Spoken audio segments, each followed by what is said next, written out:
still out there competing. Line to be number 7 on your programs. The Dead End Kids from Freeport, truck 1. All right, well, here comes Freeport after their long layoff. They missed a few seasons. They were back out at the county drill. Simply had a nice second-place day. Want to improve on that. They got a lot of young guys on the team. I was speaking to Mouseberger at the drill, and they got a lot of young guys, and see what they can do here. They're hoping for a good day, improve on their times from the county, and hopefully be a player in this drill.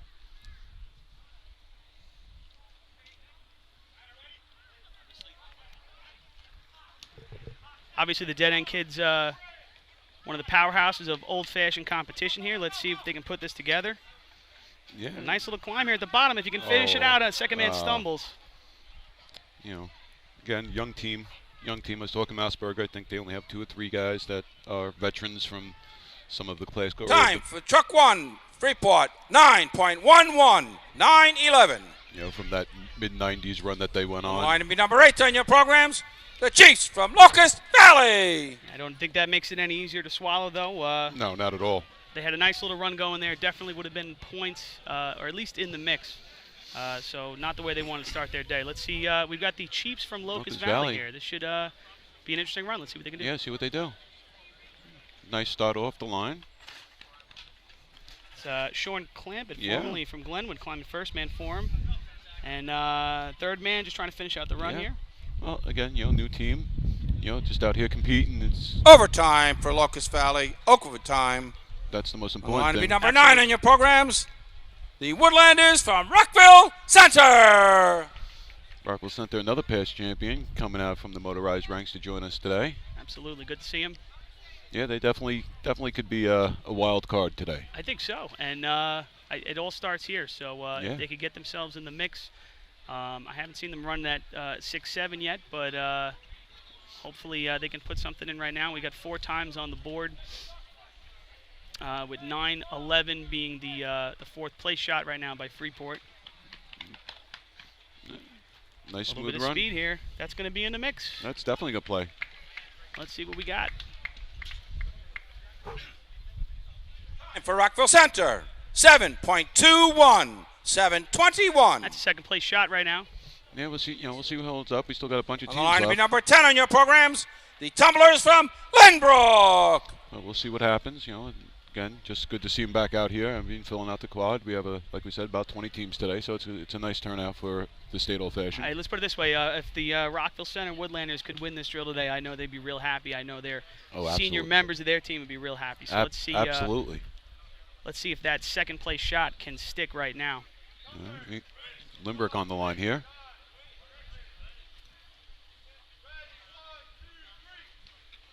First man rocking the LeBron James headband. The Tumblers. A little stumble on the bottom of the ladder by the second man. Looks like they're just getting up here, trying to complete the event. Overtime for Lynbrook. Overtime. All right, here comes Baldwin up to the line. My home team. They a bunch of young guys on the team. It was all their first season climbing. That's great. So nice to see some fresh blood. 3-4 young guys this year. So yeah, that's your first. Line to be number 13 on your programs. The Tomcats from Baldwin. It looks like you took your first man out of lunch from summer school. And, yeah, definitely young. I think the oldest guy there is 19. So very cool. Yeah, no, it's good to see. It's a work in progress. Young guys. Very cool. But we're definitely pleased with the young guys, and they've been doing real good. Awesome. Well, let's see what they can do here. Hopefully they can get on the board. Like I said, 9:11 is that 5th place time right now. Yeah, they've been running around an 8, I would think. Okay. But we'll see what happens. Here we go. Here comes Ryan, then Tommy, and then Matthew. Nice climb, guys. Here we go. Go ahead. There we go. Nice shot, guys. Nice, Very guys. good. That could be in the mix right there. That is definitely in the mix. For Baldwin, 7.51. There you go. 7:51. I'll take it. That is going to be a 3rd place run right now. Bump in. Line number 14 on your programs. The Teddy's Boys from Oyster Bay. Definitely the best run of the year for the boys right there. So great. we'll take that and be happy with it all day. And you can see the energy, too. They're fired up. A nice, smooth climb by all 3 guys. And if they stick together, man, they could actually do something nice. They could really put it together. Yeah, they definitely got the speed there. Just getting them, comfortable getting out in the ladder and climbing. That's great. Let's see if we can get out of the fuzzball-led Oyster Bay Teddy's boys here. Yeah, a lot of speed for that third man. I like it. Up, and the first man's going to stumble a little bit and try to power his way through. Yeah, unfortunately, again, I think they're just trying to get through the contest, and they're out of sequence, unfortunately. He was hungry. Third man was hungry, and he grabbed before the second man. There'll be a no time for Oyster Bay. Out of sequence, rule 13-01. No, but they're here. They're competing. They're speaking with Fuzzball and a couple of guys that are taking the season off from the motorized, and trying to come out here, do a couple of the old fashions, and try and just get out there and keep some young guys active and race. Let's put it this way, Adam. When it comes to a day like today, there's no line number 16 on your programs. The Night Raiders from Syosset. There isn't a team that's coming out here and just blowing everybody away. So the door is wide open for a team to come out here, compete, put up nice competitive shots, and not the kind of shots where you need to be practicing for 10 years in order to make it happen here. So, a team with a little bit of experience might be able to make something happen. Here's Syosset. Syosset, nice. I like that first man. He's got a lot of energy, a lot of climb there. Yeah, that's a nice little run. It's going to be in the mix too. Yeah, maybe like a late 7. Let's see where it ends up.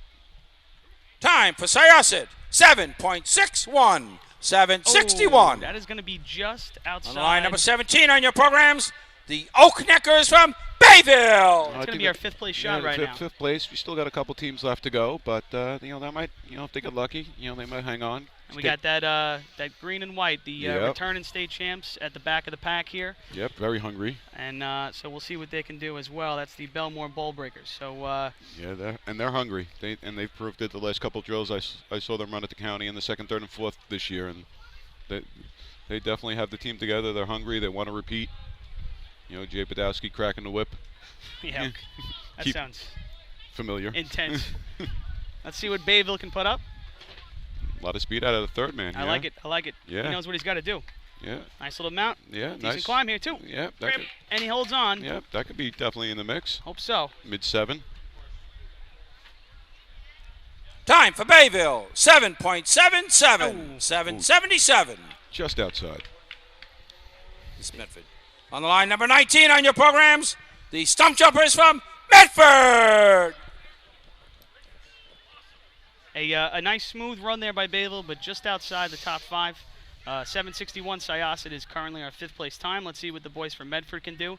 Had a nice a day at the Suffolk County drill, and I believe we're in 4th place for the day. And a bunch of young guys looking to have a good time and looking to work hard. So hopefully they can put something together here. Yeah.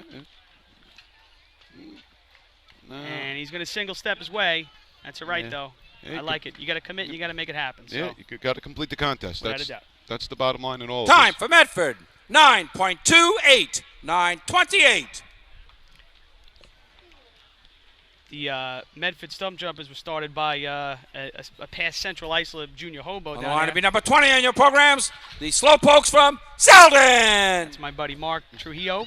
And although we used to call him Trulio because we, Yeah, no, I understand. we mispronounced his name for a while until he finally said, guys, you say my name wrong. But, well, I think that happens on every team. Yeah, let's see. We actually have a Selden Slowpokes.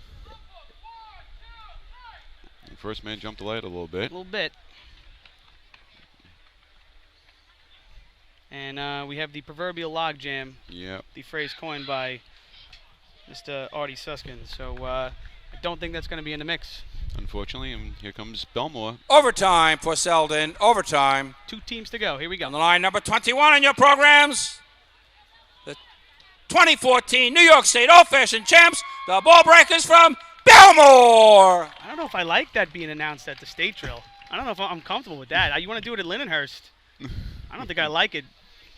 But so 2 weeks if they announce it. It's the first drill, I mean. Like, if you did it at the first drill, put the headset on, John Doherty. Let's go. What are you doing? You're leaving us hanging over here. So if they announce it in 2 weeks, you guys wouldn't be too happy I about don't know, it? man. I don't think I'd be into it. You just, All right, well, here comes Belmore. Let's see what they You're would only do. as good as your last run. That's the truth. And here we go absolute for truth. Belmore. I know they want to slide in those 7s right now and put something together. Nice little climb by the first man. We got some mo here. Oh, here we Can go. he finish? Oh, a little stumble at the top. Little stumble. I don't know if it's going to. I think it could be there. Let's see. I know where they want to be. Time for Belmore, 7.44. And that is, 7:44. That is where they want to be right there with that run. Puts On him the in line, third number place. 23 on your programs, the Rum Runners from Rocky Point. Absolutely. That's going to be a third-place shot right now.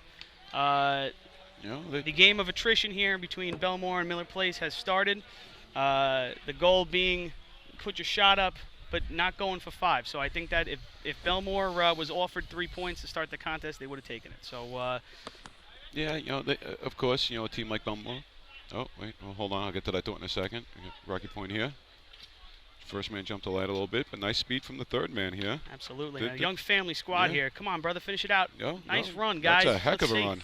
That definitely be in the mix right there. That could zoink Belmore with that 7.44. Time for Rocky Point. 7.37. Oh. 7:37. Nice shot, fellas. That's a group of hard-working guys right there, too. They're going to be pleased with that. That puts them in, knocks Belmore down to 4th place. That would be what we call the tweener. And we'll wait for the results for Mr. Rouse. We'll get this ladder down, get started here for cart ladder, and then, running ladder. And we'll break for commercial too, right, Fred, at some point here? So I think Fred's with us. I'm not sure. Looks deep in thought. Worth 2, you think? Worth 2? Yeah.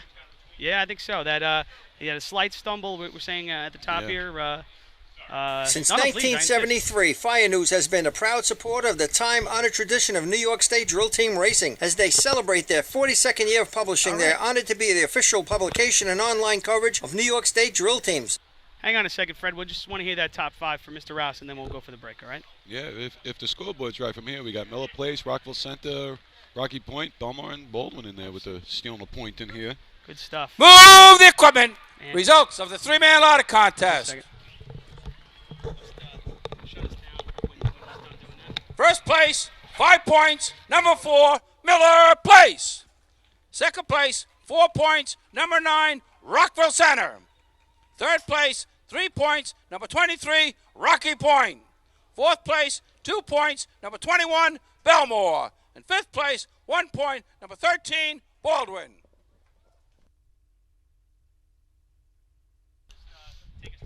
Okay, guys, I think Freddie's going to hit us with a commercial break here in a few seconds. I'm going to keep talking until he does. But, as we saw, a couple of the wild cards here today came in and take a point, and that could definitely, mess up the points a little bit for some of these teams that weren't expecting a Baldwin or a Rockville Center to show up today, or even, some of the other teams. So we'll see how this plays out. A lot of racing left to do here. So as the officials are getting the track set here for cart ladder, we'll see what the teams can do in cart ladder. I know a lot of teams are hungry, improving on their points. Keep going.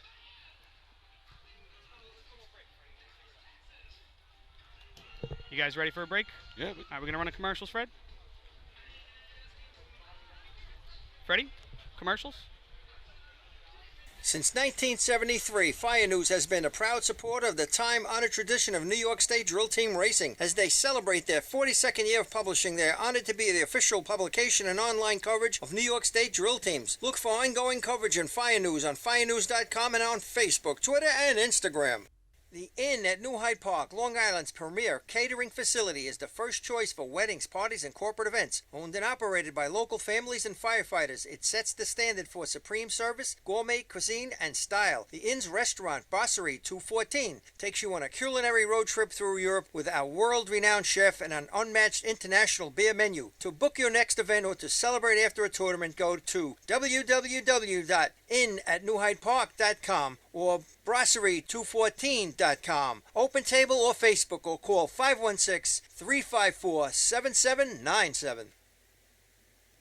With over 25 years of service in the fire industry, High Tech Fire and Safety continues to be a proud sponsor of New York State Drill Teams. High Tech has been honored to serve as master distributor for Morning Pride products, including state-of-the-art bunker gear, USAR gear, EMS gear, helmets, gloves, hoods, and boots. In addition to Morning Pride gear by Honeywell, High Tech also provides quality products including ISG thermal imaging cameras and CMC rescue products and Deuce rescue systems, providing your fire department with the highest level of support and service for all your personal protection equipment needs. For personalized demos, speak to a certified sales specialist. Call 631-777-5170 or visit hightechfirenewyork.com.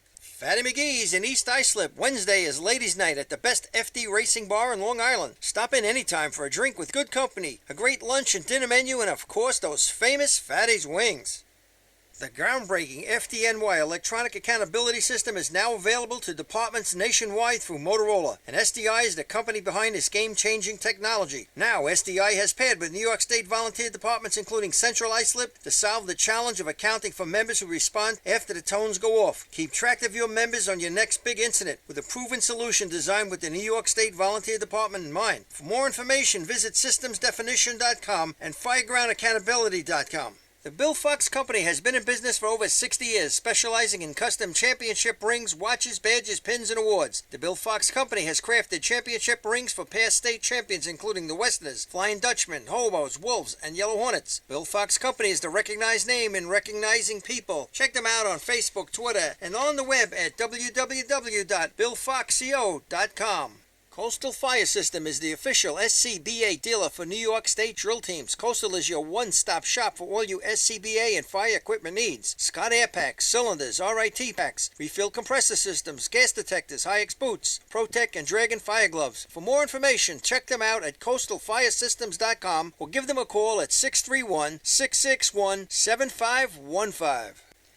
Whether you've been a FASNY Credit Union member for years, just become a member, or yet to take advantage of our member-friendly products and services, we have the tools you, your family, and your fire department need for financial success. From low-rate auto loans and free checking to shared branching and mobile banking, when it comes to your finances, we are fully involved. To learn more about our products and services, visit us at www.fasnycu.com. Attention fire chiefs and commissioners, you already know New York State has mandated that your department supply your members with bailout rope systems. Coastal Fire System is also the exclusive bailout system distributor for New York State drill teams. The friends at Coastal are equipment dealers for Petzl, Scott, CMC, Colorado Systems, and can walk you through the state requirements to ensure the safety of your members. Your bailout system process starts and finishes with the folks at Coastal, a family-owned and operated business. Check them out online at coastalfiresystems.com or give them a call at 631-661-7515. The next contest to be run is the running ladder contest, otherwise known as cart ladder.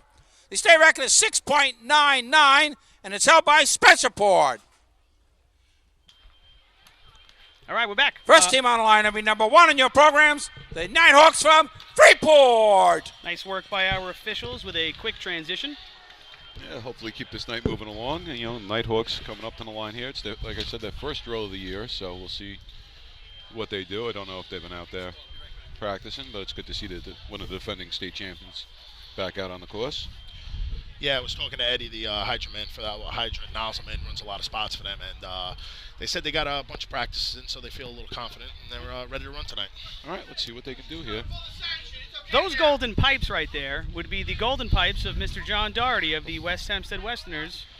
Hello, John. How are you, Chris? I'm great, brother. My name's Chris Murphy. I'm from the Central Islip Hobos, and we have Adam Katz up here from the Baldwin Tomcats. The Freeport Nighthawks, locked and loaded, coming off the line for cart ladder, our first run of the night. Here we go. They're coming down the course. Nice. Oh, man, they are right over that yellow. Yeah. On a bit. Oh, he was ready for it, man. Yeah, he came he real was close. right there. Right there. A little stumble up top. Not necessarily super happy with himself right now. But running with a box tubing superstructure. Very interesting. Time for the Nighthawks. 9.02. 9.02. Yeah, that ladder climber, Chris Seaman. On the line to be number three on your programs, the Villains from Amityville.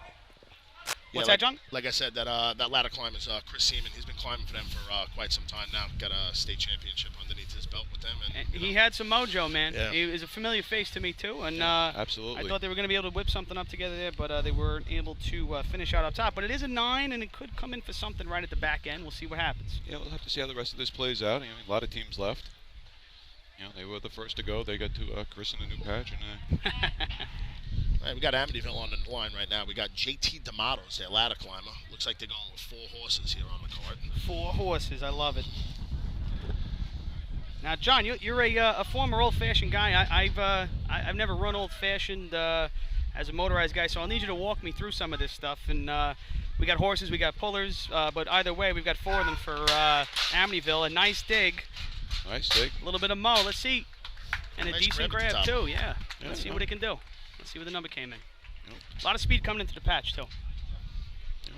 Time for Amityville, 8.34, 8:34. On the line to be number 4 in your programs, the Extinguishers from Miller Place. 8:34, they'll take that. Should put them right in the mix today. Here we got Miller Place coming. I think they have the best record of the year, best time of the year with an 8:04. If I check my notes correctly, I'm sure they're going to want to beat that out a little bit. And the climber for Miller Place would be Rob Brusalieri, otherwise known as Broccoli Rob. Broccoli was the climber for their 2 state championships. And let's see if he can deliver a nice climb to the top here. Only 2 horses, though, so we'll see how that affects everything. There you go. Nice mow. Yeah.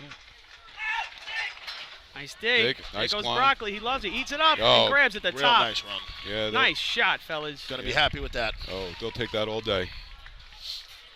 Time for Miller Place, 7.62, 7.62. Yeah, that's gonna be tough to beat today. That's might be 1 or 2 out there that On could. the line to be number 5 in your programs, the Bachelors from Jericho. Yeah, I'd say that's going to be a tough one to beat. That, like you said, crushes the time of the year. And Miller Place would be the team on the track that could pull it off. So we got a great view of a great shot up here, and let's see. Obviously, no one. I don't know that anybody's can compete with that. So that might have us with Miller Place coming 10 out of 10 right now. Yeah. I could be wrong. But that's going to be a real tough one to beat. It's a great shot. I tend to agree. I'd like to see what Belmore can do, and Freeport. I wouldn't put anything past Freeport. Here comes Jericho Bachelors, a squad that's really trying to put it all together. My buddy Doug climbing for them. Doug misses his mount, and he's going to try to power through that one. Go ahead, Doug, you get it. There you go, pal. Yeah, you got to power through it. Sometimes, anybody who's climbed, stub a toe, especially in this, a little different. Time for Jericho, 11.11, 11:11. In Baldwin, we do the 2nd Battalion drill every year, so we. On the line, number 7 on your programs, the Dead End Kids from Freeport. Truck 1. It's definitely a different feel from getting off the back of a truck and trying to climb up. Yeah. Definitely a different feel. I mean, pretty much the same once you get on the ladder, and mounting the ladder is the same. It's just a different way of getting there, so to speak. Johnny, would you say that Freeport Truck 1 here is our dark horse of the day? I'd say that they're the most potential out of a team that's coming onto the track. What do you think? Them or Rockville Centers. RBC, they came. They put it together to come back and race in this state tournament, and I see a lot of faces over there that Yeah, Rockville Centers definitely got the veteran team here. Definitely got some. I like it. A little bit of intrigue, and let's see what Freeport can do. Door is wide open in the contest right now. Just over the yellow line. And a little grab at the top. I don't know if they're real happy with it. I think they've been able to do maybe a little better at practice, but I do think it's going to get in there before that 9 flat. Yeah, we'll see what they Time say. for Freeport Truck, 8.88, 8:88. Not super happy with it, but On the line to be number 8 on your programs, the Chiefs from Locust Valley. They looked like they were struggling coming down the course there. They looked like they were working with limited manpower on that cart. I mean, you look at some of these other teams, they got 4 horses, 2 throwers, another thrower behind that, a guy holding the cart from below like Miller Place does. Yeah. I mean, there's a lot of, you can have a lot of people on this cart for this and really get that dig time down so you can get that nice, overall time. Yeah, there's a lot that goes into running the Old Fashioned. It's, motorized, you have the truck that does a lot of the work for you. And this, you need the manpower, you need the legs. You need fresh, young legs, too. I was, that climber, pardon me, here comes out Chiefs from Locust Valley. Looks like Sean Clampett, formerly of Glenwood. Oh, he gets slammed here on the arch. If he had somebody holding him back in the back, he might have been able to lay that in and finish out nicely. Which, there you go. That's the manpower thing right there. I mean, you watch a lot of these teams have a catcher behind that ladder, and that's what it's for. Time for Locust Valley, 9.64, 9.64. And like I said, number 9 on your programs, the Woodlanders from Rockville Center. And like I said, that having that limited manpower, that you see the difference. You see the teams with the good times, you see everything, and it's, it makes a difference having the more guys out there. Without a doubt. Definitely, we got Rockville Center on the line. We all consider one of the dark horses for the day. See some, like we said, some of the veterans, some of the newer young guys. It'll be interesting to see what type of time they can put up here. Yeah, this they have their pretty much their motorized team out there as well. Their motorized climber, Chris Blair, is going to be climbing the metal ladder for him today. They have 4 horses on the cart, and they're setting the lights and ready to go. And as you were saying, John, with the extra manpower, they definitely have a couple guys towards the back, a couple extra throwers towards the rear, one guy off to the side who usually comes around and grabs the ladder, brings it in. Ladder is up, clocks is set, they're off the line. Let's see what they can do. Nice dig. Right. Got some momentum. They're going to be happy with that. They'll take that all day. That's going to put them right in the mix today. Got a ladder climber one. Time for Rockville Center. 8.17. Yeah, baby. 8:17. Definitely put them in a second place shot right there. Yeah. Aren't many teams out Line here. number 10 on your programs. The Tumblers from Lynbrook. Yeah, not many teams out here can put up those heavy numbers. So we'll see how that falls out in the end right here. Yeah, again, we'll see how that plays. I think for teams like Belmore, teams like Rockville Center, it's more about trying to keep up with the Miller Place extinguishers earlier in the day. As we saw, Miller Place was able to run their shots, but we've seen Belmore was able to take 2 out of 3 men, and now just with Rockville Center putting up that shot there, they will be taking heavy points out of ladders. Yeah. And when you get into those 2 into 1 and why anything's possible, right? Yeah, that's what it comes down to when you get those heavy shots. We got the tumblers coming off the line here. Yeah. Also 4 horses. And they weren't able to come out of the cart, and they actually were pulled underneath the arch. And now we're looking at a ladder that's going to be inside the perfect line. And unfortunately, this gentleman drew the short straw, and he gets to climb the... Good up, gentlemen. You have overtime. Good for him to get up to the top, though. Nice job, brother. Yeah, that's Sean Andrews right there climbing the metal ladder for them on Lynbrook. Sean has great sneakers on, because those are the ones I wear to race motorized. Great sneakers, Sean. All right, here comes my boys. On the line to be number 13 on your programs, the Tomcats from Baldwin. See how we do. Real limited practice with the team, and again, a young climber, first time climbing the metal. John, the Baldwin Tomcats went down to the YMCA and grabbed 3 dudes out of the swimming pool. They said, "Come on, man, come climb 3-man ladder." It was like 3 17-year-olds that just came walking up, and they climbed 3-man. It was great. I see no problem with that. No. I mean, it was, next year they'll graduate high school, and then, maybe start climbing some ladder. We'll see what happens. Good. What was real embarrassing is the beginning of the year, they had the 40-year-old myself climbing first for him. So let's see what the young guys can do here. I'm not sure what to expect. We'll see what happens. As you mentioned, another 4 horses coming down the street. Nice little dig, about 5 feet past the yellow. Yeah, he's definitely fighting it a little bit. Yeah, he had to struggle in on his 3rd and 4th step there. Finally able to power through up to the top. Yeah, it's young guys. First time climbing out of the back of the cart. Not a problem. First time climbing, this year. Stepped in when I. Time for Baldwin. 11.01. 11:01. Line number 14 on your programs, the Teddy's boys from Oyster Bay. Like to see these guys out on the track. It's a good sign, Hopefully they can get the trucks back out. You got Fuzzball climbing? I see Fuzzball over there. I think he's lining up the cart. Oh, all right, okay. I didn't know if he was climbing. I think we have Darryl pulling the cart. Yeah, one of the horses right now. Yeah. Stop it. Oh, yeah, look at that little guy right there. There he is. He's smiling. Look, smiling away. Big cheesy smile. He knows we're talking about him right now, too. Oh, he absolutely knows it. Here comes Oyster Bay off the line. Let's see what they can do. A little crooked, but took a little right-hand turn, but not a bad dig. I know they like it. And a nice little climb up. He had a little bit of a stumble just before he was about to hit the arch, but I know they're pretty happy with that. I got to take that. Time for Oyster Bay. 10.19. 10:19. Again, they'll take that. Just out here competing, having a good day. Line number 15 on your programs, the Smoking Seagulls from Point Lookout, Lido. Yeah, I got to give those guys credit, man. Oyster Bay, obviously a long-time drill team program, and great to see them back here on the track. Racing here in Old Fashioned is not a penalty, man. Getting out on the track is what it's all about, and that's how you restart these things. Great for them. Great to see them out here. And nothing but success wished to them. Absolutely. Let's see what else they can do the rest of the day. Especially if they got some young guys on the team. You want to keep the guys around, keep them active, keep them moving. Why not? Dollar for dollar, the best recruitment and retention program in New York State. I agree with you 110%. Well, of course you would. That's why you're here. All right, we got Point Lookout on the line here. Let's see what they could do. They very limited, but they have that catcher running next to the side. A couple quick guys, too, at the bottom there.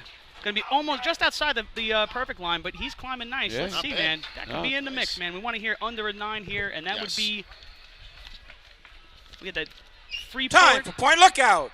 8.81. Oh, 8.81. I think unfortunately bumps out Freeport Nighthawks out of top 5. From the line to be number 16 on your programs, the Night Raiders from Syosset. That also sneaks just ahead of the Dead End Kids as well with the 888, I believe. Yes, it does. So that is going to be a 4th place shot right now.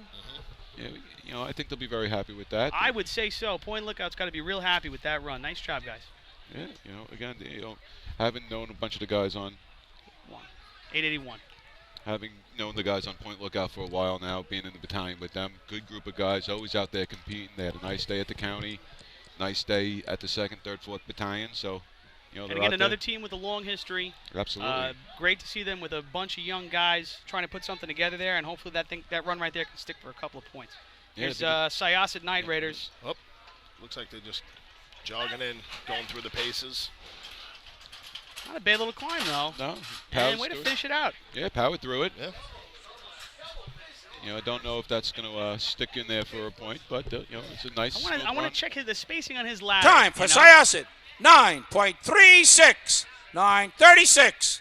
On the line number 17 on your programs, the Oak Neckers from Bayville. He's a shorter guy, and he ended up getting to the top, and as you can see on the video there, he went for the grab, and he almost had to, grab with both hands because he couldn't make the full jump, right, John? Yeah, he actually finished it up. The officials were joking about it up here, but he finished the run with grabbing the top rung with both hands. Right, and generally to me that says that the spacing in the rungs is not matching the size of the climber. We want something that's going to let him finish with a nice grab. That might mean either going down or going up, but I think that could have been a possible 8-8 and in the mix for points today if they had just changed the spacing there a little bit. But otherwise, a nice run right up to the grab. I agree with you, Chris, but, unfortunately some of these teams, cash strapped, and, if you have them at a ladder, that's all you have. And here comes Bayville down on the track. Oh, he's right over the yellow line. That would be the Tuan Simone air show right there, I think, man. They could have stopped the ladder right in midair, I think. Time for Bayville. 8.91. Oh, 8.91. Just on the outside looking in. On the line to be number 19 on your programs, the Stump Jumpers from Medford. I think it's pretty safe to say that if they had just finished maybe a foot or two past the yellow line as opposed to right inside the yellow line, that ladder would have landed on the arch a little quicker, and he would have been able to grab that, and they would have probably beat those 2 8-8s at the bottom of the pile here. So close to being able to take points in this contest. Great job otherwise, though. Yeah, again, be happy with it. You're competitive. You're out here. You're right in the mix. You go back. Hopefully you watch some video, or you look at some tape, talk to some people in the stands, and see where you made your little mistake and adjust it accordingly for your next shot. Absolutely. Here's my boys from Medford. Let's see what they can do. Right now is the 888's the bubble number. That would be the lucky dog, right? Yep. Okay. Oh. A lot of speed, but that ladder is out of the cart early. I don't know if they're going to call it. Let's see. Yeah, it was definitely out before the third, the first man, 3-man line. Nope, they flagged him. They did flag him. All right. They did flag him. Unfortunately. Otherwise, we'd really just call it running ladder then. I mean, there's, they did run with it for a while. No time for Medford. Ladder out of the cart before the 50-foot line, rule 13-10. All right, here comes Belmore to the line. Let's see what they could do. They want to get some points here and stay competitive right up there with Miller Place and get to the hose events where they really, I know they really like their running hose and cart hose. And on the line to be number 21 in your programs, the Ball Breakers from Belmore. Well, that was interesting. Did you see that right there? Yes, that was. The Selden Slowpokes, I'm going to assume, don't have a running ladder. They just stole the ladder right out of the hands of Medford right after the run, and they're running to the back, and it looks like running out of turn with permission with Medford's cart, which I'm into. That's great, man. You can't beat that, No, that's what it's all about. Whatever you have to do to be out there. All right, huge shot right now for the Belmore Ball Breakers. Excuse me. A lot of speed. They like that dig. Oh, man, he got slammed. That's going to, unfortunately, not point, and Not going to be part of the strategy they were looking to apply today to keep up with Miller Place. Time for Belmore. 9.86. 986. Just had so much mo, man. Line number 23 on your programs. The Rum Runners from Rocky Point. Yeah, they didn't have the guy in the back to catch the ladder, and I really think that hurt them in this. That's definitely a big spot on this running ladder team. You know, to have that catcher in the back, it's very, very important. I mean, a veteran climber is going to love that kind of mow, but you're never going to beat that to the top, and so now you got to negotiate how that thing hits the arch, you know. Yeah. Back to Selden running down with that ladder that they're borrowing from Medford. Could that be because Farmingville is using their ladder? Was that how it was in Central Islip there? I'm not familiar with the scenario. All I know is we've got the. I mean, I would imagine that Selden probably doesn't have the regular gear for a full running ladder, Yes. You know, a lighter ladder with no wheels at the top, that kind of thing. So they're probably just borrowing the ladder from Medford to race. They're just out here to have a good time and awesome. Support the hosts as they are the state hosts this year for motorized. So high rack for the guys from Rocky Point and a nice climb, but he's just at the top. Wow. God bless him for holding on, man. You know, if anybody's ever climbed and slammed the arch like that, holding on, that is not a fun thing to do. Time for Rocky Point. 8.51. Whoa. 8.51. In the mix. I think that puts him right into maybe third, fourth place right there.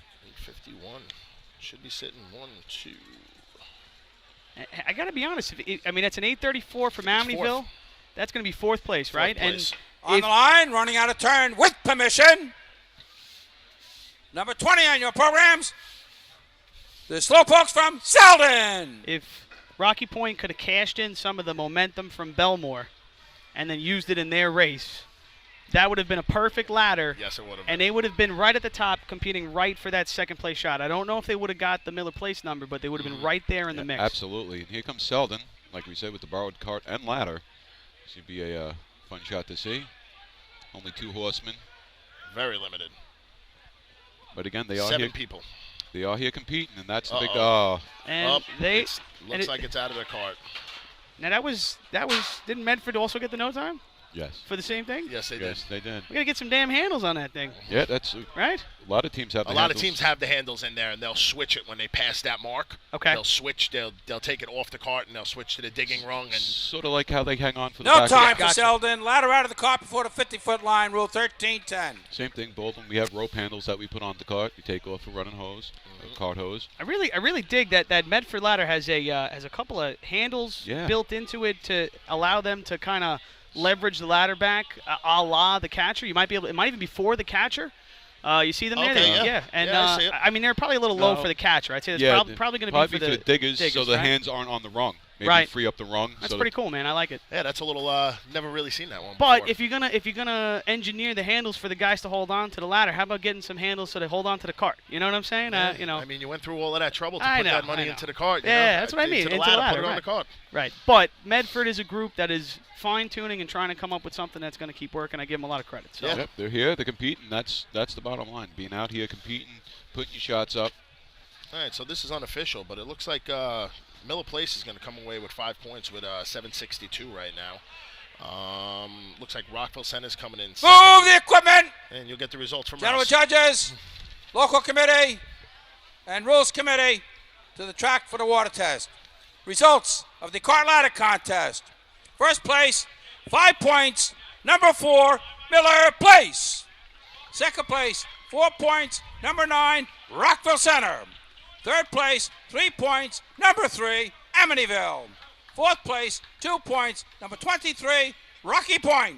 In fifth place, 1 point, number 15, Point Lookout. All right. I'm just going to say here, as the Suffolk representative on the mic right now, that 3 Suffolk teams just took points in cart ladder.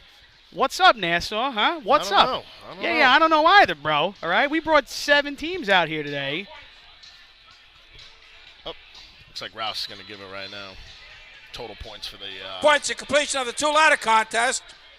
Amityville 3, Miller Place 10, Rockville Center 8, Baldwin 1, Point Lookout 1, Belmore 2, Rocky Point 5. Oh, man, Rockville Center with that 8.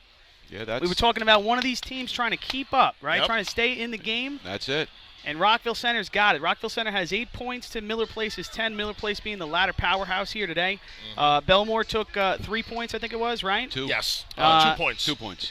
Oh, that's right. They Right. had that last Someone team snuck squeezed in there at the Yep. end. But we're looking at our Freeport Dead End Kids with our other dark horse. They didn't take anything out of ladder, so that is.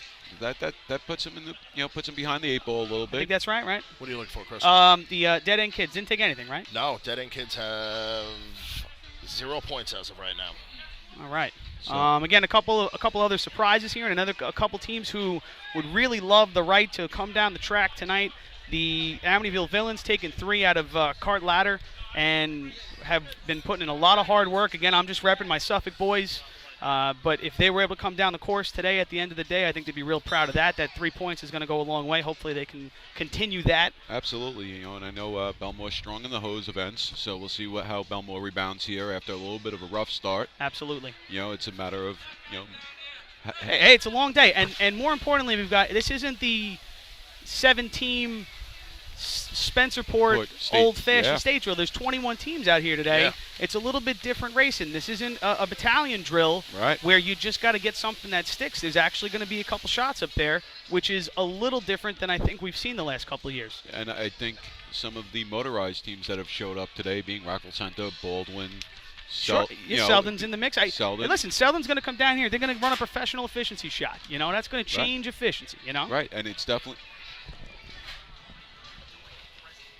Okay. You guys, I have a wireless. You guys want a wireless? Oh, yeah, okay, very good. Guys, you cut the music, please.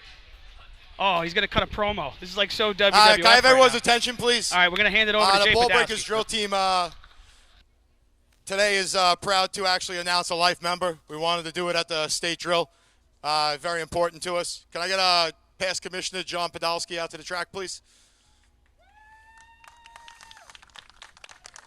You want to read it?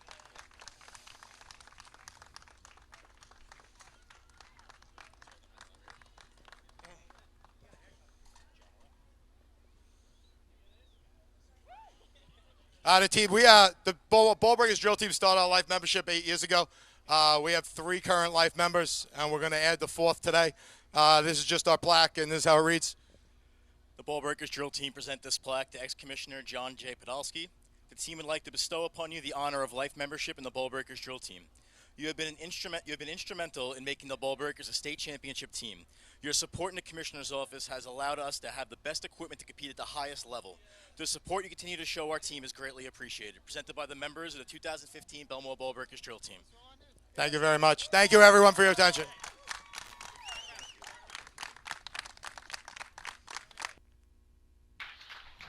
Belmore with a very nice little presentation to one of the former commissioners. I believe, if I heard it correctly, it's Jay's father. So that's very, very nice for Jay to be able to present that to his father and get the team together here on the track at the state drill. Doing a little photo op as well, and we are carrying on with the water test here. It looks like we're already getting one test in. Great job by the local committee. We're going to do a little commercial break, I think, Fred, right?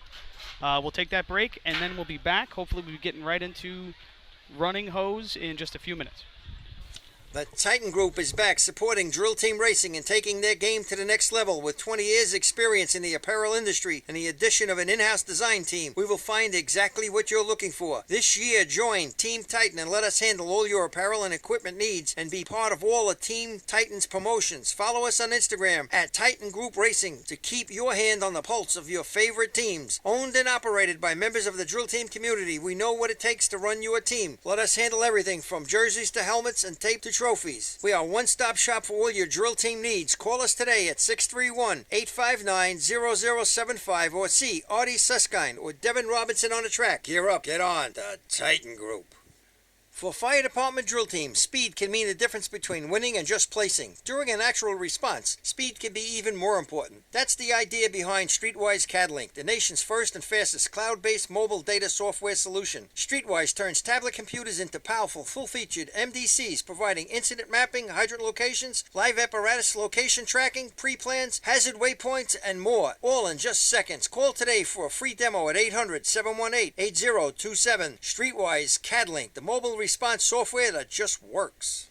How old is your fire department thermal imager? Thermal imaging technology is changing as quickly as your smartphone, and the time has come to upgrade your TIC. Coastal Fire System is the exclusive thermal imaging distributor of New York State drill teams and offers the full line of Scott, ISG, and FLIR cameras. Coastal is a one-stop shop for the best brand, so start the upgrade process with the longest-running sponsor of New York State drill teams. Camera servicing also available. Check out Coastal Fire System on Facebook or give them a call at 631-661-7515.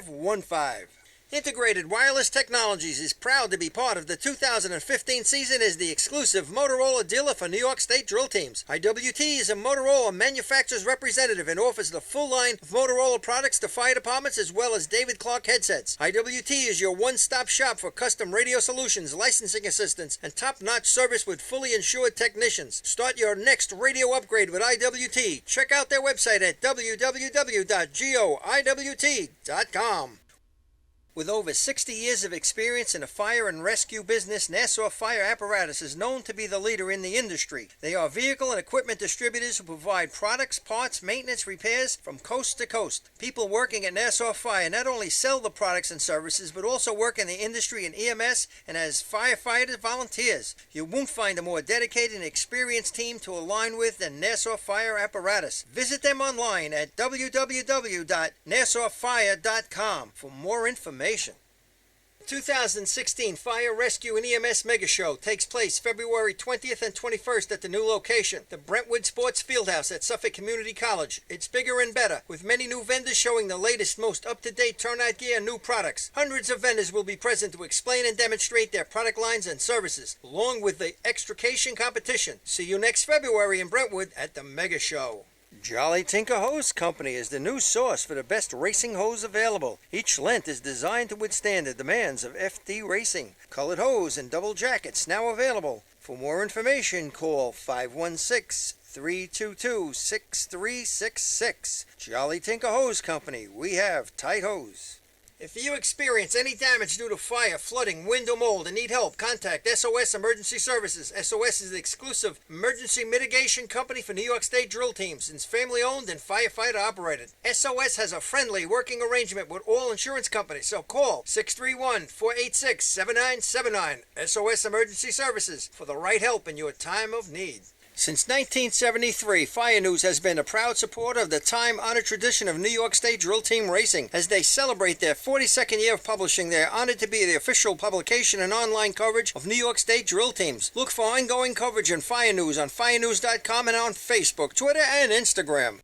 The Inn at New Hyde Your Park, attention, Long Island's please. premier catering The facility time of the is water the first choice for weddings, will be parties, and corporate events. Owned and 4.66 operated by local families through and firefighters. 144 It sets the feet, standard for 6 supreme inches service, of gourmet 2 1/2 cuisine, inch and style. Saturn The hose Inn's with restaurant, a 3/4 Brasserie inch nozzle 214, tip. takes you on a culinary road trip through Europe with our world-renowned chef and an unmatched international beer menu. To book your next event or to celebrate after a tournament, go to www.innatnewhydepark.com or brasserie214.com. Open table or Facebook or call 516-354-7797. With over 25 years of service in the fire industry, High Tech Fire and Safety continues to be a proud sponsor of New York State drill teams. High Tech has been honored to serve as master distributor for Morning Pride products, including state-of-the-art bunker gear, USAR gear, EMS gear, helmets, gloves, hoods, and boots. In addition to Morning Pride gear by Honeywell, High Tech also provides quality products, including ISG thermal imaging cameras and CMC rescue products and Deuce rescue systems, providing your fire department with the highest level of support and service for all your personal protection equipment needs. For personalized demos, speak to a certified sales specialist. Call 631-777-5170 or visit hightechfirenewyork.com. Fatty McGee's in East Islip. Wednesday is Ladies' Night at the best FD racing bar in Long Island. Stop in anytime for a drink with good company, a great lunch and dinner menu, and of course those famous Fatty's wings. The groundbreaking FDNY electronic accountability system is now available to departments nationwide through Motorola, and SDI is the company behind this game-changing technology. Now, SDI has paired with New York State volunteer departments including Central Islip to solve the challenge of accounting for members who respond after the tones go off. Keep track of your members on your next big incident with a proven solution designed with the New York State Volunteer Department in mind. For more information, visit systemsdefinition.com and firegroundaccountability.com. The Bill Fox Company has been in business for over 60 years, specializing in custom championship rings, watches, badges, pins, and awards. The Bill Fox Company has crafted championship rings for past state champions including the Westerners, Flying Dutchmen, Hobos, Wolves, and Yellow Hornets. Bill Fox Company is the recognized name in recognizing people. Check them out on Facebook, Twitter, and on the web at www.billfoxco.com. Coastal Fire System is the official SCBA dealer for New York State drill teams. Coastal is your one-stop shop for all your SCBA and fire equipment needs. Scott Air Packs, cylinders, RIT packs, refill compressor systems, gas detectors, Hi-X boots, Protec and Dragon fire gloves. For more information, check them out at coastalfiresystems.com or give them a call at 631-661-7515. Whether you've been a FASNY Credit Union member for years, just become a member, or yet to take advantage of our member-friendly products and services, we have the tools you, your family, and your fire department need for financial success. From low-rate auto loans and free checking to shared branching and mobile banking, when it comes to your finances, we are fully involved. To learn more about our products and services, visit us at www.fasnycu.com. Attention fire chiefs and commissioners, you already know New York State has mandated that your department supply your members with bailout rope systems. Coastal Fire System is also the exclusive bailout system distributor for New York State drill teams. The friends at Coastal are equipment dealers for Petzl, Scott, CMC, Colorado Systems, and can walk you through the state requirements to ensure the safety of your members. Your bailout system process starts and finishes with the folks at Coastal, a family-owned and operated business. Check them out online at coastalfiresystems.com or give them a call at 631-661-7515. The next contest we run is the running hose contest, otherwise known as cart hose. State record is 10.30 and is held by Miller Place. First team online will be number 1 on your programs, the Nighthawks from Freeport. Okay, so we're back here at the top of the arch. We're getting ready for the cart hose event. Got Freeport Nighthawks on the line. Running with 466 water, John, was it? Yes, it is. They set it to 466. So, team's got good water. It's going to be interesting to see how the strategy plays out here tonight, whether the guys are going to go with the stopwatch and have the nozzle coupling drop down to their time and time everything out, or they're going to just go with the second coupling drop like some teams do. Be interesting to see how it plays out and what strategy the guys use. 466, good water, similar to what we ran with at the county. Absolutely, absolutely. Yeah, it's going to be really, it's going to be a timing game here. So we'll see how this goes on the first team here. Yeah, we'll see what Freeport can do. You know, it's definitely, you know, similar to being on B hose. We'll see what happens here.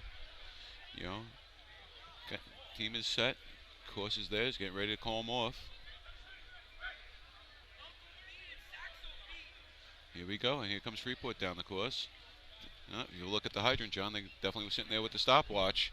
So they're 490. Nozzles on. Nice target hit. That'll play though. 10:35. If that's unofficial 10:35. If that's the time, that's gonna time for the Nighthawks. 10.58.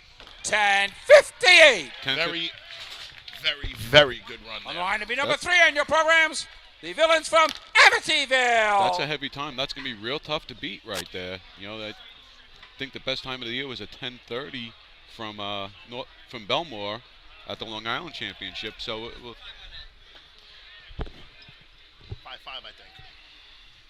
5-5. So we'll see what happens here. We got Amityville coming on the line. You know, we're going to definitely 10:55. You know, 10:55. That's a heavy time. Definitely a heavy time. We'll see what Amityville. They're getting ready. Looks like they measured out the hose on the side of the track here, and looks like everything's copacetic, kosher, we're good to go. Yeah, I had him throwing the stick at 490 there, which is a real good number down here. And Eddie the nozzleman had plenty of time to set up, and he blapped the target. Yeah, no water loss on that one. No, not at all. You know, it was definitely a nice, smooth-looking run. You can tell the guys have been out there practicing. You know, little difference with the old-fashioned as compared to the motorized. You know, you need the legs. You need the legs on the clutch to get that hose out. If you can time your coupling drop where you can get it down pretty quickly, and you know that you're going to give your nozzleman just one swipe at it, that's all he really deserves. Absolutely. You got Amityville here too, coming up to the line. They're getting their cart set. Looks like the official's setting them up on the line, clearing the track right now. They got their adapter on, and they're ready to rock here. Ready to rock. We'll see how they go with, if they're going to go with the stopwatch or the second coupling drop. Don't see a turn on man. Looks like they might be going with the second coupling drop. Might be. Here they come. Nice speed on the cart. Definitely a fast little cart here. And they're going on a coupling drop. Yeah, and it was before the second one. Before the second coupling drop, but nice run. Yeah, Nozzleman was all over the place a little bit. Got thrown around. The backup man never got around the Nozzleman to get on that hose and keep it from from going side to side. Time for Amityville. 11.45. 11:45. You know, without that little... On the line to be number 4 in your programs, the Extinguishers from Miller Place. Without that little slop on that target hit, that would have been a nice 10 right there. Yeah, that would have definitely put them in the mix for the day. Yeah, the first water went right over to the right. It pretty much bounced off the bucket trough that's sitting on the side getting ready for buckets over there. But first water, if it was on the plate, it would have been a number to contend with. Yeah, and now we got Miller Place on the line. He's got 10 points coming into the cart hose event, and they're definitely hungry. They want to keep the points going. Oh, they want to keep it rolling right now. They want to put this out of reach quick, fast, and get it over with. Yeah, you know, the quicker you can put it to bed, you can take it a little bit easier in the other events. Absolutely. Just go out there, do your shot. Do your practice shot in the other events right now. If you put up a heavy number here, and Yeah, but with Freeport setting the ball with a 10.55 is a heavy number. Now everybody's going to be chasing that. That's a big number. Yeah, but you know the bottom line is you want to do your shot. You know, it's one of those devil's advocate. Do you push it and try and break the 10.55, or you just go out there and do your shot and try and just get some points and just stay in the mix, like we talk about with a Rockville Center, or similar to like we'll see tomorrow in the hose events and definitely at the state drill. Yeah, you're definitely going to see a stopwatch on Miller Place. Oh, absolutely. You're not going to see a coupling drop here. No, they have this time down just like all the teams. They've run here before. Yeah. One of those teams out there with a B truck, doing a little bit of a split duty. It's good to see them, get the B truck, stepping up to the motorized level. They're Here they come. Here they come. Hydrant's on. Yeah. Whoa, I got a 470 stick there. Yeah, quick water. Nozzles on. Ooh, big wash at the target. Big wash. Almost didn't get it on. But they got it on, and... Time for Miller Place. 10.63. 10.63. 10.63. With that wash, that would have been a... Yes, it would have been. That would have been a real... We might have heard a real loud scream coming from the track if they would have... From Mr. Rouse. On the line to be number 5 on your programs, the Bachelors from Jericho. Definitely a heavy, still, even with the wash at 10.6, that's a heavy number. That's going to be a heavy number. That's definitely going to be playing in the mix. Yeah, I took a look at my watch when I went back to the split after that, and I said, they're going to be pretty happy with that one. And then Rouse announced the 10.63 for them, and currently sitting in second place. They put up a number, and they went for it, too. I had a 470 stick drop on them. That's definitely playing with fire. They want to go out there. They want to compete. They want the heavy number. Yeah. Like we said, try and put this to bed early. They want to put this to bed early so they can cruise. They can do their nice practice runs during the replacement events there, those old-fashioned events, and they could have, and they just did it. They put up a nice number there. Yeah, but even with a wash. But Miller Place definitely strong with the replacement events. Yes. Strong with the Y. So 2-1, they're strong buckets. Decent bucket runs. So they'll definitely be competitive all night. And here comes Jericho down the track. Looks like he's on at the hydrant. They're going with a coupling drop here. Second coupling drop, the water went down. No breaker. Trying to do it himself. Oh, and Dougie just unable to get the nozzle on, I should say. Yeah, the lack of a breaker definitely jammed him up a little bit there. I mean, they had the manpower down there. He just, I guess the way they run is with no breaker. Yeah, some teams, we've seen that done in, motorized and old-fashioned. Yeah. It's overtime for Jericho. Overtime. It's not the rule. It's the exception to the rule, but it can be done. Absolutely. Who was it? I will say that hose was very well expanded. The couplings on that hose line to be number great. 6 on your programs. The Coal Ducks from East Rockaway. Whoever put those couplings on, the real mensch. Should I just want to know. I just want to know why there's not, guiding devices on those couplings. It didn't look like they flat packed it in the back. You're right. Can't get all the secrets. Did you give him a pack too? Because it did look a little flat packed actually, and it really didn't roll that much coming down the track. But they went with the second coupling, on the floor. They gave him water, and I think they run with just the one guy there just jumps on the back of the hose for them, and no one breaks it. It looks like the nozzleman goes for the break himself, and he just couldn't get it done in time. Yeah, again, some teams have done that. We've seen that done in the past. And motorized. I think it was Oyster Bay when Joe Boyd ran nozzle for him. Back in the day with his Oyster Bay days, I think that's what he did a lot. So, if that's what they're comfortable with, that's how they do it. I think it just bit him tonight. And if he had that breaker, he definitely had a chance at it. Yeah. You guys know me. You know my pet peeves, and here we are. We've hit the first hose contest, and rolling up this hose right now is taking me.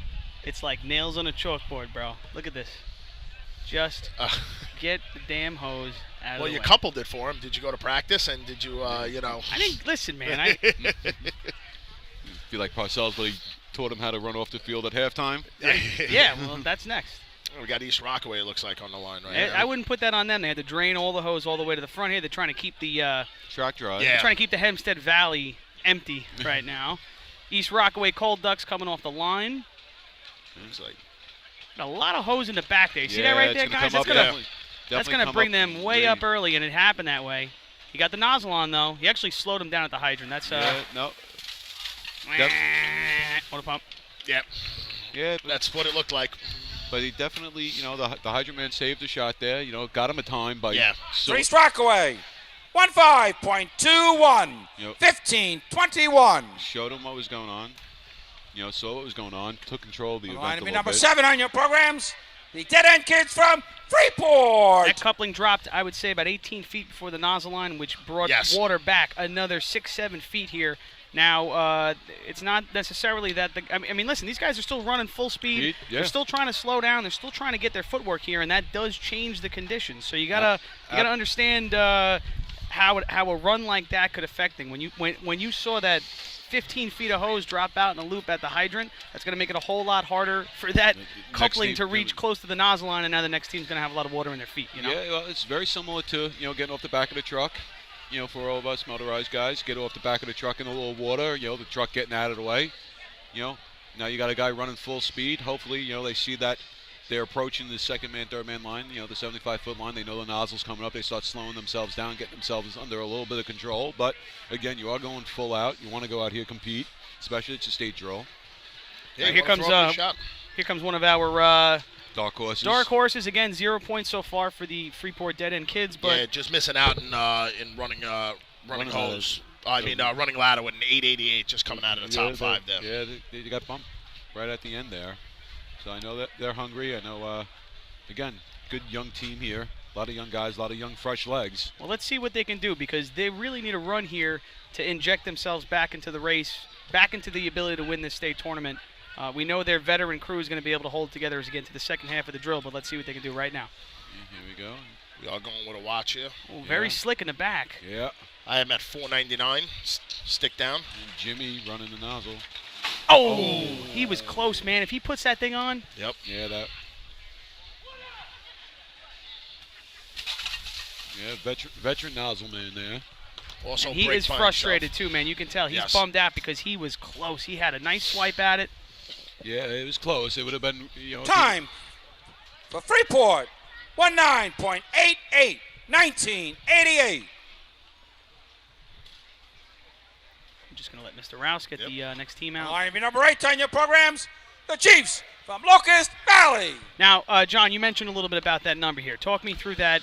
What is the number that is competitive, or is that not how it works? Well, I think it goes track to track. I'm not not by any means an expert on it. I mean, when we ran, it depended on, how fast your nozzle coupling is on the floor, how fast you can throw the stick, how fast your nozzleman can set up. I think that all plays a part of it. Right. But as you're going down, you're seeing the good teams, I mean, like I said, Freeport, veteran nozzleman, he was ready to go for it, had a nice swipe at it. He dropped it in 5 flat.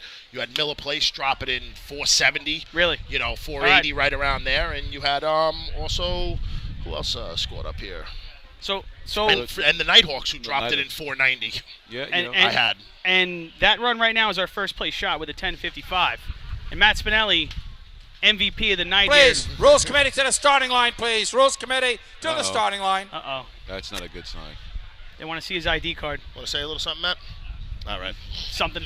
Little something. Little something.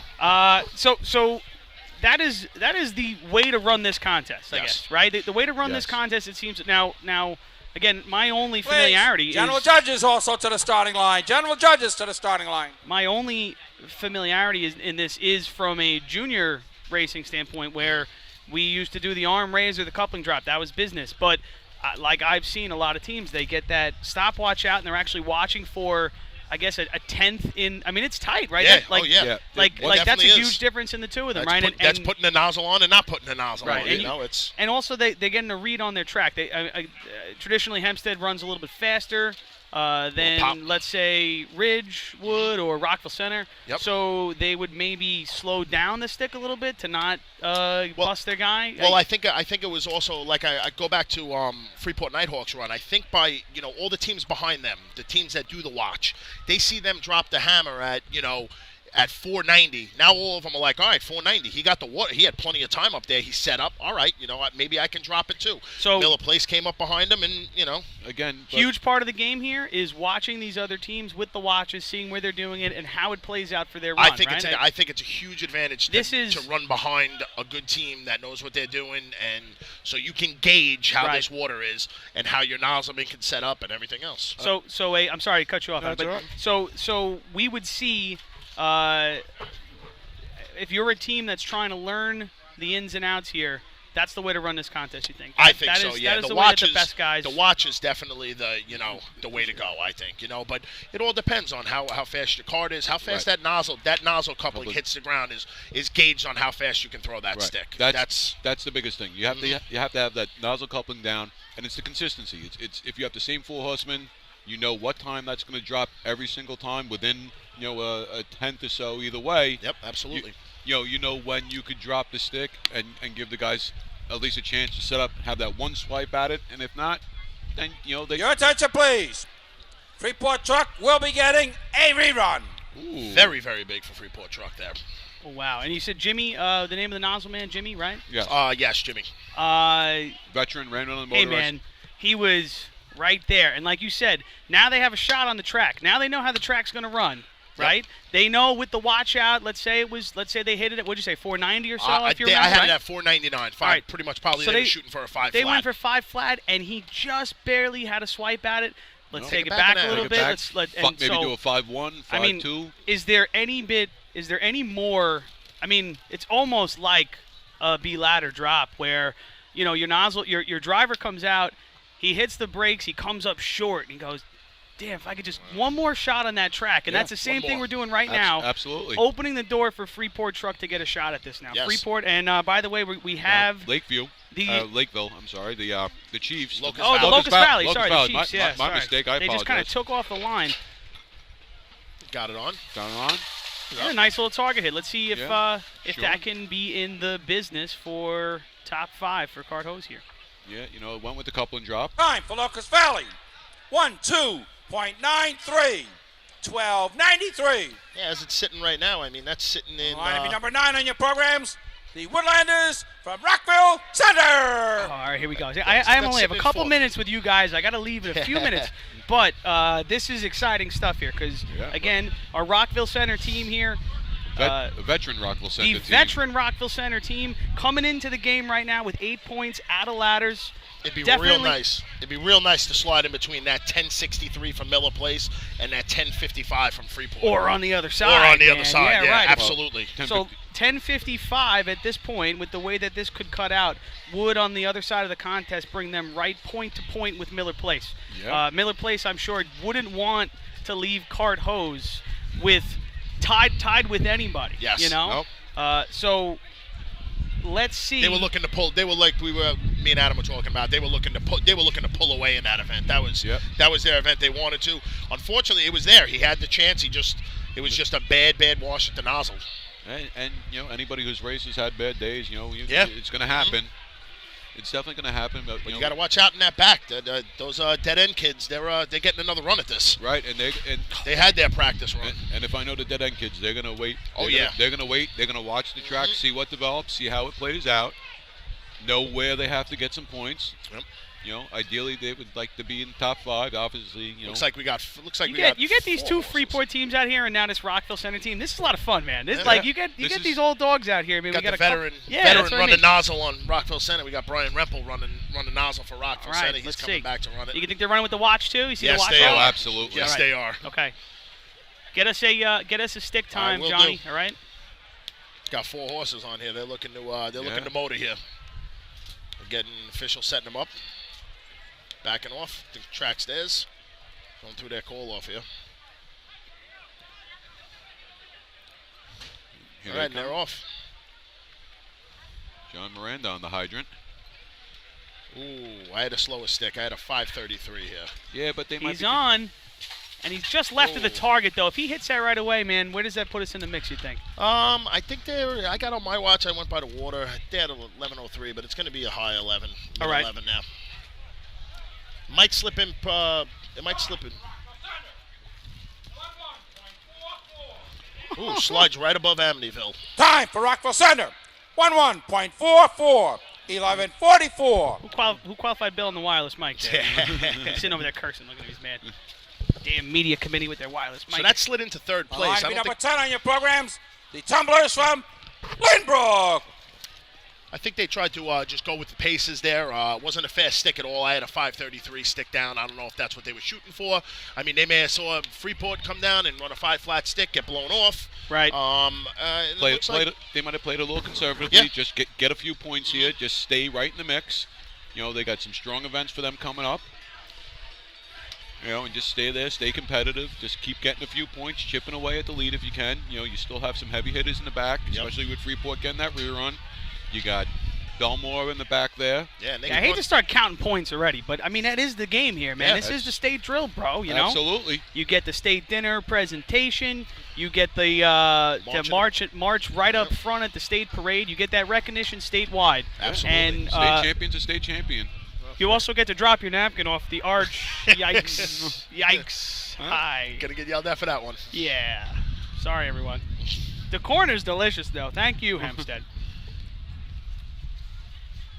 All right, I missed our team on the line here because I'm busy. Lynbrook Tumblers. All right, here we go with the Tumblers. They're getting ready. Their cart's set up on the line. 4 horsemen, it looks like.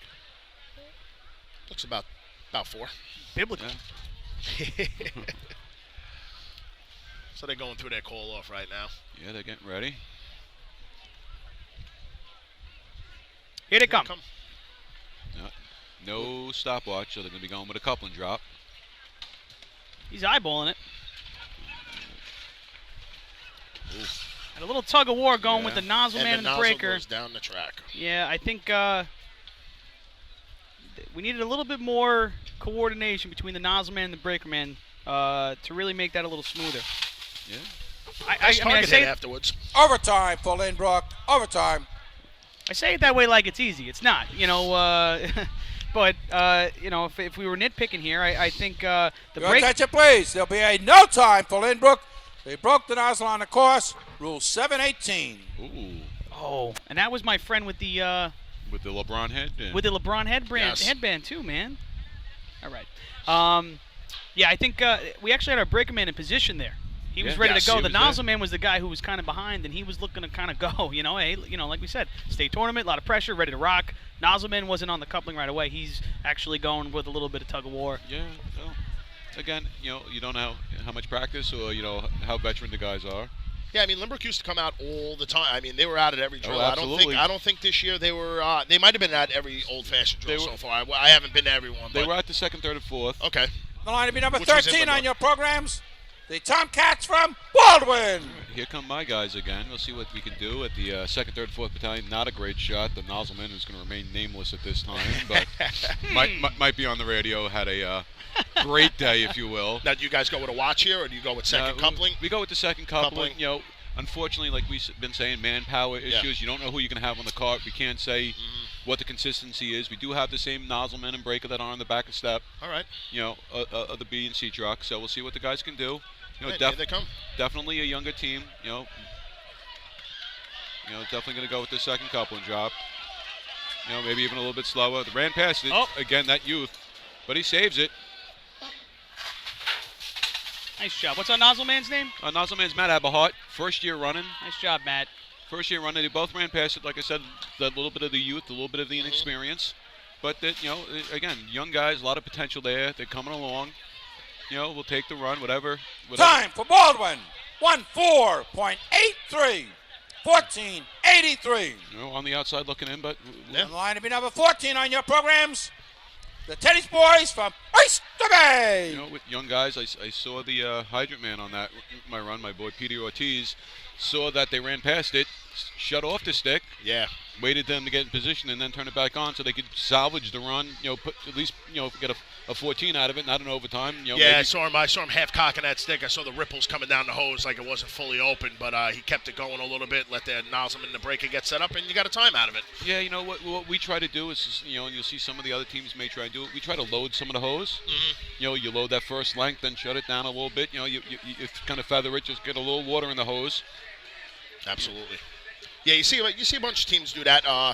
You'll see that, a couple of these teams, they definitely do feather it down there, waiting for the nozzleman. And they actually wait for the nozzleman and the breaker to actually couple the hose, and then they'll send it.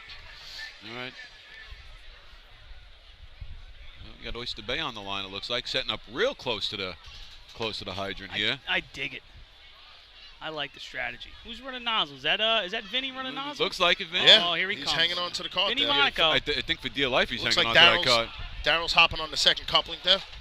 That's adorable. Oh, he went to break it himself, but he didn't get to the coupling in time. Yeah. He's pretty mad at himself right now. Yeah, I don't know if he had enough time. Oh. We actually lost the nozzle. That's that Hempstead water for you right there. A lot of pressure and hard to control sometimes. No time for Oyster Bay. Fair to complete the contest. Rule 13-15. You were talking about, getting that water on the course. Now with that little bit, now it was a little bit further on the course, and they did charge the dummy length. So they got to bring that over, either roll it up or walk it. We're going to not want to break in the water over Your here. attention, please. Another reason for no time. The nozzle man did not have his foot on the starting line. Rule 13-15. I mean, how many times can we embarrass the guy? He loses the nozzle. 7-12. Rule 7-12. Doesn't complete the contest, and they didn't have his foot on the line. I mean, and geez, Rouse Phil. has just got to add that in there for him. Rouse. Just for good measure. Just one, man. Just one's good, brother. You got to hit him with two. Double no time. Oh, looks like he's on the line to be number 15 on your programs. The Smoking Seagulls from Point Lookout. I thought he was giving him another one. Oh, and by the way, he looks terrible with that shaved head, so there's another no time. Sorry, Vinny. All right, so we got Point Lookout Lido on the line here. Again, coming off of stealing a point, right, a fifth-place point in cart ladder. And we have a nice little crowd going here. Yeah, a very nice crowd for Hempstead. For the Old Fashioned State, admittedly, a little less loud, so maybe you don't get as large of a crowd as usual. But we got a nice little crew here, friends and family, watching this thing go down here. So here's our Point Lookout Lido Seagulls coming down. Smoking Seagulls, Chris. The Smoking Seagulls. Smoking Seagulls. Smoking ' Seagulls. They come down the track. Well, it looks like they're going to go with the coupling drop. Yeah, they're going to go with the coupling drop. And and they look like he waited a little bit longer than that second coupling, but gives them time to set up. Nice little target hit there for him. They'll take that. I'd say so. Yeah, they'll take that. They run a little bit different than I've seen some of the other teams with the nozzleman actually running on the outside instead of inside with the coming off the that would be the left side of the cart instead of the right. Correct. It's a little different than some teams. For Syosset. Point Lookout.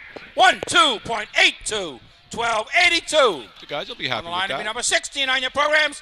The Night Raiders from Syosset. I give these guys credit. They ran that 881 in cart ladder. Come out here with a nice professional shot. I think I'm at my max. A professional shot in cart hose, and like you said, it may be a little unorthodox, but still it smooth. works. Nice little target hit at the end. Hey, it works. Works for them. But again, and hopefully teams come back and watch us here, because go back, watch Freeport Nighthawks in a little bit. Watch Miller Place with the watch out. Yep. They know exactly what they got to do to get the timing down here. And if Point Lookout was able to move that water up just a little bit, they'd be in the 11s. They'd be playing the game big. Yeah, time.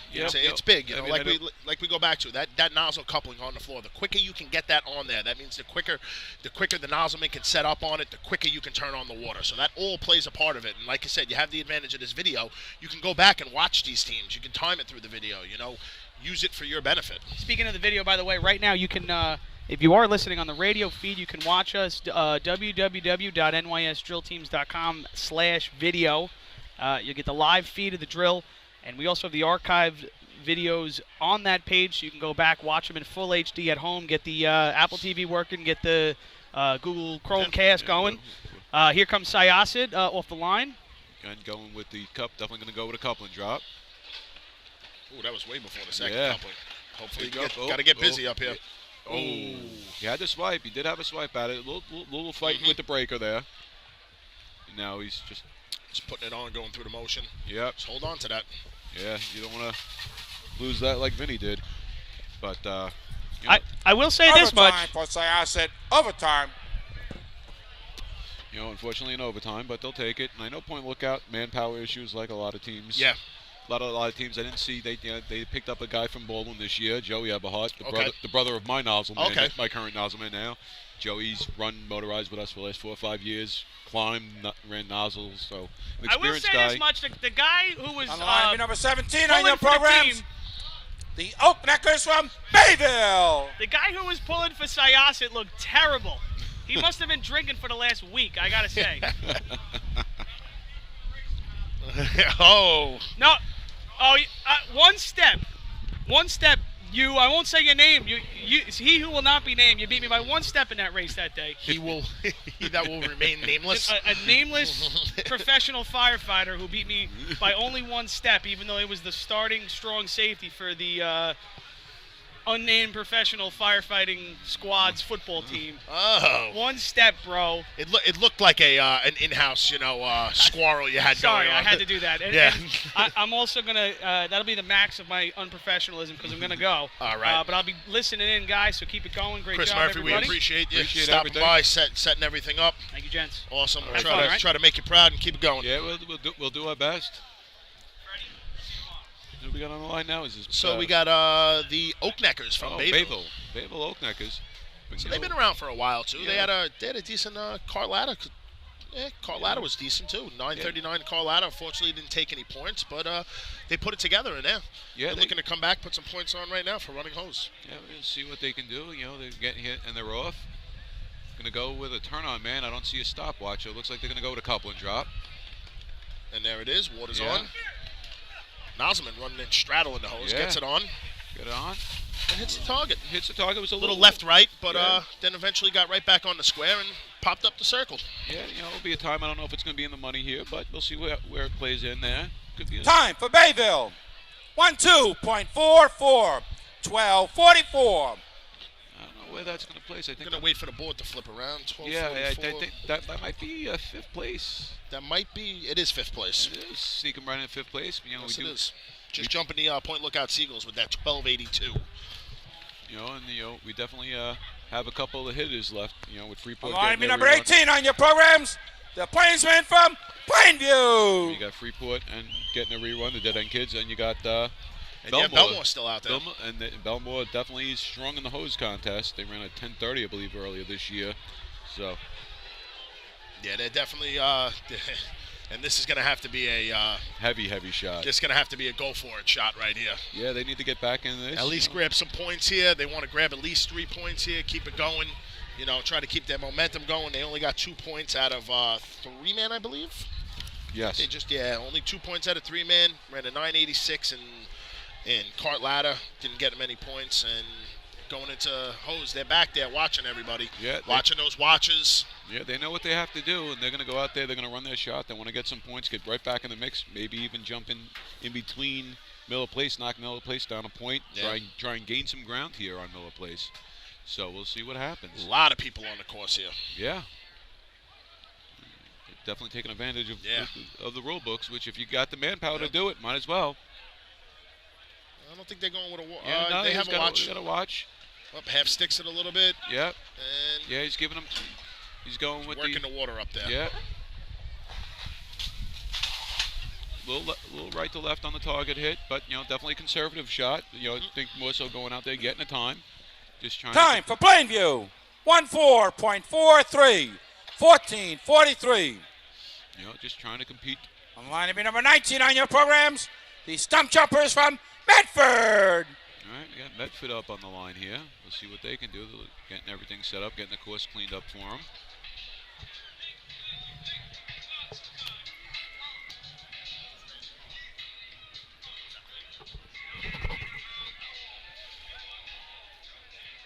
We got Plainview, just getting off the course, clean up the hose here.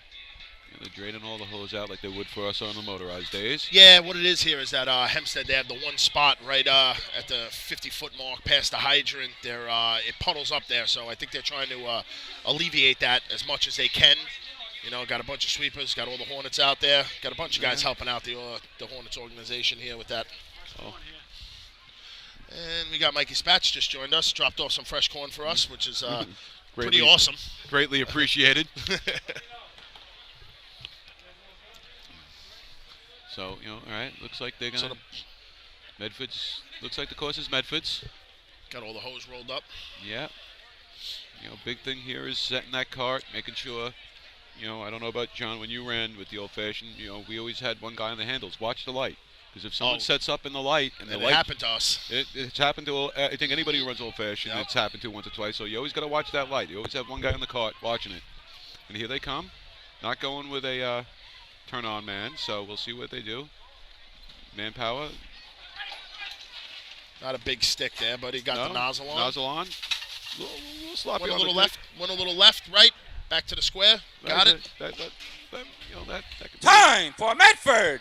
1-2.31. Ooh, and that sneaks in there. 31. Sneaks in there with a fifth place if I got our times right there. Yeah, just snuck out the Oakneckers there with a 12:44. So as we're sitting right now, we have... Should be Freeport. We have Freeport with a 10:55, Miller Place with a 10:63. Then we have... On the line to be number 20 on your programs. Woodlanders with a 10:44. Slowpokes from Sheldon. And then Amityville with a 10... Rockwell Center's 11:44. 11:44 it was.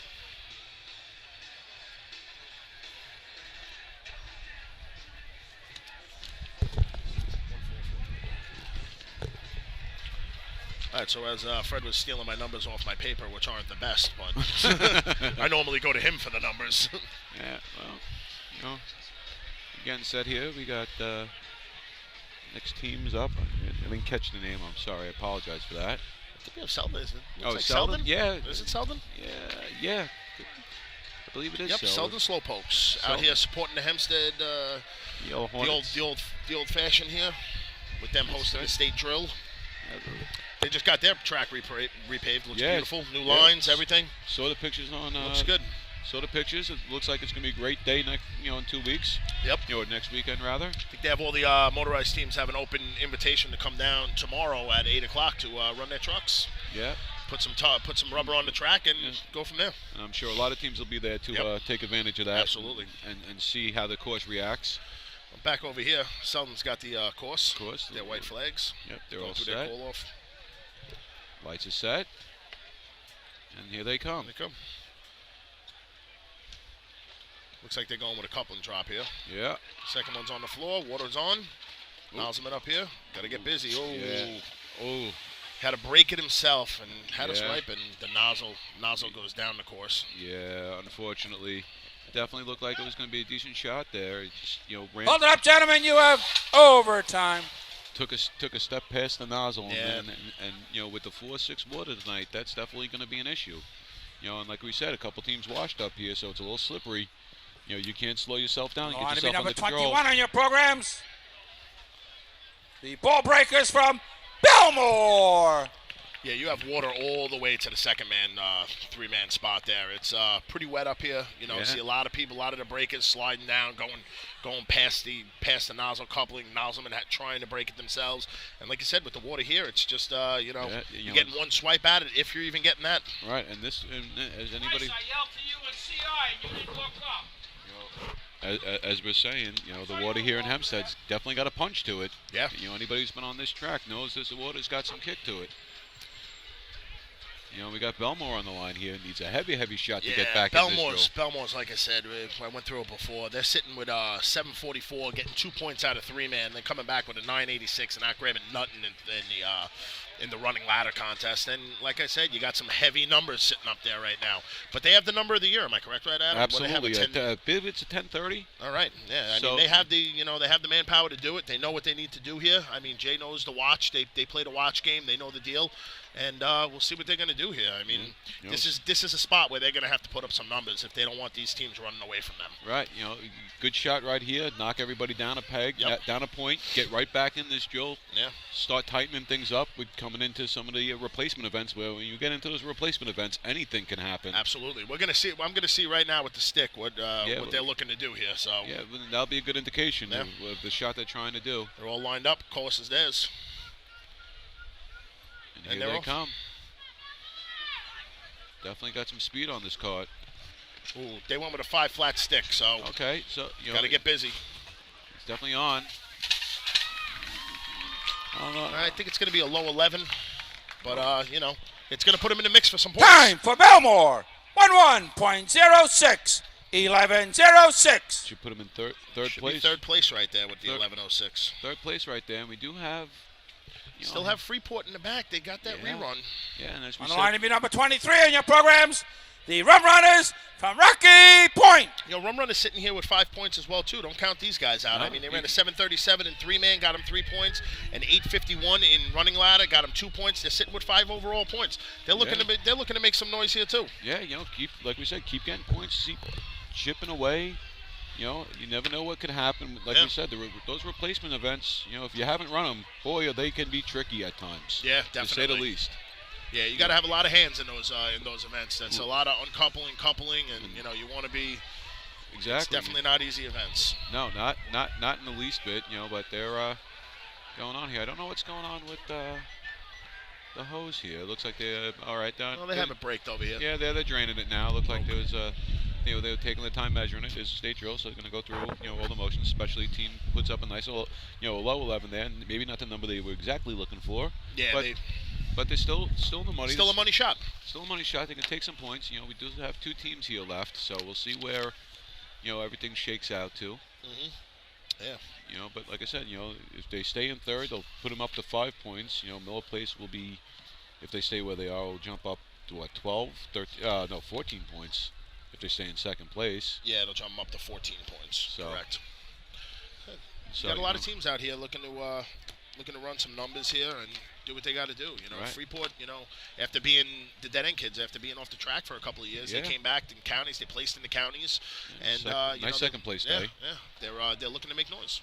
Right, and like we said, veteran team, a lot of smart guys on all the teams, but Freeport with Mouseburger and some of the veteran gentlemen on that team.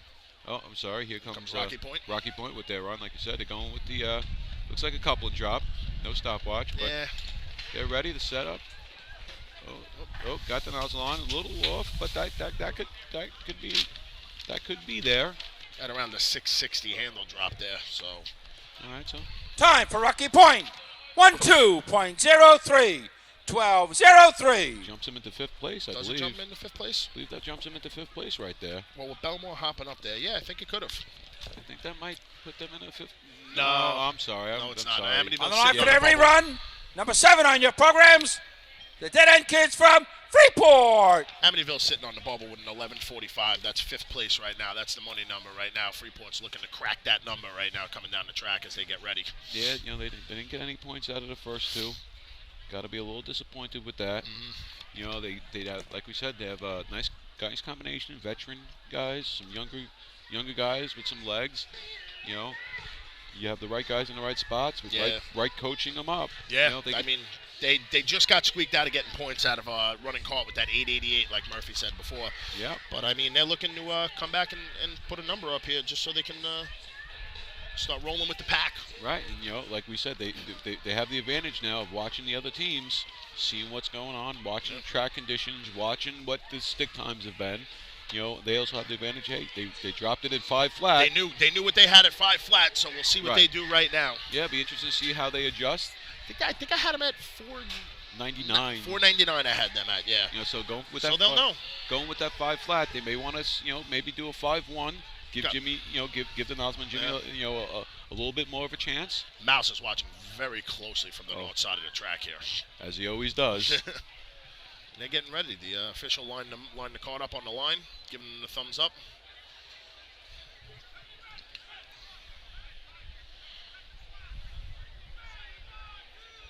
And here they come. They're off the line. And it looks like they slowed it up this time. They went with a 530 stick I had. Oh, and he doesn't get it on. And he, you know, again, Jimmy breaking by himself. That's tough. That's just not going to do it for them. Nah, blap the target on that hit, but with the swipe. Time for the dead end, kids. 17.27. 17-27. I mean, they did slow it up a little bit. Like I said, I had a 5 flat stick on the first one. Jimmy was breaking by himself on the first one, had a swipe at it. Second one, they went with a 533 stick here, and Jimmy breaking by himself again, broke it, had that one swipe again at it, and then just got washed out by the Hempstead water. Yeah, you know, again, anybody who's racing the Hempstead, like we've been saying, there's a punch to that water. So, we'll see where it goes. We're going to get the official results here in a second, but, you know, again, I think, you know, Freeport Nighthawks coming out, setting the bar with that 1050. Yes, they are. 1055 they came out with, and he had a lot of time up at the nozzle. Yeah, I mean, they dropped the stick at, what I have it at, 490? I thought it was 470, and I had Miller Place at 490, I think, yeah. So they dropped it at 470, and he had plenty of time up at that nozzle to set up. And Eddie banged the target, got himself a 1055 there. Yeah, that's 5 points. That's going to start moving them back into the conversation. Move the equipment! Results of the cart hose contest. First place, 5 points. Number 1, Freeport Nighthawks. Second place, 4 points. Number 4, Miller Place. Third place, 3 points. Number 21, Belmore. Fourth place, 2 points. Number 9, Rockville Center. And fifth place, 1 point. Number 3, Amityville. So we got Amityville squeaking in there at 1 point at the 11:45. Got Belmore clipping away 3 points with their, let's see what we got here, with their 11:06. You know, and like we said, we got it at that 10:55. You know, they went out first. They set the bar and you know, put a little pressure on some of the other guys. Yes, they did. You know, as former state champions, they know how this game is played. Absolutely. They've been out on the track for years now. You know, now we start getting. Now this is where the game gets interesting. This is going to be a tight little race going through this. We'll see how these this cart hose replacement event pans out. But I mean, I think we have a tie for first as of right now. I think Miller Place should be. They're sitting with 14. 14. And Rockville Center just picked up. Rockville Center should have. Oh, that's 8. That's 10. Okay, yeah. So we're sitting with 14, 10. So it's Miller Place putting a little distance there. You know, the 3 points with plenty of events left to go. Yeah, definitely. We got 5 contests left here. So now it gets interesting, and those who haven't seen a lot of the Old Fashioned or run a lot of the Old Fashioned. Don't forget the refreshment stands, plenty of hamburgers, cheeseburgers, hot dogs, corn, and other delicacies, cold beer, cold soda, cold water. Support the host, please. So Belmont with a big 3 points there to get them back into the competition a little bit. I mean, Miller Place is sitting there with 14 at first place. Belmont's sitting there with 5. Rockville Center is right behind Miller Place with 10 points right now. Right. And these are Old Fashioned money events right here. These are what they come out here to run. Right, and like we were saying, the replacement events. If you don't know, if you haven't run the Old Fashioned and you haven't run back from after the target hit and running hose replacement, running back that 100 feet back to the gate, or however however the teams run it, with a gate or not with a gate. A lot of intricacies in this right. in these events. Teams run differently, no gate, with the gate. And it definitely creates. There's the opportunity there for a team that no one expects come in here and just have the right shot. Someone misses a hit on the gate, even if they sometimes you get the sloppy target hit on the first shot or the second target, and it changes the entire contest here. All right, as we get set up for this fish seat replacement, running hose replacement, we're going to take a quick break, do a couple of pay some bills, and we'll get right back to you as the event starts. Group is back supporting Drill Team Racing and taking their game to the next level. With 20 years experience in the apparel industry and the addition of an in-house design team, we will find exactly what you're looking for. This year, join Team Titan and let us handle all your apparel and equipment needs and be part of all of Team Titan's promotions. Follow us on Instagram at Titan Group Racing to keep your hand on the pulse of your favorite teams. Owned and operated by members of the Drill Team community, we know what it takes to run your team. Let us handle everything from jerseys to helmets and tape to trophies. We are one-stop shop for all your drill team needs. Call us today at 631-859-0075 or see Artie Suskind or Devin Robinson on the track. Gear up, get on the Titan Group. The Titan Group is back supporting Drill Team Racing and taking their game to the next level. With 20 years experience in the apparel industry and the addition of an in-house design team, we will find exactly what you're looking for. This year, join Team Titan and let us handle all your apparel and equipment needs and be part of all of Team Titan's promotions. Follow us on Instagram at Titan Group Racing to keep your hand on the pulse of your favorite teams. Owned and operated by members of the Drill Team community, we know what it takes to run your team. Let us handle everything from jerseys to helmets and tape to trophies. We are one-stop shop for all your drill team needs. Call us today at 631-859-0075 or see Artie Suskind or Devin Robinson on the track. Gear up, get on the Titan Group.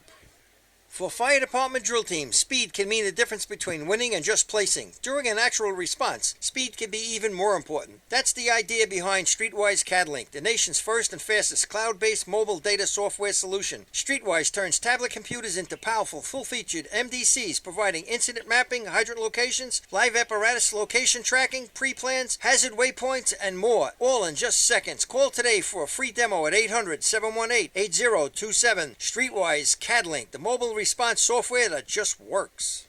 How old is your fire department thermal imager? Thermal imaging technology is changing as quickly as your smartphone, and the time has come to upgrade your TIC. Coastal Fire System is the exclusive thermal imaging distributor of New York State drill teams and offers the full line of Scott, ISG, and FLIR cameras. Coastal is a one-stop shop for the best brand, so start the upgrade process with the longest-running sponsor of New York State drill teams. Camera servicing also available. Check out Coastal Fire System on Facebook or give them a call at 631-661-7515. Integrated Wireless Technologies is proud to be part of the 2015 season as the exclusive Motorola dealer for New York State drill teams. IWT is a Motorola manufacturer's representative and offers the full line of Motorola products to fire departments as well as David Clark headsets. IWT is your one-stop shop for custom radio solutions, licensing assistance, and top-notch service with fully insured technicians. Start your next radio upgrade with IWT. Check out their website at www.goiwt.com. With over 60 years of experience in the fire and rescue business, Nassau Fire Apparatus is known to be the leader in the industry. They are vehicle and equipment distributors who provide products, parts, maintenance, repairs from coast to coast. People working at Nassau Fire not only sell the products and services, but also work in the industry in EMS and as firefighter volunteers. You won't find a more dedicated and experienced team to align with than Nassau Fire Apparatus. Visit them online at www.nassauFire.com for more information. The 2016 Fire Rescue and EMS Mega Show takes place February 20th and 21st at the new location, the Brentwood Sports Fieldhouse at Suffolk Community College. It's bigger and better, with many new vendors showing the latest, most up-to-date turnout gear and new products. Hundreds of vendors will be present to explain and demonstrate their product lines and services, along with the extrication competition. See you next February in Brentwood at the Mega Show. Jolly Tinker Hose Company is the new source for the best racing hose available. Each length is designed to withstand the demands of FD racing. Colored hose and double jackets now available. For more information, call 516-322-6366. Jolly Tinker Hose Company. We have tight hose. If you experience any damage due to fire, flooding, wind, or mold and need help, contact SOS Emergency Services. SOS is the exclusive emergency mitigation company for New York State drill teams. It's family-owned and firefighter operated. SOS has a friendly working arrangement with all insurance companies, so call 631-486-7979. SOS Emergency Services for the right help in your time of need. All right, so we're back here. The next contest to be run is the running hose replacement contest, otherwise known as cart hose replacement. State record is 17.96, and it is held by the Rockville Center Woodlanders. All right. So first team on the line to be number 1 in your programs, the Nighthawks from Freeport. Thanks, Rouse. Appreciate that. So we're back here in Hempstead. Started a running hose replacement. And this is where the teams make their money. Yes, they do. This is their money events. This is what's going to separate the pack here a little bit. So we have the Nighthawks on the line right now. Just been given the course. They're ready to pull off from the line. All right, and here they come. Yep. Quick water. This is an efficiency shot. That stick should be pulled immediately. Oh, big loop back there. Yeah, it's going to come up a little short. Hits a good target, though. Decent target hit. Guys are running back. They know how to run this event. They've run good times, but they look a little discombobulated out there a little bit. Oh, break at the gate. Break at the gate. That's not going to... Here they go. You got water in it. Hits the second target. They're definitely not going to be happy with that one. This is that's one of their money events. They're really good at it.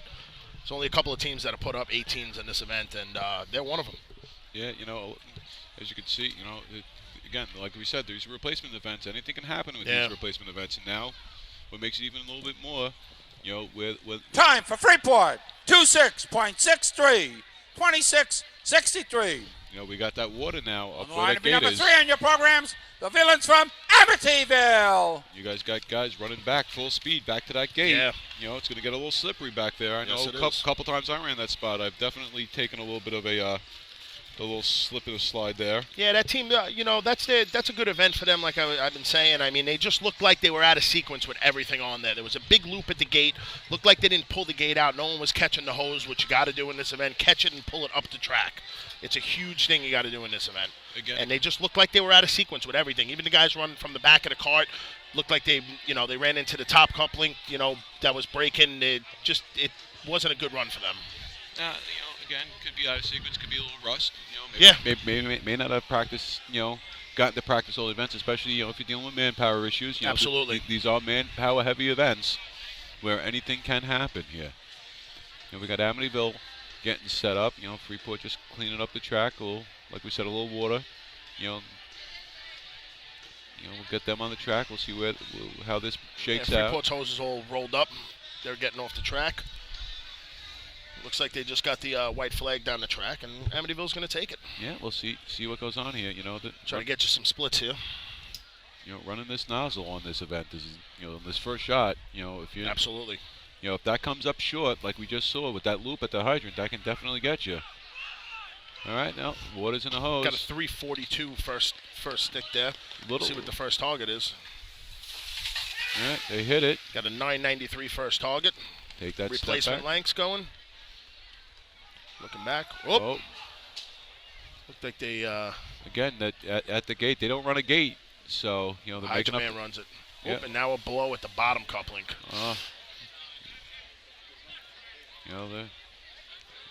Looks like they got everything connected. I'm going to send some water, finish the event.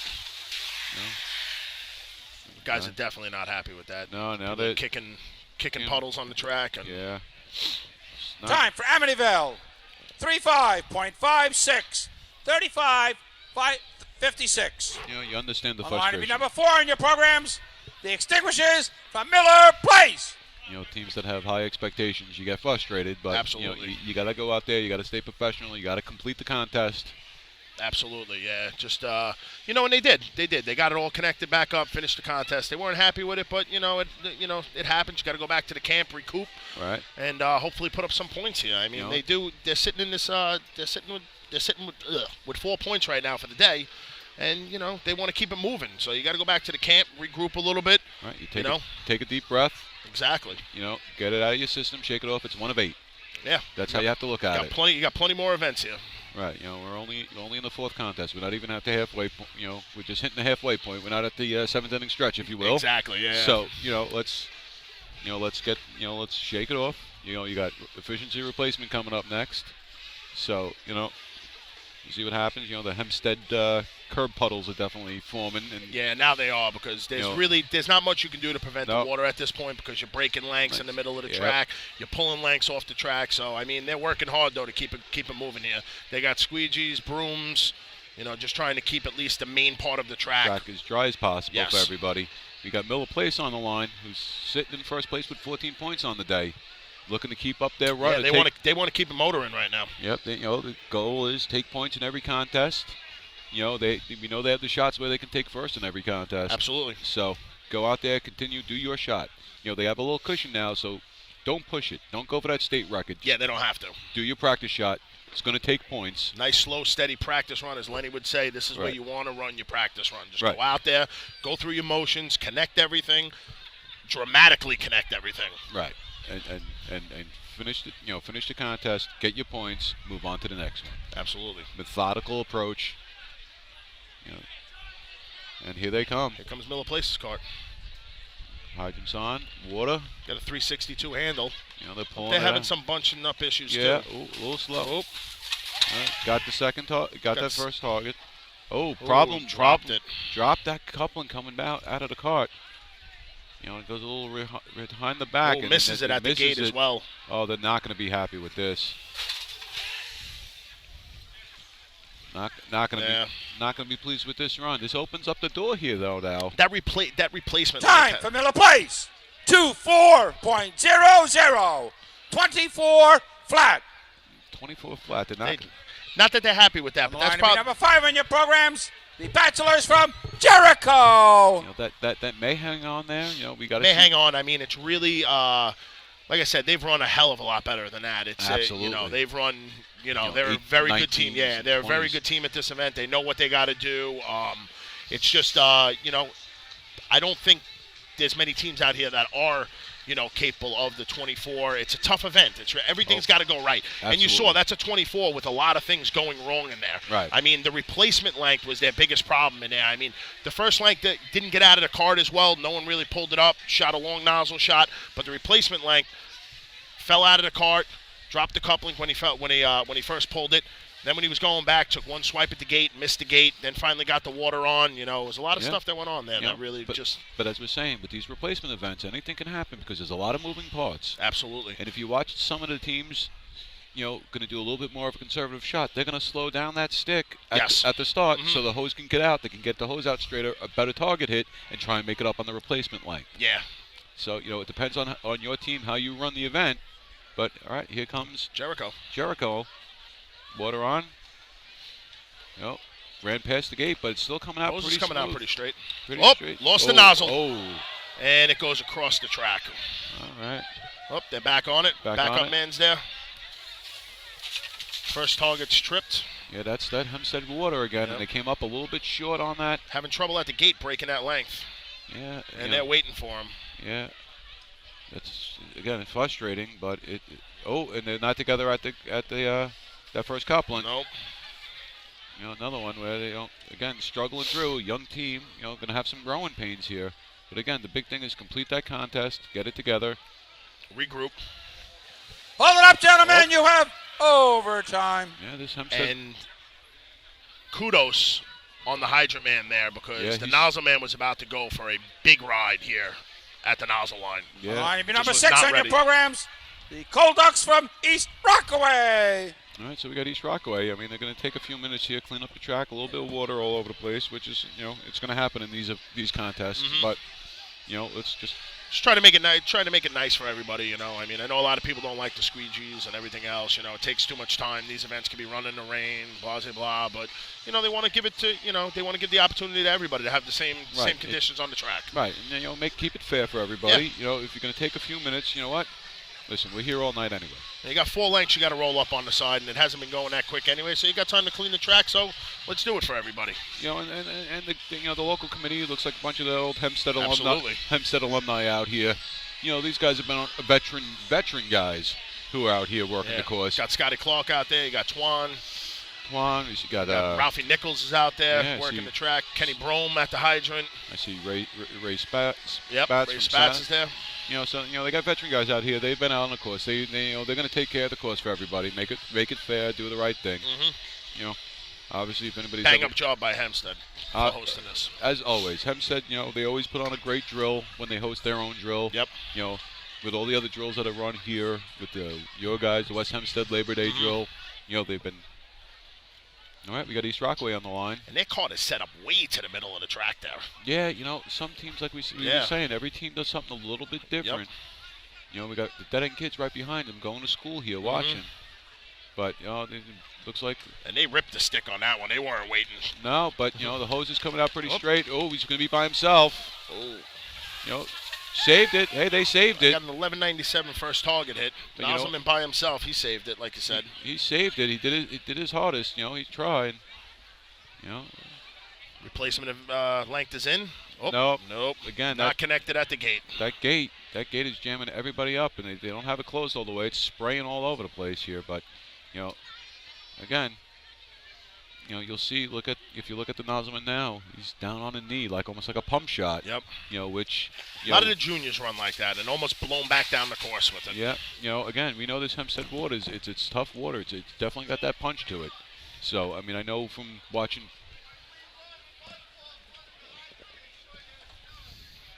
Gotcha. Time for East Rockaway. 4-3.44. 43-44. All right, so 43-44. On the line to be number 7 on your programs, the Dead End Kids from Freeport. I think 45's in overtime. But you got Freeport looking back, coming over here, trying to get some points for the day here. Trying to get back in the groove. Again, anybody who's been out on this course and raced either old-fashioned, motorized, knows, you have good days, you have your bad days. They're struggling a little bit. As we said, there's still plenty of time in this. Absolutely. Drill left. They definitely dug themselves a little bit of a hole, but they can dig themselves out of this very quickly. Like we've been saying, you get a couple of 5s here and there. It's a big, it's a big jump.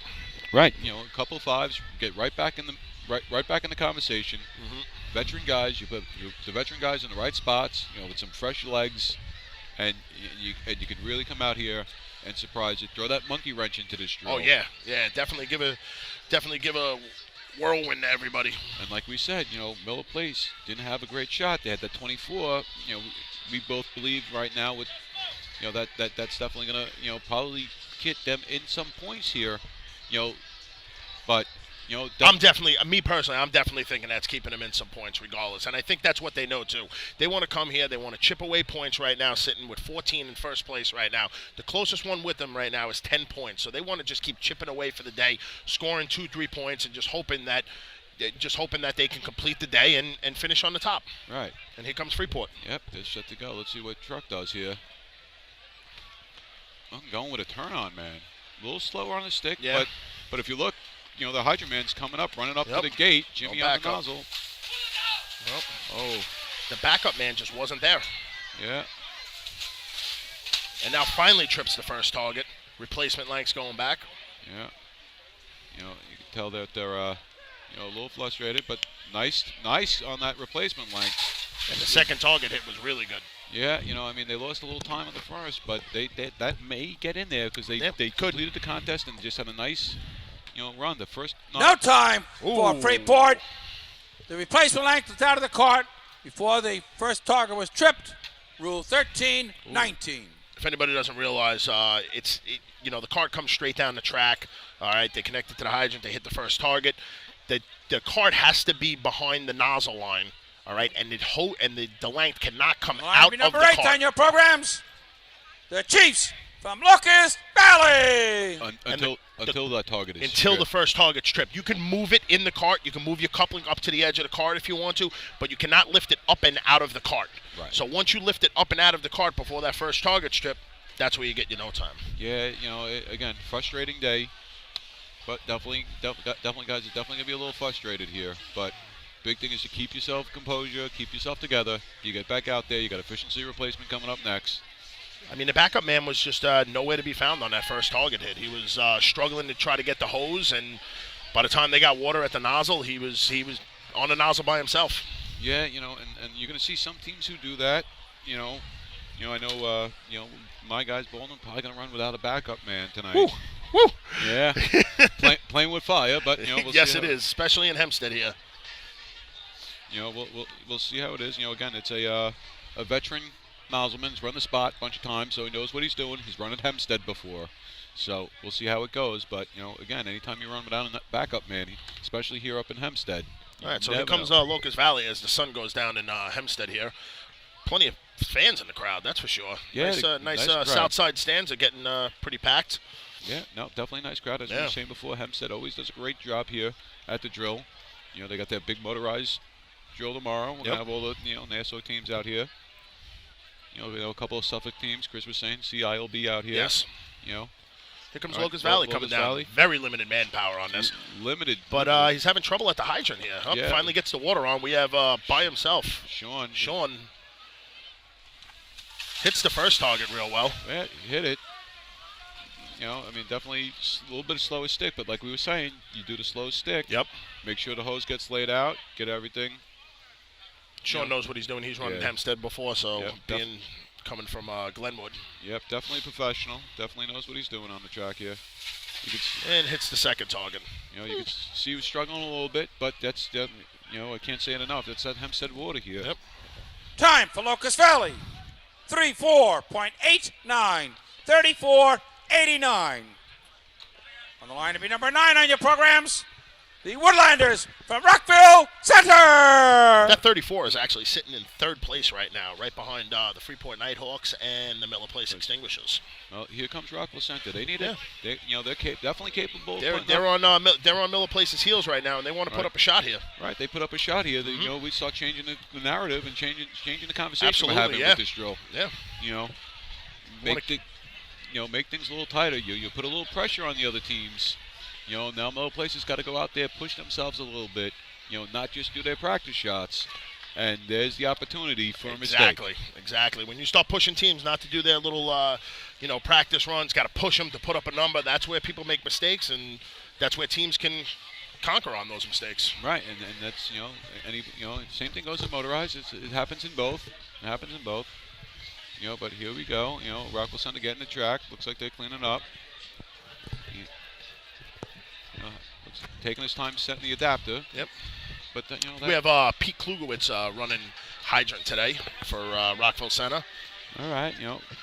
Pete's taking his time, very methodical, which could be a little bit of a ploy here, trying to let the track dry a little bit. I don't think the sun's out, so it's not really going to help him that much. But you never know.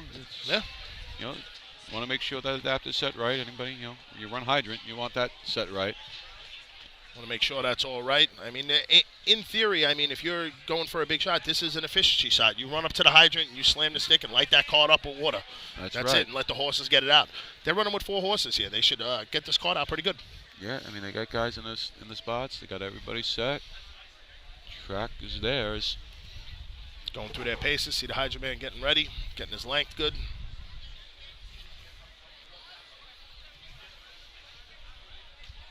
All right, they're going through their call-off now.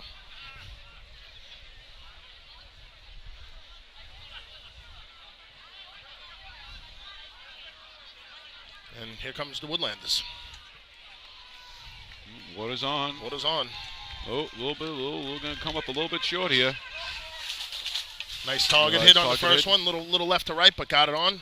Replacement lengths going back. This is where they can make up some big time right here. Oh, won't fight, but no, they got it. That's it. Water's on. They're going to be happy with that. They're going to be really happy with that. Yep, that's going to put them right in the mix. That's going to be a first-place run, it looks like. Time for Rockville Center. 19.93. Oh, that's a 19. Big shot for them. Right. Big shot for them. Right. It Number 10 on your programs. The Tumblers from Lynbrook. And there's plenty of room for improvement on that. These guys have run that event. They're awesome at it. So it's right. And like you said, there's a little room for improvement. The first target. Yeah, the first length I think needed to come out a little bit straight. It looked like people had trouble catching it coming out of the back of the cart. But besides that, veteran Tony Rugolo at the nozzle there. He looked like he overran it a little bit, but set himself again. Nailed the first target. Replacement length was back there real quick, and slammed the second target on that. Right. There's really and like we said, you can make up a lot of time in this if you have a good replacement and length. that replacement length was back there very Right. quickly. And you have the speed on that replacement length. That's where you can save a lot of time, especially if you have a good shot and hit that gate, hit that first coupling. Oh yeah, you can make up seconds. Yeah, 100%, definitely in this contest. Yep. You know, and that's like we said. That's a team that knows how to run the event, and they just showed it that they knew how to run it, and they put up a shot when they needed the shot. Right, hope, and then now they hope that a couple teams behind them. Yeah, got to get those tweeners now. Got to get those tweeners. Get the tweeners in there, and there's a big time gap there. There's almost 4 seconds. So we'll see what happens, and we get the next team up. We'll see what goes on here.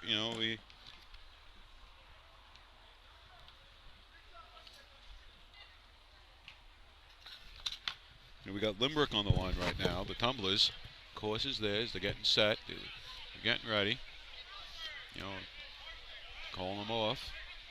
See what they do here. Looks like they got plenty of people out there. Yeah, they got a lot of bodies. Cart's moving.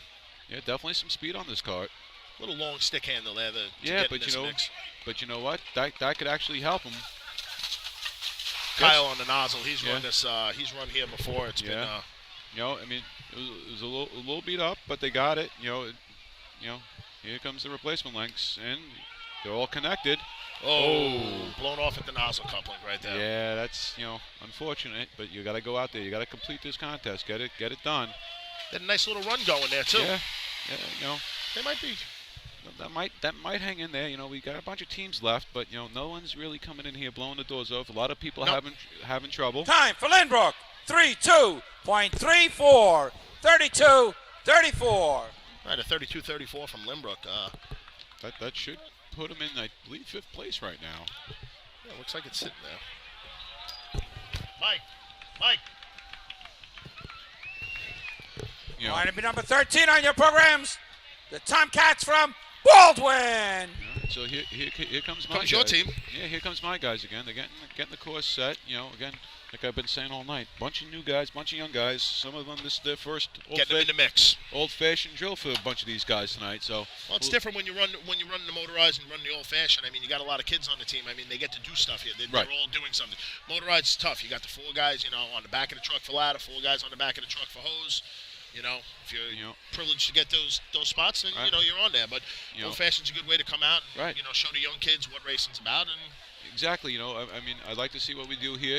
Again, like I said, bunch of young guys. Some of them first time running this contest. Yeah. Limited practice. But I do like my speed on the cart. I know the cart's going to be decent speed, and I know that length going back is going to be fast. What happens in between? We'll find. We'll find out. You got the fast people in the spots that you need them in. Right, and the thing here is going to be, like I said, I think we're going to go without a backup man. So he might just hold off on the stick. No, didn't hold on the stick. Definitely. He didn't. Definitely a big loop.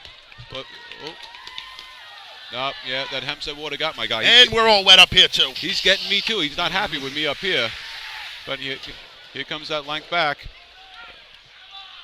And like I said, that inexperience here coming in, but they're getting it together. To get it together, give them the water. Tough time. I think they're waiting a little too long. They waited until they put the coupling completely on the gate. Yeah, again, it's that youth, that inexperience. Yep. But they completed the contest. Got me wet up here. I think that might have been on purpose. I think time it was. For Baldwin. 32.30. As Waters. 32-30. Let Rouse finish up here. Yeah. On the line, number 14 on your programs, the Teddy's boys from Oyster Bay. As water's dripping from the roof of the arch at Hempstead here after the Baldwin run. Yeah, well, we're a little wet. It's all right, though. My friend Mike taking care of us. He thought we were a little too dry up here. Yeah, a little too hot. Yeah, but, again, we're out here. We're competing. Exactly. Got the young guys getting their feet wet, learning the contests. We'll see what happens. As the nozzleman's laughing at Adam right now. No, that's my backup. That was the backup. That's the backup man who was a step behind. Yeah, he came in when he saw trouble was on the rise. Yeah, like I said, again, sometimes the lack of practice, the manpower, getting guys together, especially for the old-fashioned events. But you know what? You're out here, you're competing, you're having a good time. Right. Gorgeous night down here in Hempstead. Right. Stands are filling up over here on the south side. Looking good. Yeah, a great night for racing.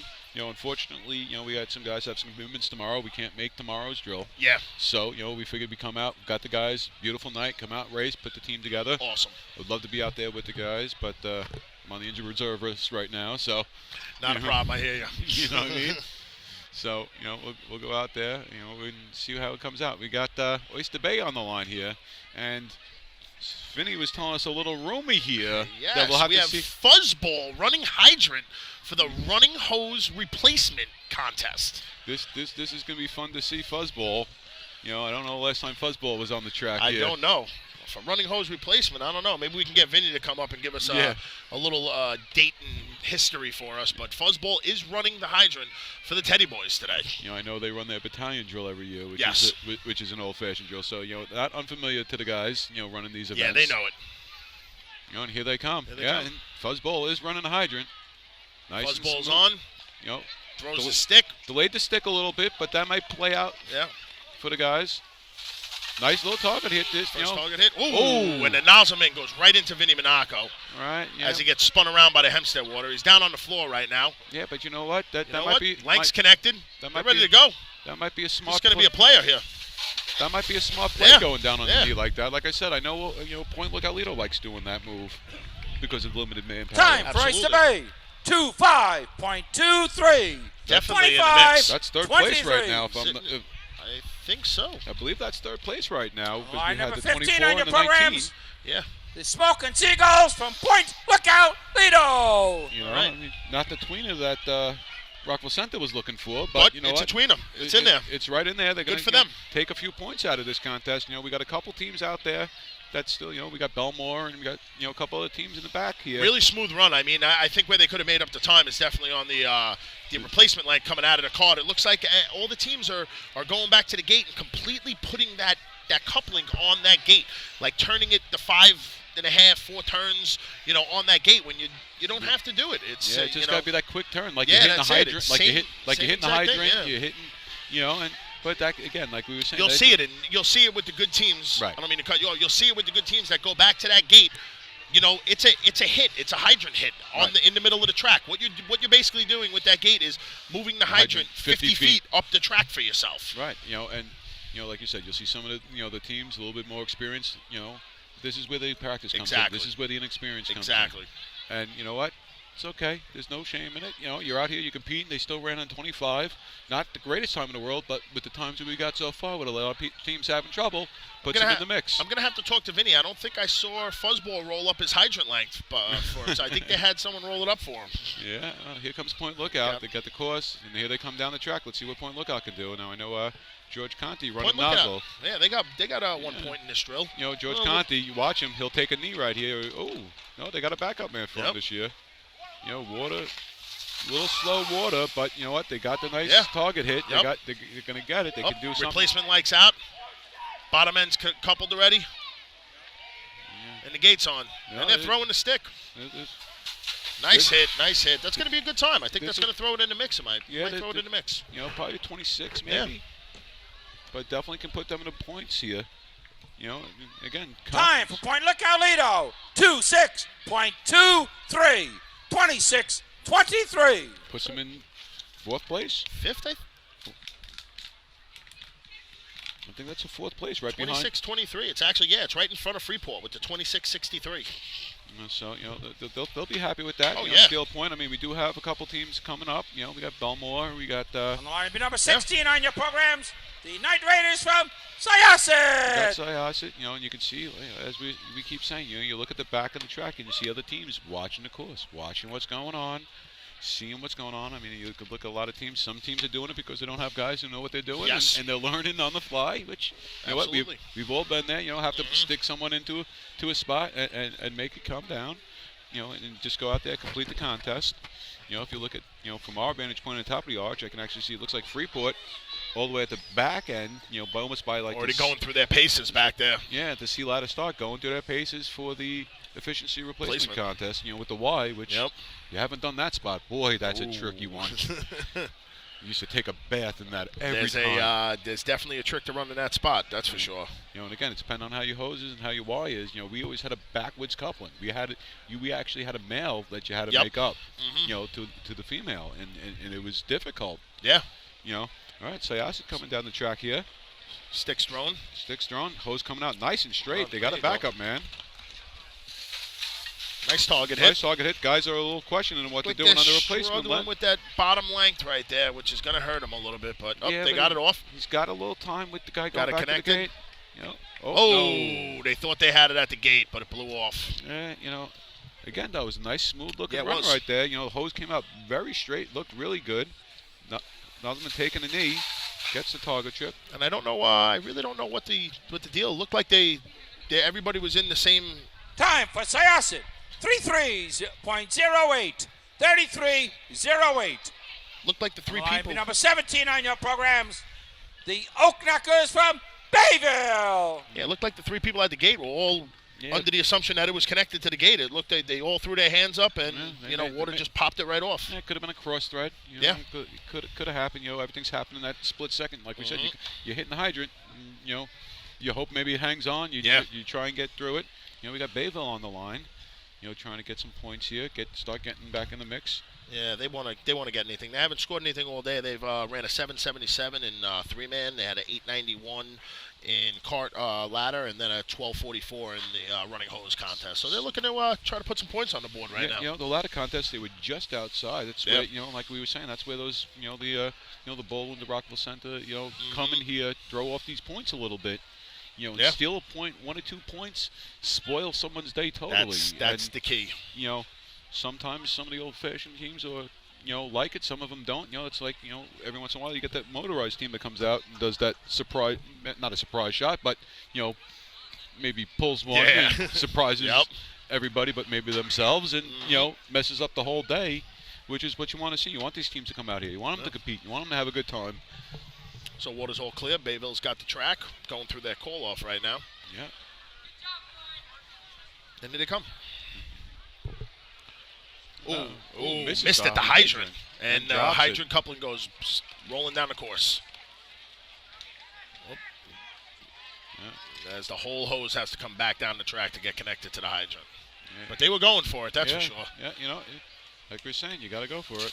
Yep. There you go. Target's hit. The guy's going back with the replacement length.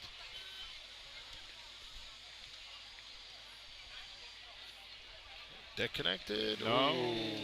Nope. That nozzle coupling. You know? Yeah. Again, like we were saying, these top coupling. These replacement events. This is what separates everybody here. This is where things get real interesting. And you know, here comes the water. They're gonna try and just finish it out here. You got it. You know Overtime for Bayville. Overtime. Unfortunately, I mean, they went for it at the hydrant. They were, they definitely were. I mean, well, you know, like we were saying, you know, they're looking to get off the ground here and try and get some points in some of these. Try to make some noise. Right. Stir up the pot a little bit. Right. And again, you know, especially with these replacement events and some of these teams that are here. Line number 18 on your programs. The Plainsman from Plainview. Someone comes out, sneaks in a good time, jumps a team, even if it's down a point. That could change everything in the drill. Right. You know, we know some teams have stronger in some events, stronger in others. So, you know, we got the efficiency contest coming up. We got another replacement event. Yeah. You know, 2-1 is also a wild card. Tough. You know, tough event. Tough event. You know, with the 2 hydrants. You know, and then buckets. You know. Yeah, buckets is you know, could be anybody's game in buckets. But I have a, you know. Let's hope we get a contest all the way, you know, all the way down to buckets. So it's nice to see the drill come down to buckets and really have to put up a bucket shot, and you know. And again, as we were saying, you know, you add a Rockville Center, and a couple of these other teams, even the dead end kids may not have been having a great day, but they know in their hearts they can come out here and run a 25, 26, you know, in buckets here and jam up the points. Throw up a spoiler. Right, and just spoil someone's day, and you know. For a team like that, in a weird way, might make them a little happy. Yeah, you know, we've all been there. Yep. Like, we got him. All right, so we got the Plainview Plainsmen on the line right now. All right. You know, They're going through their call off.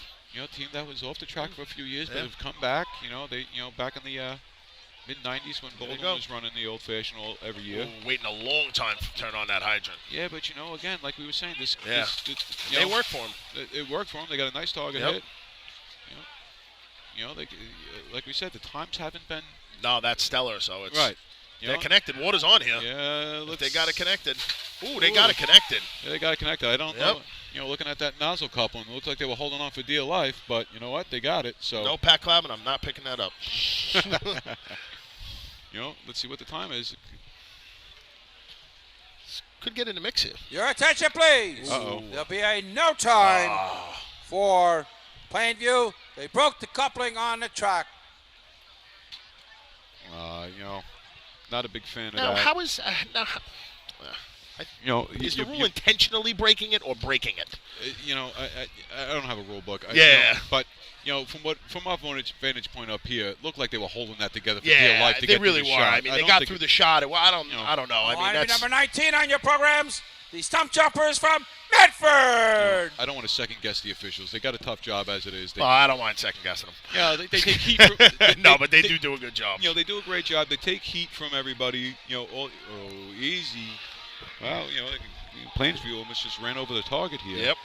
You know, got to be careful with that. Yeah, they had their cart off to the off to the side where they had all their hose, which was a little unorthodox, as you know, all teams were. But you know, that was always one of the good things if you were running the handle. Once they left with that hose, you were gone. Yeah. You start walking back to camp. Your job is over. Definitely. You know, we got some of the officials looking at it, just making sure the target's okay. Did they hit it? They definitely clipped it with the, you know, on our right, which would be the left side of it, you know, in the middle of the track from up here. But, you know, it looks like they're okay. They're checking it. They're all right. Well, I think they're going to have to, you know.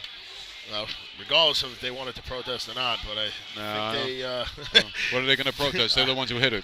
No, I'm talking about before that. Oh, yeah. You know, again, you know, I don't know what the time would have been. I think it would have been, you know, might have been in there for a 4th, 5th place shot. I think Jocko just yelled up.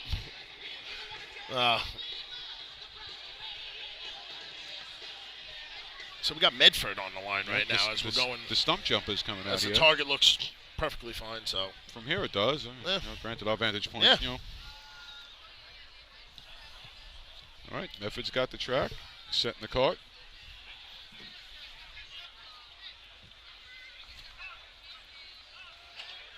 Going through their call off here.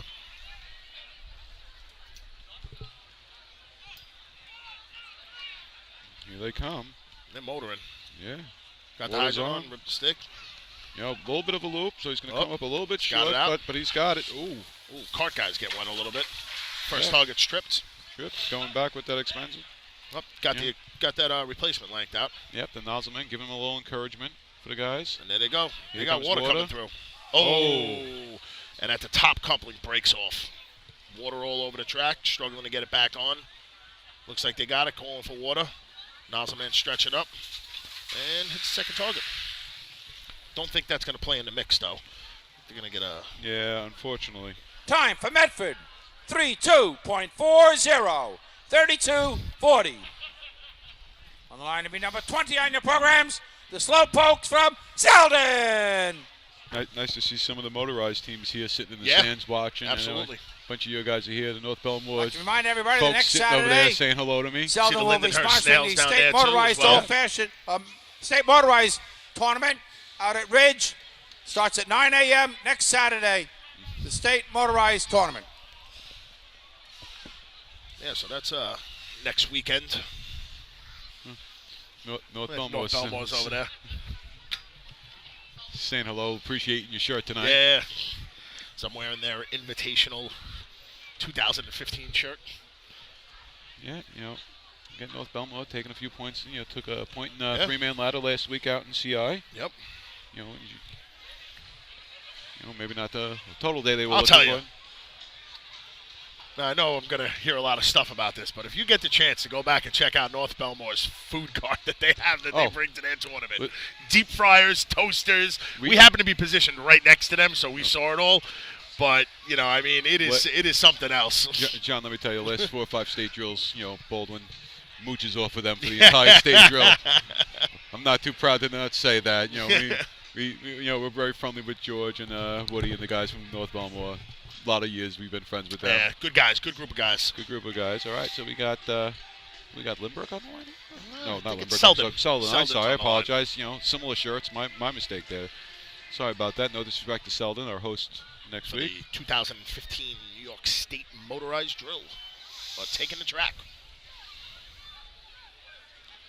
So they go through the call-off. You know, it's nice for them to come out, support the Old Fashioned here at the state, you know. All right, the water on. Sticks on. Sticks on.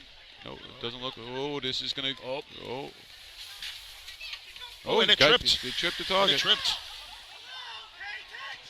Wow. Oh, got a little yelling from the nozzle. Yeah, you know, guys. Oh, and they're backwards. Yeah. Oh, no, they're going to hook up to the wrong length here. No, I think they got the right one. They got it. They do? All right, yeah, you're right. I'm sorry. It looked a little confusing from my angle right here.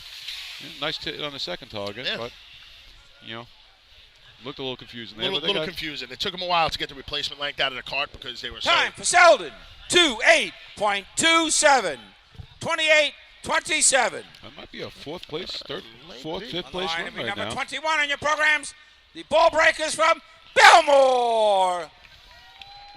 Now you're defending 2014 state champs coming to the line with 5 points in the drill total now. They're 9 points back, but you know, again, they come out here, they put up a heavy shot. 9 points before this event, so they're gonna have to put up something heavy here. Miller Place was sitting in second right now, so. Yes, they are. They're sitting in second with a 24 flat. So they come in here and they separate them a little bit, get that tweener shot between them and Rockville Center. Helps Rockville Center out there. It helps Rockville Center out a little bit. Helps themselves out a little bit. Right. You know. And they're definitely capable of doing that too. Absolutely, they're capable. You know, I mean, ideally they want to take a first place, but that 19's a heavy shot. It is a heavy shot. That's gonna be a heavy shot to beat. But you know what? They're not last year's state champions for nothing. No, definitely not. They can run these events. They're good at them. And we're gonna see in a couple of seconds how this is gonna go. As they sweep some water. Ralph Nichols sweeps some water out of the valley over there. Still got the red flag on the course, waiting for Selden to get off the track with their hose. Yeah. Looks like they're all cleaned up now. Yep. Got the hydrant adapter set. Getting back there to the cart. You know, definitely. See the official waving people off the track. I'm sure it means under the arch as Selden goes through the back gates in Hempstead. And looks like they got white flags up the track. Doing a little. Don't know what Ray was looking at there on the nozzle line. Right, Belmore's got the track. They're just setting the cart. We'll see what they do here. They need a heavy shot here to get right back in here. Yeah. And here they come. Definitely gave them water. Yeah, that's going to be lit and they're up pulling. Oh, they have a big loop. Veteran nozzleman with Jay there. Podolsky. You know, got it. Got the. You know, they go. The replacement length. Good length, good second hit. Yeah, good second hit. I don't know if it's going to beat the 19, but it may come before that 24, though. Yeah, I think it is. I think it's going to be like a 22, something like that, maybe even. Time! There you go. For Belmore, 19.93. 1993. Oh, is that a tie? On 1993 number 23 ties in your program, Rockville Center. The Red Runners from Now we throw a Rocky little Point. Yeah, and you know what? From up here, it didn't look like it was going to be that good. No, they had a big loop right past the gate coming up the track. Right, it looped back on itself, and Jay ran out of hose, but he hit the target from a distance. They got that replacement length back down there quick. And like we were saying, that's a big one. That they make up seconds right there. Yep. And that's what they did. It puts them in a first place tie right now. And that's big coming into this now. Yes, it is. You know, now they get those points, and it puts Miller Place down to 3 points. Looks like they're looking at 3 points as of right now. But we got Rocky Point over here, and they're not looking to go away quietly here. They got 5 points in the drill. Right. They scored in the last. They didn't score in the last one. They scored in the first two events in 3-man and in running ladder. Unfortunately, the 1203 didn't really grab many points in the running hose, but I've seen them run this, and they can run it. Yeah, it's 5 points. They're right in the mix here. They do a heavy shot, and even if they get that tweener shot and hit a 22 and really open up that gap there, put Miller Place back. Oh, they run a 22 here. It's throwing. It's giving them some nice points sitting in this drill for overall, and it's moving the top guy down a little bit. Right, and they got 4 horsemen up here. You know, it looks like they got a lot of manpower on the track. So the course is theirs, so we're going to see. And here they come down the track. That's Let's it. see what they can do. Water is And on. it's on. And they're pulling up the hose. Yep, they're doing a nice Hose job. looking pretty straight. First target's finally tripped. Yeah, that's going to slow him A down little a long, little but bit. this guy's motoring back to the gate, though. If he gets this on. Whoops, slips a little Yeah, bit. it slips a little bit. And it's on. Said that What is water. on? Nice trip. Nice trip on the That second target.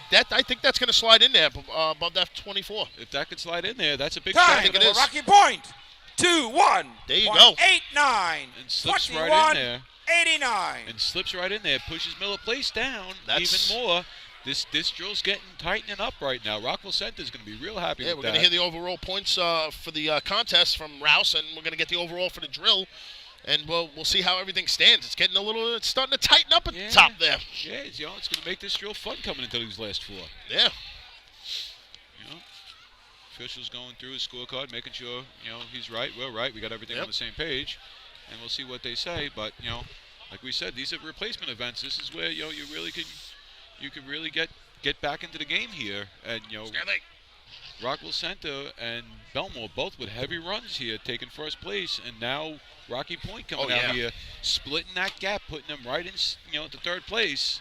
Yeah, getting 4.5 for Belmore was a very, very solid run for them right there. They needed that. Right. And like we said, 4 more contests. We're only halfway through this drill. Anything can still happen. Everybody's still got a chance. Rockville Center, this is going to put Rockville Center right there now. They're going to be about 2 points, 3 points back. They're clipping away, taking names, We got Jay Skidmore out there, Rules Committee member of Suffolk County for the New York State Old Fashioned Drill today, making sure everything's going accordingly. Yep, that's what they got to do. This is the state drill. This is for the Old Fashioned. This is our drill next week. Yep. So as the course was all cleaned up by the Hempstead Hornets alumni and parties, here comes Rouse. Rockville representative from Rockville Center and Belmore meet with the chief judge. I think we're going to do a coin flip for the trophy. Or are we going to run off? We may do a runoff. Are we going to do a runoff? That'd be nice to see. I like to see a runoff for the trophy. I don't know if that's what As I look back wants. at Red, he doesn't really want to see that. I don't know if everybody wants to see that to keep the. As Rizzo's giving wise comments from the bottom of the track there. No surprise there, though. If anybody knows Rizzo, knows. Yeah. All right, as Jay announces to the chief judge there, Jimmy, he does not want to run off, as we can hear it from the top. Yeah, and I can't really fault I think there's a representative from. Let's see Rockville Center out here, but now what actually happens in there? Move the equipment. Well, I guess that's what happens. Yep. With no Results runoff. of the cart hose replacement contest. It's a tie for first place.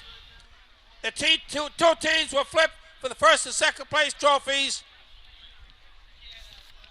Number 9, Rockville Center, and number 21, Belmore. Each will get 4.5 points.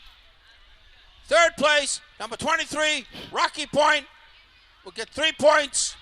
Fourth place, with 2 points, Miller Place. And fifth place, number 14, Oyster Bay, 1 point. Wow, Oyster Bay coming away with 1 point there.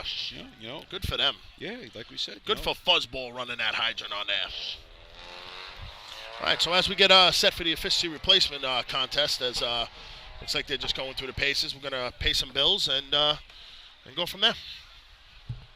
Since 1973, Fire News has been a proud supporter of the time-honored tradition of New York State Drill Team Racing. As they celebrate their 42nd year of publishing, they are honored to be the official publication and online coverage of New York State Drill Teams. Look for ongoing coverage in Fire News on firenews.com and on Facebook, Twitter, and Instagram.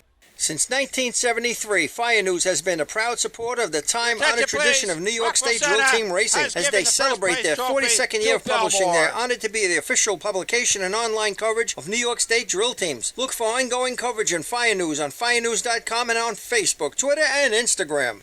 The Inn at New Hyde Park, Long Island's premier catering facility, is the first choice for weddings, parties, and corporate events. Owned and operated by local families and firefighters, it sets the standard for supreme service, gourmet cuisine, and style. The Inn's restaurant, Brasserie 214, takes you on a culinary road trip through Europe with our world-renowned chef and an unmatched international beer menu. To book your next event or to celebrate after a tournament, go to www.innatnewhydepark.com or brasserie214.com. Open table or Facebook, or call 516-354-7797. With over 25 years of service in the fire industry, High-Tech Fire and Safety continues to be a proud sponsor of New York State drill teams. High-Tech has been honored to serve as master distributor for Morning Pride products, including state-of-the-art bunker gear, USAR gear, EMS gear, helmets, gloves, hoods, and boots. In addition to Morning Pride gear by Honeywell, High-Tech also provides quality products including ISG thermal imaging cameras and CMC rescue products and Deuce rescue systems, providing your fire department with the highest level of support and service for all your personal protection equipment needs. For personalized demos, speak to a certified sales specialist. First four call contests. 631. Freeport Nighthawks 5, Amityville 4, Miller Place 16, Rockville Center 14 1/2, Baldwin 1, Oyster Bay 1, Point Lookout Lido 1, Belmore 9 1/2, Rocky Point 8. All right, so we're back here in Hempstead. As you heard, Rouse, the overall points there starting to tighten up at the top. Yeah, and that's kind of what we were hoping for a little bit up here. Like we said, you get those tweeners, those teams that you're not really expecting to come out here. Rockville Center really having a nice strong day so far. Like we said, we're coming into these efficiency, these replacement events is where it comes, and then we hit efficiency, and you got a couple of teams here that maybe not expecting to take a point, weren't expecting to even be here tonight. Start taking a couple points, start chipping away. Yeah, so like it stands right now. I mean, you heard the top five, and I'll give you some notable honorable mentions, I guess, in the drill you'd say. But we got Freeport Nighthawks sitting with 5. We got Miller Place 16 again. We have the Rockville Center Woodlanders with 14 1/2. We have the Tomcats with 1 point. The Teddy Boys with 1 point. The Point Lookout Smoking Seagulls with a point.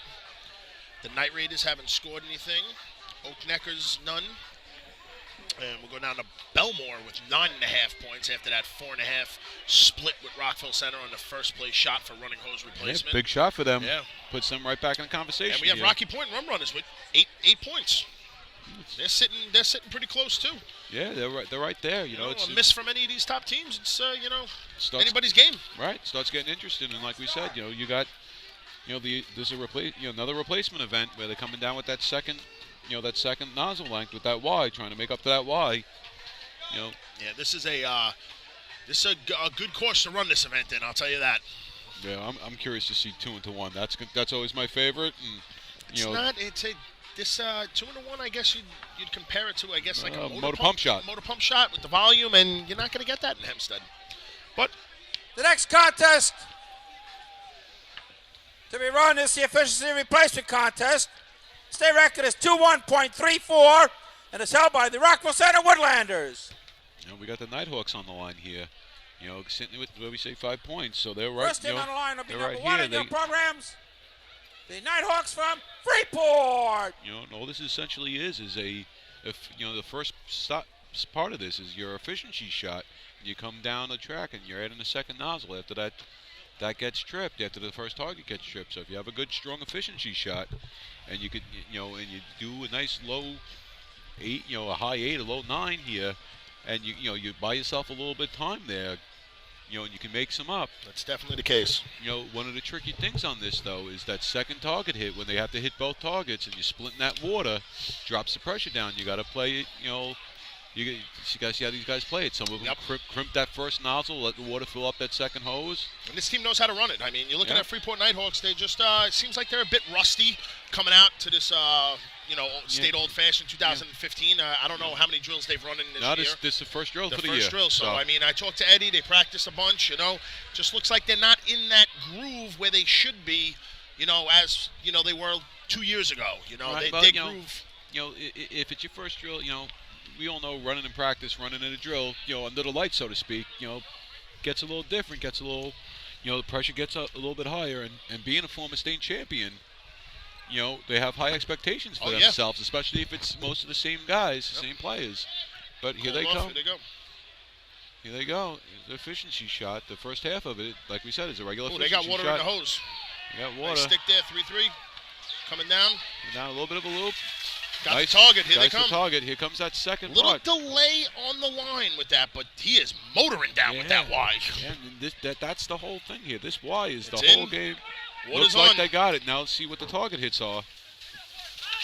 No, this could be. I got a 24-37 on my watch, but I'm not that good. Yeah, I don't even play with the watch. I've never been close with it, but definitely it was a nice looking run, a nice time smooth for looking. Freeport. 2-4.17. 24-17. Very good time in that. Very good time. On the line to be number 3 on your programs, the Villains from Amityville. I think they made up a big amount of that time on that Y getting down there. They delayed at the line a little bit, connecting that Y, but that Y man was very, very fast in the spot. And again, speed here, ground speed, having the legs to get down that course and making it up. Even if you don't need the second Alzelman doesn't have to be fast. No, he doesn't. He's just got to get down there and hit the target. Right, and he's got 50 feet. Yes. Between him and the Y. Yep. So if you could stay within 50 feet and doesn't matter when you get down to that line, as long as you're there when you got water and you hit the target. You'll have time to get down there. Right. I said you can pretty much run anybody on that. Right. So it'll be interesting to see how this shakes out. But that 24, that's a nice time. I don't know, we still got some of the, obviously it's the first team to go, so we got some of the big boys here. But you know what? Get them with 5 points. They take a couple points here. Yeah. Start moving back up. Like we said, we still got 3 more contests after this to go. And it's your regular efficiency shot, and that the first half of this is your regular efficiency shot. And that was a real nice, smooth looking shot. Real smooth, very, very practice-esque, as you'd say. It was got all their couplings on. The Y coupling at the Y was perfect. Stretched it up, hit both of the targets pretty much right at the same time of each other, and that's what you get. You get a nice time. All right, Amityville looks like they're set to go here, just setting on the line. This team can run it too. They're a good team at it too. Very, very young, real fast. This team is. Like we said, without you don't have a cart here, so it's just water across the track. Oh, again. And they finally got it on. The water's coming through the hose. A little disappointment on the face of the Nozzleman, but you know what? Hey, here they come with that Y. Nozzleman on the second length. Both the Nozzleman and the Y guy very fast. Very fast. Yep. Just having trouble on the Y. And they got it. There you go. Got both target hits. That first shot, that hydrant miss is going to hurt him a little bit. Time for Amityville. 29.83. 29.83. Yeah, it was that initial. Line to be number 4 in your programs. The Extinguishers from Miller Place. Yeah, it was the initial water across the track. Then he goes back for a double take at it. Another water across the track, and then they get down there, and they looked like they didn't really get the Y coupled that great either. Looked like they were struggling on the Y a little bit. The Y got down there quick. Yeah. But it looked like the nozzle length, the original nozzle length, had a little trouble getting it back into that Y, and lost some time there too. But that Y, like we were saying, that Y is tricky. Again, any of these replacement lengths, they're coming in with that Y. He's coming to try and come in full speed, make up some time there. Yep. That's tricky. We got Miller Place on the line. The drill, like we said, had a little bobble there in running hose replacement, so they need a real strong shot here. Now Freeport puts up the 24, so this isn't going to be a cruising run. That was a nice smooth run from them, right? And that's a good time in this event, and they, puts the pressure on them a little bit to come and have to run a good run here. Right. They're not going to be able just to go through the paces on this, right. Connect everything. They're going to have to put up a number because they want to put some separation between them and the rest of the group. And especially with Rockville Center right behind them by 1.5 points right now. So, the drill definitely tightened up. We know Miller Place is capable. But you got also Belmore's, lurking in the weeds right now. Yeah, definitely. They want to, they just scored the first place in that last event. And they want to go from there. Right. You hope Miller Place, veteran enough team, smart enough guys, keep it together. But you never know. That can get in your head. Here they come. Here we go. Some kind of number. Got water on. I got a 445 stick down. We'll see how that plays out. First target hit. And here comes the Y. It's moving. Definitely some speed on that Y. They can make up a lot of time right here. Broccoli Rob on that Y. Yeah. Definitely. Right, so they got it connected. They got it connected. Now we got to see what happens here with the second hit. You know. I got a 23.83. Right? Yeah. Nice smooth run, but Right. we'll see what the official time is. It's a little tough. Time for Miller Place. 2-3.92. All right, there you 23.92. So, you know, they didn't let the Freeport run get in their heads. They beat Freeport. On the line of your number 5 on your programs, the Bachelors from Jericho. Very nice run from Miller Place. They came up here, put up a number now, which is better than Freeport. So Right. they got Freeport sitting in second, Miller Place sitting in first right now. Correction. On the line of your number 6 on your programs, the Cold Ducks from East Rockaway. Looks like the Bachelors are either on a breakdown here or or they're sitting out this event. You know, again, you know, some of these teams, you know, getting this equipment, getting the Y, Yeah. getting some of this stuff sometimes is tough. I know a couple times, you know, when we went to, you know, the favorite drill up at Denton Avenue, Yeah. we wound up borrowing Point Lookout's Y for one of the events. There you you know, go.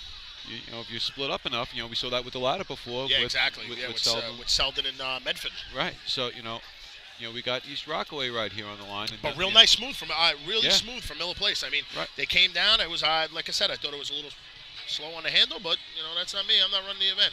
Right, but you know what? They know their team. They know what they Yep, got to they do. know exactly what they got to do. You know what? And maybe by doing that, they know they can make up some time on that replacement length. Mm-hmm. You They know, can be cruise slow- into the hydrant. right, You they know, can and they're be a making it up. With, right, make it up in another spot. Exactly. Be a little bit slower at the hydrant, but you can guarantee the hose gets out. You get a nice target hit. Yeah. You know, and you make it up on that second half of the event. Sure, You got- definitely. And with Rob running that Y there, I Yeah, mean, a lot of he's- speed. A lot of speed on that Y, and he knows what he's doing. He's been Right. running it for a while. You know, a couple times, you know, state champions there. Yep. You Right, got East Rockaway coming down the track. You know, fighting it, a little bit of a He's got slow it stick, connected. but he got it connected. Up, and they're all over the place. Nozzleman down, backup man down. Up, and we're getting wet on top of the arch again. The first target's finally hit. Definitely slow up on the top, waiting for that hit. Looked like they didn't have a guy down there to let him know. Yeah. But And Nozzleman back down on 2 knees now instead of 1. For the original shot, he was down to 1 knee. yeah, you know, you don't have that as much pressure now because you Yeah. have the two. Hold it up, gentlemen. You have overtime. And they blew the Y too. So I mean, overtime and the Y just came apart. So unfortunately for East Rockaway, you know, Definitely not going to grab anything out of there. no, we got the Dead End Kids On the now line of on your the number line. 7 on your programs, Yes, we do. the Dead End Kids from Freeport. You know, they're definitely looking to get back in here, start taking some points. And like we said, they may not be able to come in now. You know, they dug themselves a little bit of a hole, but they can definitely come out here and spoil someone's day. And still get down the track here. I mean, you know, 5th place, 4th and 5th place are only sitting with, I think it's 8 and 5 points. That's it. Right. So, you know, they can get back into placing overall, and they can also, you know, like we said, they come in there, they run a heavy shot, start putting Miller Place back, and Rockville Center runs a heavy shot, you know, and it tightens up the drill even more. I mean, it's tight now with a point and a half. It's getting real tight too. So You know. we'll see right now. I mean, this is where it's gonna play out right here. We'll Right. see what these guys can do. Right. Like you said, tweeners. You know, Right. You got the tweeners, you got everything else there. Mm-hmm. Plus you got, like we said, you know, we got efficiency coming up, you know, we got 2-1, we got buckets, you know, who knows where one of these teams that we're not talking about is going to come out, put up a shot, surprise everybody, exactly. you know, and jump somebody in the points, and that 1 point, you know, with a 1.5 difference, it could be the whole difference Could be in the the drill. decision maker. You know, and like we said, Freeport, veteran team, you know, a bunch of young guys Yep. back on the track after a couple-year layoff can come out here, do a nice shot, you know, with Chris Loesch running hydrant, good hydrant man. Yep. Looks like he doesn't have a turn on. He's running this with a solo. Again, you know, could be that manpower issue. Here they come. No turn on man did No not turn on affect man. him. No, it affect didn't. him. Affect him at all. Here they come. Hoses straight. Target Nice strips. target trip. Like I said, like we were talking about, that Doc Gore. And here comes the Y. And that's- it's down there. Yeah, Donald rolling on the rye here. Oh, They gotta going go. for water Yeah. quick. Oh, this. I got a 24-25, but it's tough with these 2 targets, and we'll hear Yeah. the official from Rouse. But I think they're going to be happy with that number. Time for Freeport, 2:4.21. 24-21. That puts them right there. That puts them sitting third. On the line to be number 8 on your programs, the Chiefs third from place. Locust Valley. Third place. You take those 3 points, and if that's just even enough to put Rockville Center down a point or Belmore or something, like we said. Really, really smooth run now. Right. Like we were saying, they got veteran guys on this team mixed with some youth. Mm-hmm. They know how to run these events. Right. Great coach. Obviously, great coaching. Guys who've been on the track for 20-plus years. They know what they're doing. They know what they're talking about. They can come out here, may not have necessarily the day that they want, but, with only 5 points, 6 points. They're not going away quietly, that's for sure. and they're going to make some noise, especially with that nice efficiency shot next event. Mm-hmm. They put up a nice 9, low 9, mid 9 in efficiency here. That's a heavy shot that could definitely, like we said, start having some fun here. Yeah, like I said, I think I had the first target was a 961 I had on that. And you got to remember they're coming across the track for this. Right. So, you start getting into that efficiency shot and you see what happens. Good and they do another 9.6, 9.5. Real smooth first evolution on that. Really smooth. And we got the Lakeview. We got Locust Valley. I keep saying Lakeview. I apologize. Yeah. We got Locust Valley on the line here. Looks like Sean again running on the nozzle. Another veteran guy. Yep. Ran with the Greenhorns for a couple of years. And the backup man can't keep up with him. Slow on the hydrant, though. A little slow on the hydrant. First target stripped. Had a nice target trip, but a little slow with the hydrant. It looked like he was fighting a little bit. Looks like the Y-man's having a little trouble here getting it on, but he's down there. Overruns the spot and then falls to the floor. Oh, that's... He was looking down at the coupling on the Y and just overran the spot. Now they got and the hydrant length blows off the back of the Y. Again, like we said. Hold it up, gentlemen. You have overtime. Unfortunately for them, it's going to be an overtime. Unfortunately for Locust Valley, but again, like we were saying, these events where you start taking things apart and adding pieces, it's so tricky. And you give the teams that come out here and do those nice 23s, 24s. You got to give them number 9 on your programs. The Woodlanders from Rockville Center. Give them a lot of credit for going out there. Very limited, as you can see over there. Right. I mean, I think the first evolution only had 6 people on it. I mean, But you know what? They're here. They're competing. They're running out there. Okay, they may not have the results that they like, but they're here. They're out there competing. They're out there competing. Especially if you have some new guys who will, just new to racing, new to being out there, running all 8 events, running them in order, seeing how a flow of a drill goes. Even that is important to a younger team. Oh, absolutely. I mean, to get them out here, to get your feet wet and into doing it. And like Murphy said, this is the minor leagues. This is where everybody comes through. And I know everybody says it's the minor leagues. I would argue that point only because you look at this, you need so many more skill position players. Yeah. No, you got to have a lot of hands, people. A lot of hands, a lot of speed. Yeah. A lot of skill position with running the gates, running the Ys, running things back. So.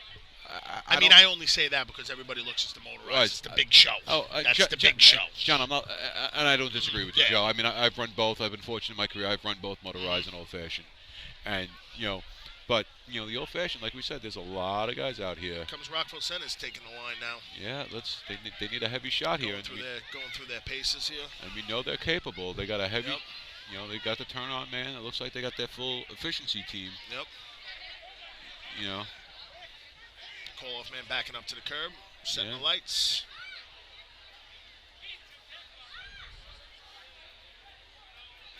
Here they come. Got water. Oh! And a coupling is in the air 20 feet. They got it now. They're going to come back.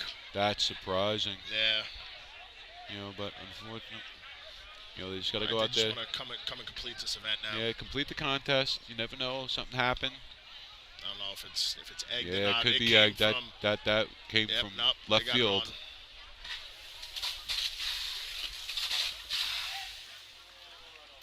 Hold it up, gentlemen. You have overtime. So in the spot where they needed to score some points. Yeah, that's a game. That could just had at the top coupling just blew off.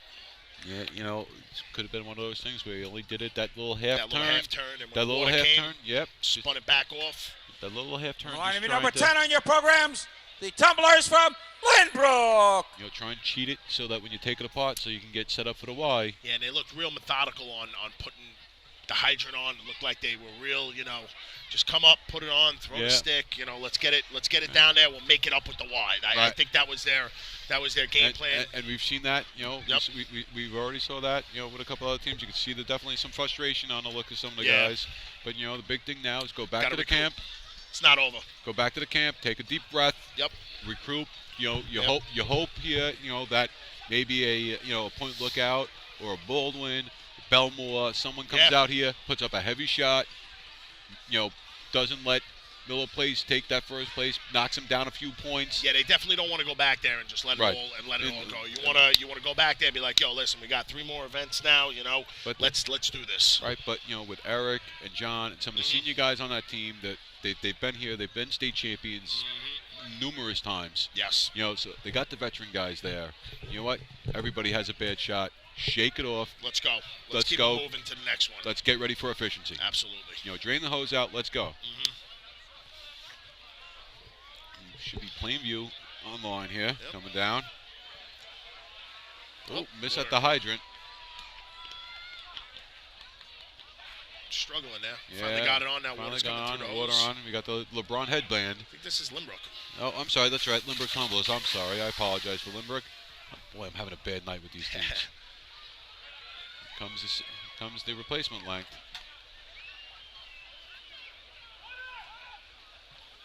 Oh, holding it on for dear life, it looks like. Nope.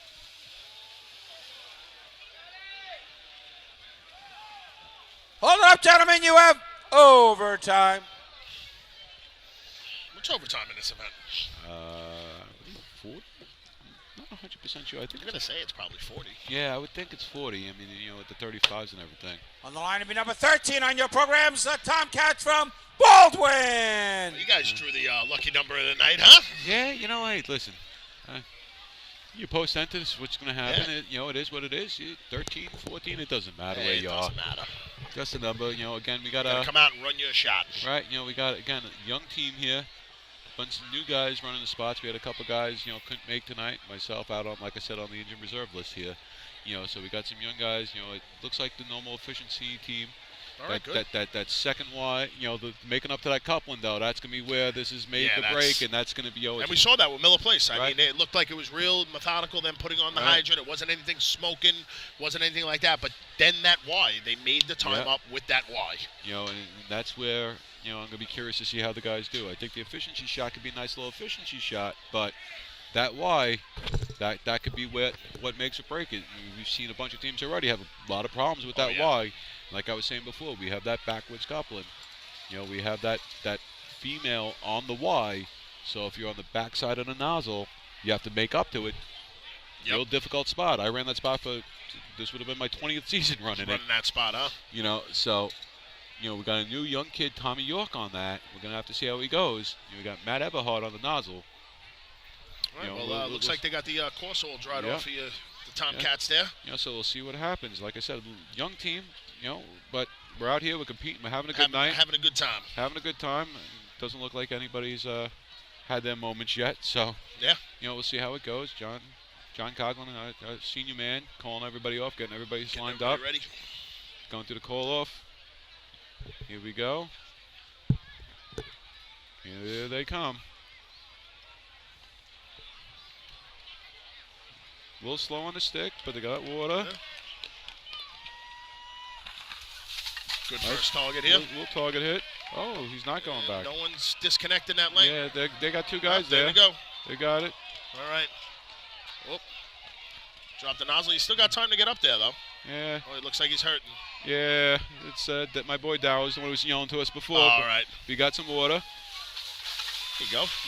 Got a time. I'll take it. You know, like we said. Well, he's pulling up on that hammy, though. Yeah.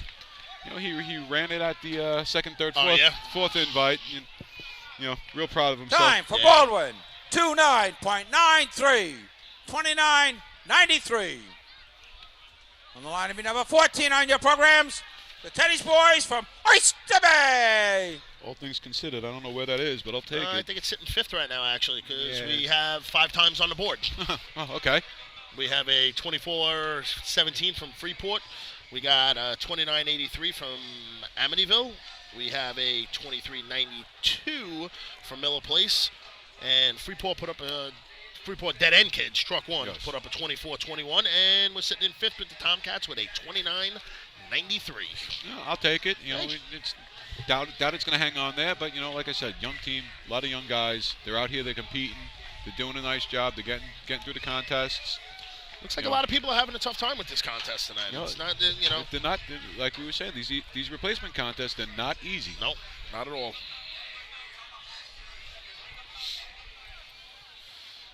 So as we get the track all dried off, they got white flags up the track. And Oyster Bay on the Oyster line Bay. here. Fuzzball with the coal off. It's not running Oh, hydrant I on thought he this was one. going to run hydrant. Yeah, I'm a little disappointed in Fuzzball. But he is in the event, so the last event he was in, they scored. So let's see what he can do here. They're creeping up, and here they come. Like the Draggers had to stop at the line a little Yeah, bit. but- Vinny. All right, water in the hose. Nice Yeah. little hit. Darryl with the There you go, backup. Darryl's Oh, big backing loop. up. Big loop back here. First target's finally tripped. Yeah. Darryl's running back, disconnect. They got it off already. Yeah, there's a big loop at that Yeah. up there. That's what jammed them up a little bit, but here they come. Vinny on. Vinny running the wide. Yeah. Uh-oh. Definitely a little short on both lines. I don't know if they're going to be too... This might sneak in there. A little unorthodox. Time for Oyster Bay. 29.87. sneaks in the 29.87. A little unorthodox, but you'll take it. Hey, whatever. They went out there, they ran the shot. Yeah. On the line to be number 15 on your programs.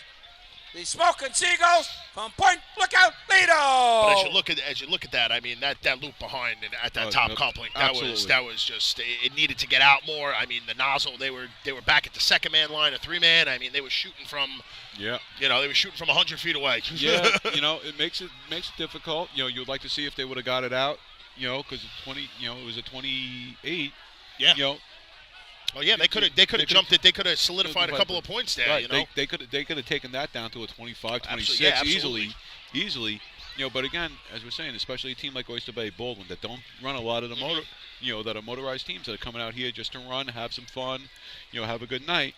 That don't run these events a lot. This is where that inexperience comes in. But they can also be the spoiler too. Well, that's what I was saying with the efficiency event coming up. You can have some spoilers here that definitely can turn some heads and definitely throw a monkey wrench into this whole thing. But Dead End Kids just sitting now, have a nice run going.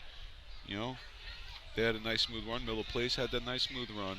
So we got the Seagulls up on the on the line. Lookout Smoking Seagulls on the line. They're sitting in the draw with 1 point overall, and they collected that point in. Running hose? No, I think it was in Carlotta. 881. I think it was Carlotta. 881. 881. That's right. They snuck that 5th place in right there. And it wasn't their normal climber either. So they'll take that. See what Smoking Seagull's done here. Again, as we were saying, these manpower teams with limited manpower, these events, they struggle a little bit. They got water in the hose. Got water in the hose. George Conti running the no nozzle. backup though. Running it by himself. He's done this a lot though. There he goes. Definitely a little bit slow. He was calling before that target was even tripped. Yeah, he's confident. Yeah. Nice job on that Y though. They got that Y together. I got a 28:35 on my watch, so we'll see how that it goes. Sits. Might sneak in. Might sneak in there at 5th. With Syosset sitting on the line. Time for Point Lookout, Lido. 28.61. 28.61. Sitting in 5th place right now. Like we said, we got a lot of teams left to go, but like we said, again, these limited On the line to be number manpower. 16 on your programs. The Night Raiders from Syosset. Having this limited. It's actually sitting in 4th place right now. Oh, I'm sorry, 4th place. Good. 4th place. Okay. 4th place for the Smoking Seagulls sitting right now. All right. Again, with no backup, man. Yeah. He handled it real well. having run with the Seagulls for a while now, knowing the guys on the team. Yeah. Good group of guys, Yeah. put a lot of heart into it. With the limited resources, limited manpower that they have, they go out there, they compete, they do their best. They had a nice day at the county a couple weeks ago. And they always have a good time. You look at them, they always say, them, East Rockaway, they're always out having a ball at these drills. Whether or not they compete or not, that's not their concern. They're out there, they're having a good time, they're competing. Do they want to take a point? Do they want to place overall? Absolutely. But they're here for a good time. They're here to, for the sportsmanship, to run and have a great time. They got a lot of good young guys on that team. What you need? We got Syosset getting set, ready to go. See what Chappie's doing in this event.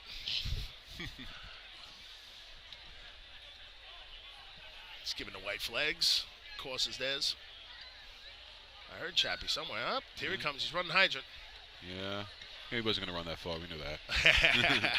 Nice little shot. Oh, stumbled, but he saved himself. And he hit the first target. Hit the target.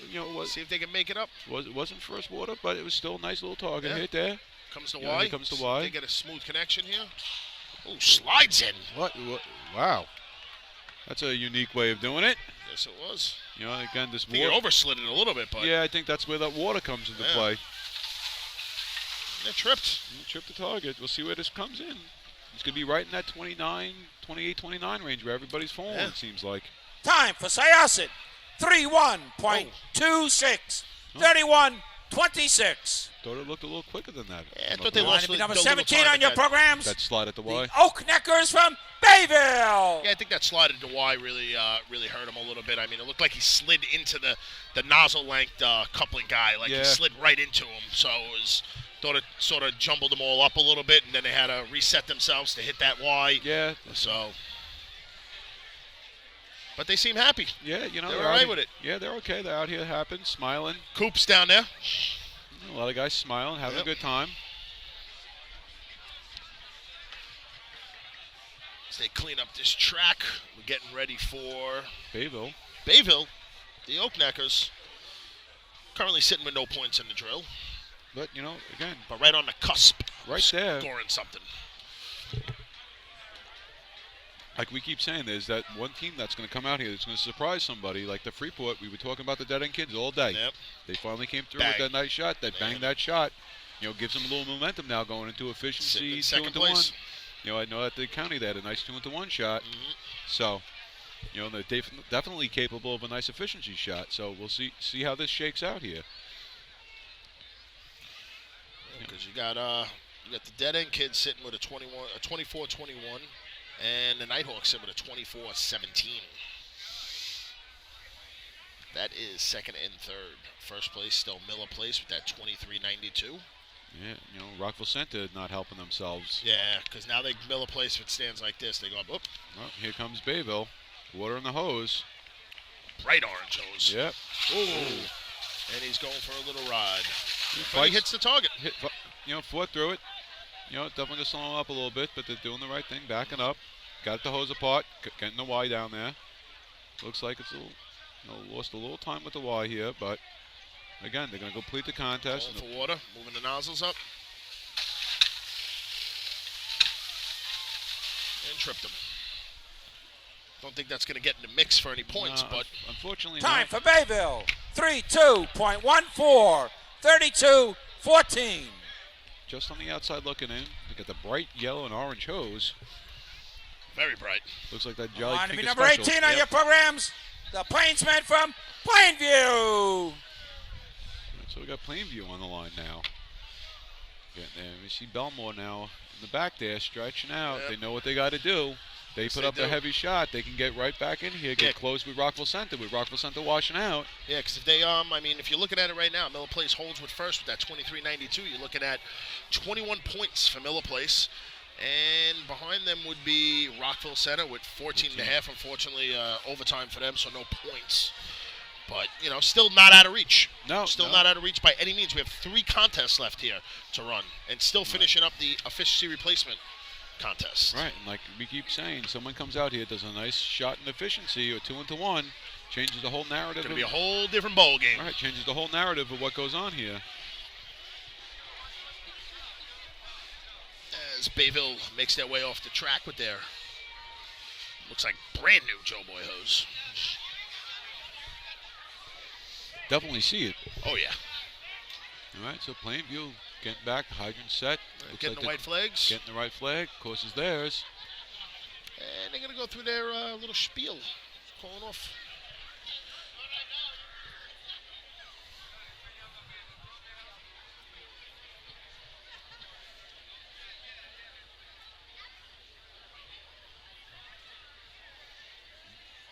And here they come. Hydrant length behind the back. Yeah, they're going with the upstate style. A little bit of a loop, but they're pulling it out. Definitely a little short. Gets the target hit. Oh, I think there's a little confusion on what event he's running. Yep. All right, Well, they but figured they're out. calling for water. Oh, Good connection at the good Y. connection at the Y. Let's see if they can. And they trip both targets. Yeah, the first shot was a little off. Came up a little short there, but they definitely made some time up with that Y. A lot of teams I see coming up. Time short. for Plainview. 27.48. 27-48. I think they're going to be happy with that. Yeah. On to be number 19 on your programs. The stump jumpers from Medford. That puts them right in there. I think that puts them in in third, fourth place. fourth place, yeah. Puts them in fourth place. They're going to be real happy with that. And it was a nice smooth run. Nice smooth Nothing- run. I mean, like we said, they're coming up a little short. I think some of these teams might be a little surprised with this At the Hempstead water, yeah. water.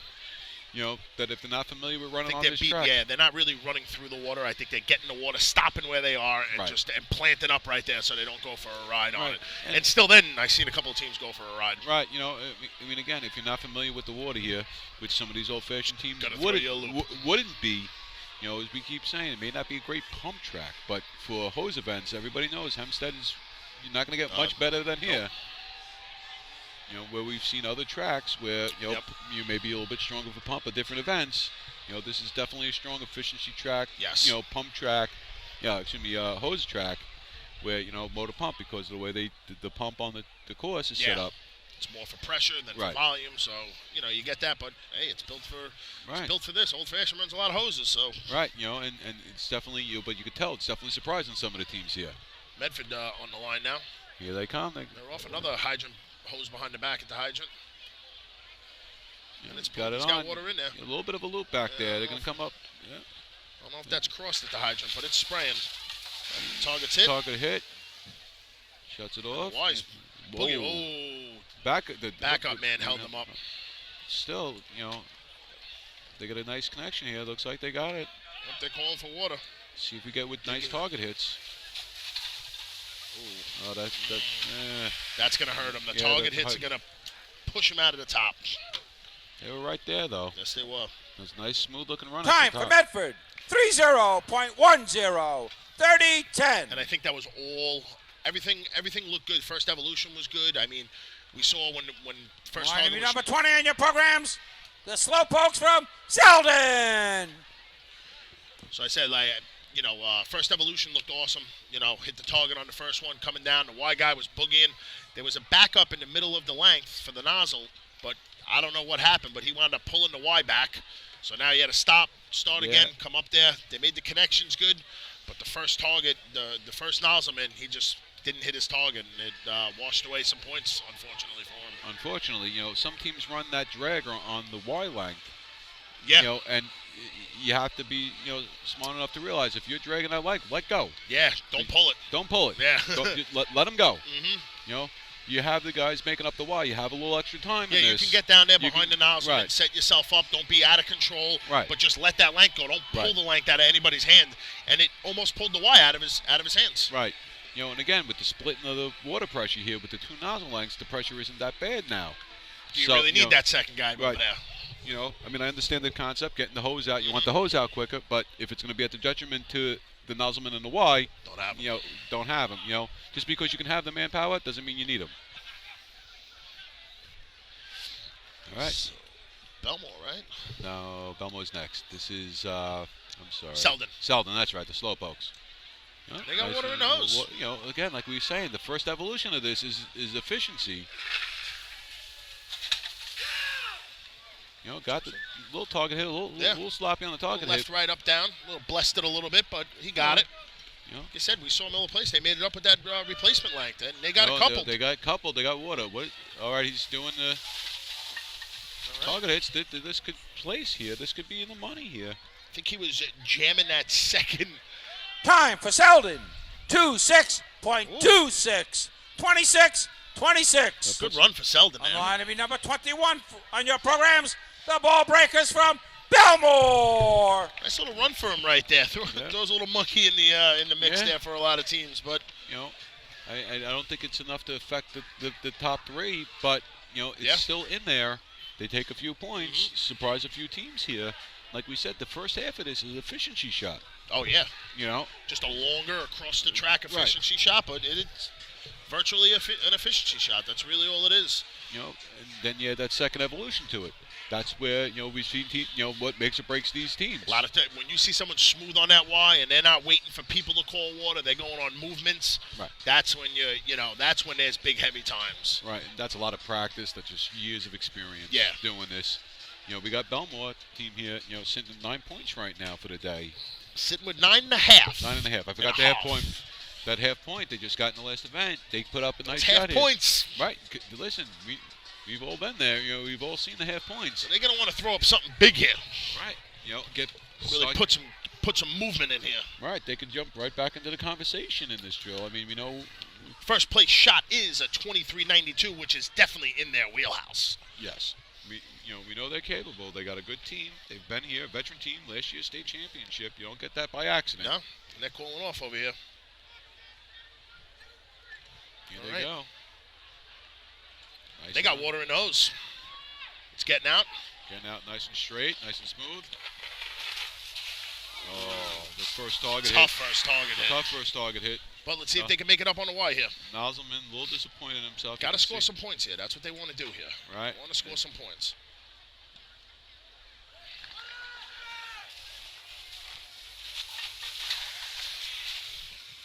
They're going to be happy. It might stay in there for a couple of points. Looking at a low 27. Time for Belmore. 26.71. 26-71. In there for a couple of Line points. to be number 23 in your programs. The Rum Runners from Rocky Point. Should be, I think, a fourth place time right now. Yeah, I think it is. Fourth or fifth place time. So listen, they want to score some points here. Keep their heads above water. Because coming into the next three, they want to, have a fighting chance there. They don't want to be completely out of the mix here. Right. You don't want to give it away. I mean, exactly. You don't want to make it easy for anybody. Right. Unfortunately, Rockville Center didn't have the greatest run right here. They had a little trouble with that first shot. The first part of the evolution. So definitely opens up the door. No places to put a little distance there, but we still have 3 contests left. Anything can happen. We know Rockville Center. Decent good bucket team, definitely good 2-1 team. Efficiency. They know how to run them. Right.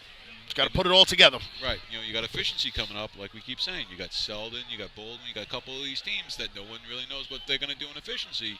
You come out here, put up a nice efficiency shot, change the whole narrative here, and start, confusing some points and messing up the points a little bit. So we got, looks like we got Rocky Point on the line right now, who have scored in 3 out of the 4 events.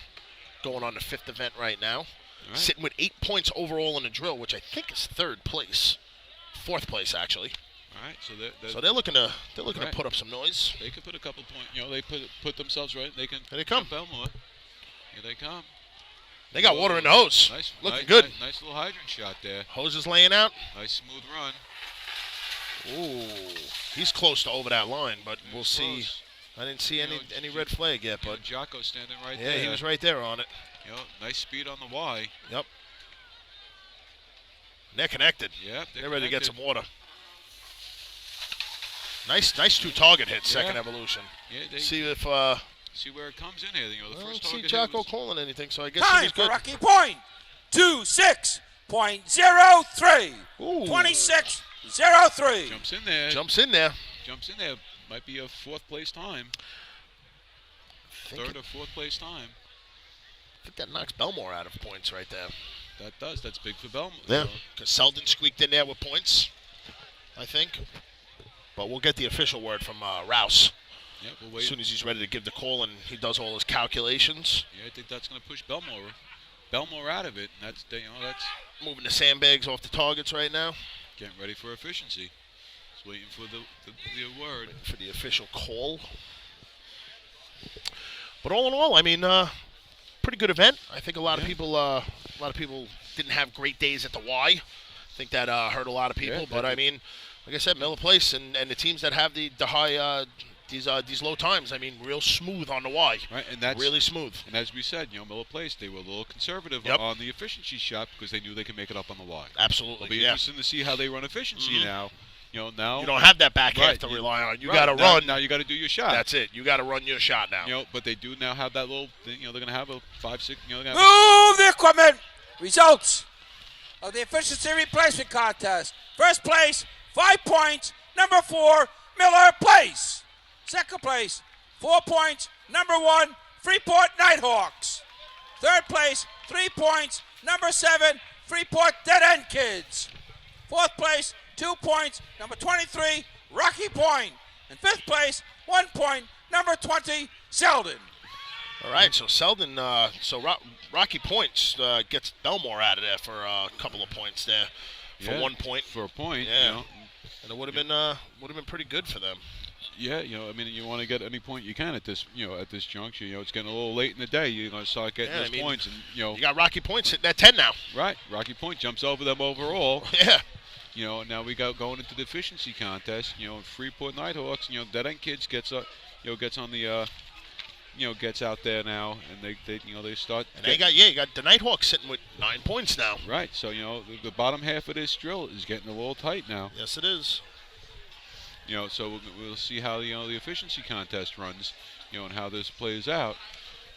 Like we said, still 15 points out there for somebody to come in there. Absolutely. But Miller Place, as we're talking about, they made a lot of time up in that event and the Y. They took a conservative shot to the efficiency.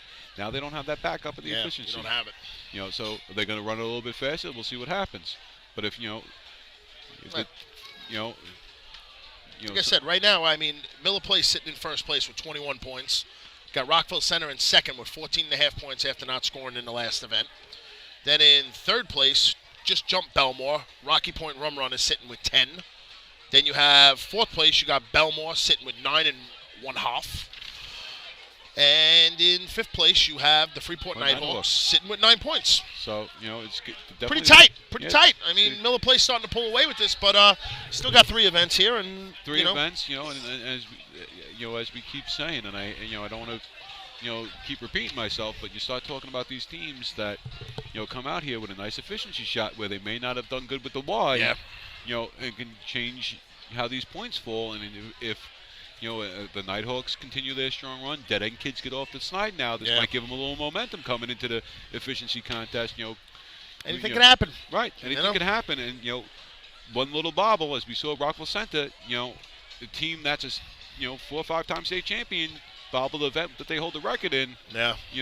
And in a big spot in the drill, especially after Miller Place just put up a good time, a first place time at that. Right. So they know what they're working with now. Maybe that, nerves, could be nerves. They've been obviously running the B truck this year, doing a lot more motorized. I'm sure they practiced a couple of times. Did a bunch of practices for the day. But this is where not running it all the time. Exactly. Come in. I know Miller Place has the B truck now, but I don't know. I know they've run it all the Old Fashions pretty much. The Suffolk County, the Long Island. Someone was telling me they may be here tomorrow. They might be. I don't know if they're. Maybe we can get word on that by the end of the day. We'll let you know. Yeah, if someone's listening from Miller Place, come up to the arch. Let us know if you guys are bringing the truck tomorrow. That'd be nice to see you guys here. So back to tomorrow. We have the Hempstead Invite starting at 1? 12, I think. 12:30, something like that. A little little later start. With no parade or anything for the drill. But always a good time down here in Hempstead. That's for sure. Always a good time. We got all the Nassau teams and Nassau Points drill. I know. Some Suffolk teams are coming out. I think there's a couple. I know Central Islip is. I think North Lindy normally comes too. Yeah, North Lindy. I see Vinny down there. Maybe Vinny Bogart in the stand somewhere. We can see him. We'll see him. We'll see him. We'll ask him. North Lindy usually runs in the Hempstead Invite. They're close friends with Hempstead. Have been for years. They used to practice here a lot. So, I'm sure they'll be on there. So it'd be good to see the teams out here come out compete. It's the last warm up before the state. Yeah. The granddaddy of them all, if you will.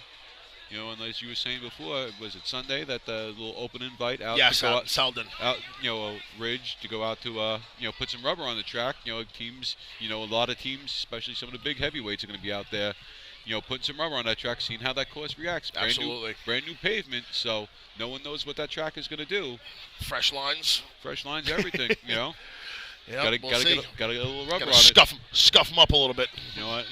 You've been around long enough to know that Merrick used to be a very slick track. Then about 5, when they hosted the state drill, I think that was 2004, 2005, something like that. Yeah. They the next contest to be run is the efficiency contest. State record is 8.40, and it's held by Central Islip.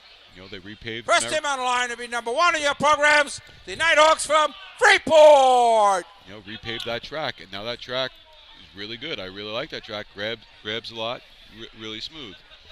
And, I mean, they did it right before Central Islip, I think, had the state drill there right after they repaved their track, too, as well. Yeah, so, it's nice if they could do it. I mean, especially... you got the 4 towns out there. The 4 towns running there.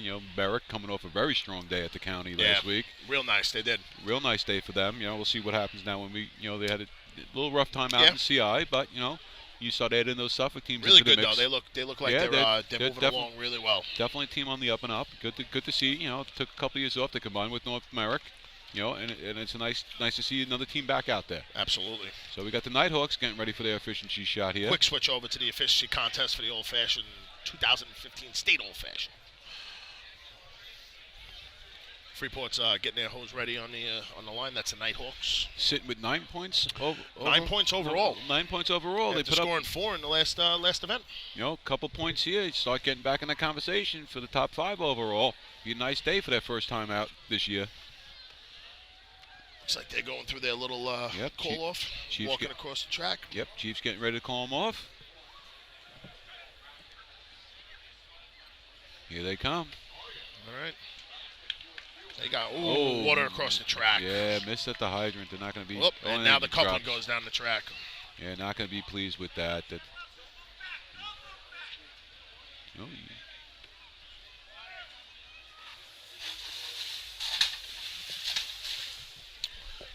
Fortunately, that's not the run they were looking for after just scoring a second-place shot in efficiency replacement. But overtime for Freeport. Overtime. As we were saying, though, anything can happen in these contests. This event, you don't have that. Number 3 in your programs, the Villains from Amityville. This one, you don't have that second evolution to start changing the narrative. Exactly. So you got these teams out here now. Freeport, sitting with 9 points. In the drill, definitely in the conversation for the top 5 for the day. Yeah. A run like this comes out and hurts them. And someone comes in, sneaks a few points. You got Rocky Point in the mix. And even Freeport, the dead end kids with, just taking a nice strong run, having 3 points on the day now. They're definitely capable of coming out, taking, they can take a 5 spot or anything here, Take 5 points. Now they're like at 8 points. You don't have that backbone or that I'm not going to say like a layup ability, but like we said, you don't have that second evolution to make up time on. This is go and go and go, and that's it. No, but I mean we see it all the time in old-fashioned motorized. Doesn't matter. Everybody's had the day where they just miss, click it, cross thread, whatever happens. And, again, you're running a stationary object. You're running 50 feet into it, you're running your heart out. Yep. Especially if you're running with a turn-on man, you don't have that. Oh yeah, there's no. Especially you get the right turn-on man that is he ain't waiting for you. Right, he's determined to get the nozzle, the hydrant man right there. We got Amityville on the line now. They're sitting with 4 points overall in the drill today, so 4 points. They're on the outside looking in. Yeah. But and they can run efficiency. I've seen them run efficiency before. Right, nice strong run here, and again we start talking about this drill getting real fun towards the bottom half of it. Yep. I'm hoping tightens up top too. Yeah, Make it a real good drill. Yeah, I mean Little Place, again sitting with 21 points, but anything can happen with 15 still out there. Here Amityville comes. And they got water in the hose. Hose laying out nice and straight. Little loop behind. Loop. Big loop. Hits the target. We'll probably see. A 10-second run right there. Yeah, we'll see where it places here. Gets in. Time for Amityville. 9.99. All $9.99. $9.99. You know. On the line to be number 4 in your programs, the Extinguishers from Miller Place. You know, here comes Miller Place. Looked like when they ran into that hydrant in Amityville. It looked like the hydrant man sort of cut the water off a little bit. You know, maybe kinked it up a little bit, didn't get out of the way quick enough.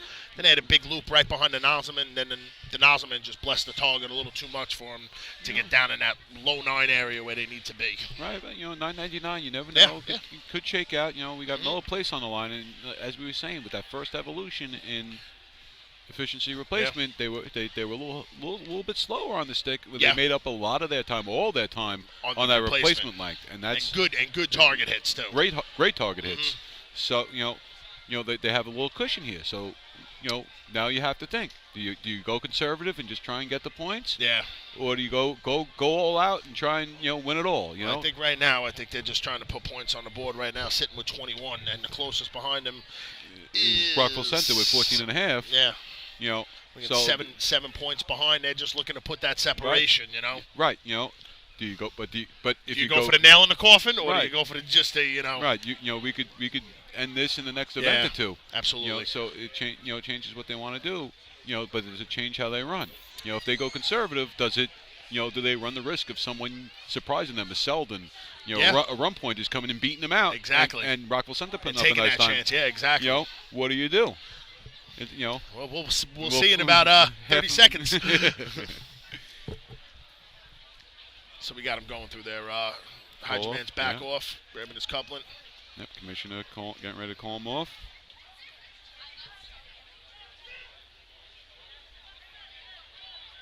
Here they come. They're going for it. They got water in the hose. Yeah, it's going to be a nice shot. It's going to be all about the target here.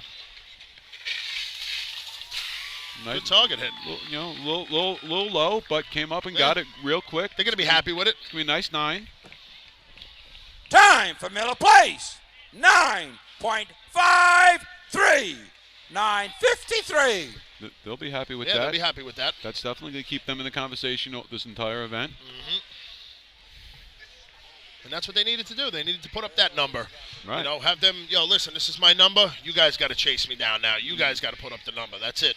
You know, that was always one of those things. Line to be number 5 on your programs, the Bachelors from Jericho. Where did you want to run? Did you want to run early and set the time and set the bar and have no pressure on you, or did you want to know what time you had to beat?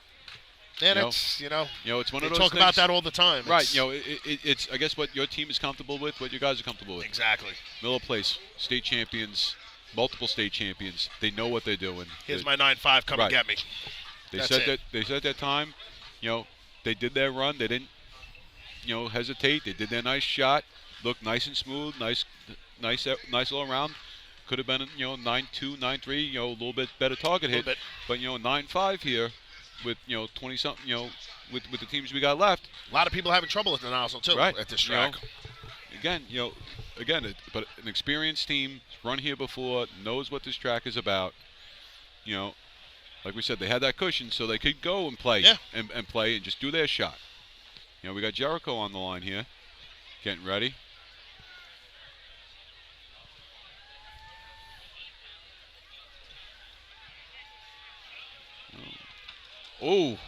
Coupleman fell. Top Coupleman lot of fell. hose and water in the hose. Yeah. They're pulling. They're going to try. He's at the third man line almost. Everybody getting wet on the sidelines. Yeah, they're going to pull it out. They're going to try and get it. Hold it up, gentlemen. You have overtime. Unfortunately for Jericho, that Coupleman slipped and that just jammed everything up. And the Hydra man didn't even think twice about turning that off. No, You got to be, you got to play it safe. You got to, you don't want to see your guys get hurt. You got a couple more contests to run. You got another couple drill, another drill or two for the rest of the year. You don't want to see someone get hurt. Line to be number 6 on your programs. The Cold Ducks from East Rockaway. I think you got to know down here, though, if you see something like that, 30 feet from the hydrant, he's not getting the hose out far enough in Hempstead to even have a fighting chance. There might be 1 or 2 guys in the state that would have enough speed, enough strength to get that out. But he was shooting probably 6 feet, 7 feet off the third man line for 3-man. Well, getting set for where the top coupling would almost be. Yeah, but when you drop that coupling, and Yeah. it looked like the hose, looked like they bunched up a little bit, and he just got his feet tangled in the hose. Hempstead, it's not one of our narrow tracks. It's one of the wider tracks we actually run on, where you have the room. Spread out, use the whole course. Exactly. Give everybody that lane to run in, and you know your spot, know when you start breaking in, and Yeah, you had the bottom coupling, the dragger, and the top coupling all bunched up. Right. We got East Rockaway on the line now. No points on the day, but come up here and surprise a few people with a shot here. Let's see what East Rockaway does. Coming into the hydrant, no turn on, man. He's got water in the hose. Water in the hose. Back a little bit. Back. Oh, and he trips the target. Trips the target twice, 3 times. Still hasn't shut the hydrant off. But he was back about 35, 40 feet from where he. Time for East Rockaway. 10.87. 10.87. 10.87. On the line to be number 7 on your programs, the Dead End Kids from Freeport. Sitting third right now. Sitting third. Unfortunately, we had a couple of the teams, wash out here.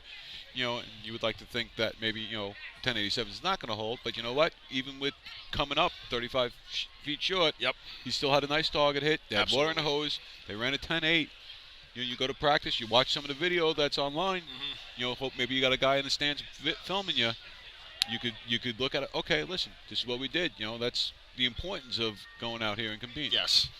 But I think I like we were talking about before. I think they're getting the water in the hose and they're stopping. Once they feel that water, they're stopping. They're not making it anywhere near the nozzle line. They're stopping at the second man line, which is the line right behind the nozzle line. And they're just staying there and they're trying to hit the target from there. And it's a far shot from there. Right. And we got the Dead End Kids on the line coming off of a third place run in efficiency replacement. With 3 points on the day. Definitely, like we say, all day, that dark horse. They got a strong team here. Chris Loesch, good hydrant man. Had a nice, smooth efficiency run, in the first half of the efficiency replacement. Getting ready to call off. Let's see what they do here. Again, no turn on, man, but it didn't affect them in the last event. Here they come. Definitely didn't affect them. They got 365 stick on that one. A little bit of a look, looking but good here. Looking at good. Ooh, a little slow on the target hit. Blessed it a little bit, but I still don't think they're going to be happy with that. With it. That's going to put them in the mid-9s, I would think.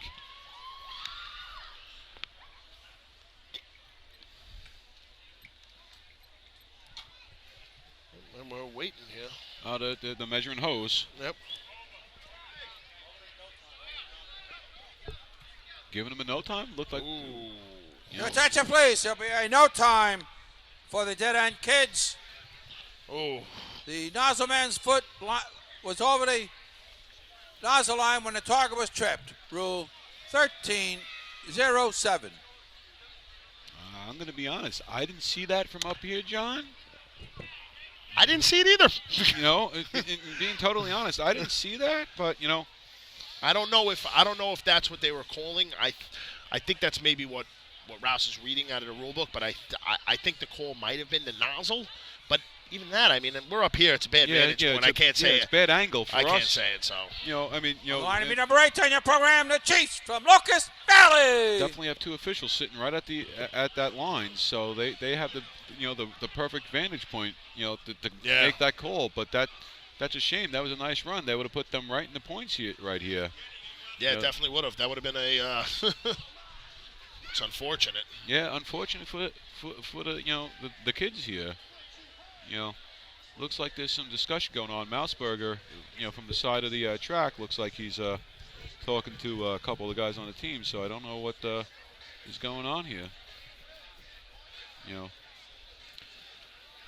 It's Jimmy Leggo. Is Jimmy Leggo here in Hempstead? I see him posting on GroupMe all over the place. I'm going to come up here and talk a little bit.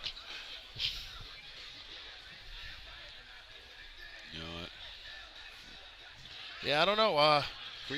There's a pretty heavy argument going on right now on the stands, on the sidelines, right there. Yeah, Freeport. And I don't think they're going to win this one, unfortunately. But they're going to voice their opinion and let them know how they feel. Right. And with the officials sitting right at that line, they have the right vantage point. But again, you can see the little frustration at this point boiling over a little bit. Yep. Got Locust Valley sitting on the line here. Waiting for him. Still arguing. They're waiting for the hydrant length to get rolled up. It's still sitting on the side of the track. But, when the heat of competition, it's what happens. You want to do good, It's right, they could do a strong run, strong first place run here. It puts them back in the conversation. Yeah, and it would have. Yeah. I think that was a solid run. Target hit wasn't in there, but it was going to be in the mix. Right. We got Locust Valley on the line now. Let's see what Locust Valley could do. Freeport's walking off. Here comes Locust Valley. Oh, drops on hydrant coupling goes down the track.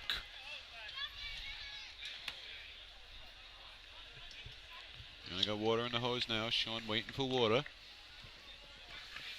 Hold it up, gentlemen. You have overtime. Just snaps the target just after the overtime announcement. On the line to be number 9 on your programs, the Woodlanders from Rockville Center. See what Rockville Center does here. They need a bunch of points. Get back in this conversation here. That'd be a little disappointing. I think at this point with Miller Place sitting at 9:53 there with 2 events to go. Yeah. 6.5 points back. They're gonna have to put up a number here. Yeah, and it's gonna have to be a first place number and hope you get some tweeners. Yes, absolutely. Rockville Center, we know they're capable. Yep. Definitely capable of it. They got to shake off that rust out of the last event. Right. Shake it off, get rid of it. It's done. It's over with. We're in a new event. Let's run it and run it like we can. We can run it. And you got to be careful. They don't want to get caught up. Someone catching them from behind. They want all right, if you can't catch Miller Place, go out there, do your shots. At least secure second place overall in the drill. For a team, definitely. For a team that's really been concentrating on the motorized, for the last, definitely the rest, the first half of this year, to come out and do this, they didn't even run their battalion this year. So no, I don't think. So to come out here, maybe they have some issues. Maybe they can't make tomorrow like Baldwin. They just want to run. Could be. Run. They knew they could come out here and have a day and be competitive. Obviously a team like Rockville Center is going to want to come out here and think and know they can win this drill. And, the shots that they put up in some events have proven that they're definitely capable. But, all right, looks like they're getting ready to get the course. Yeah. Hydra Man's grabbing his coupling off the floor, getting himself set. Yep. See if they shake off the rust from the, the efficiency replacement. I'd like to think they'd come back strong here, try and make a statement. Absolutely. Hydra Man getting his foot on the line, scraping his feet off in that rubber.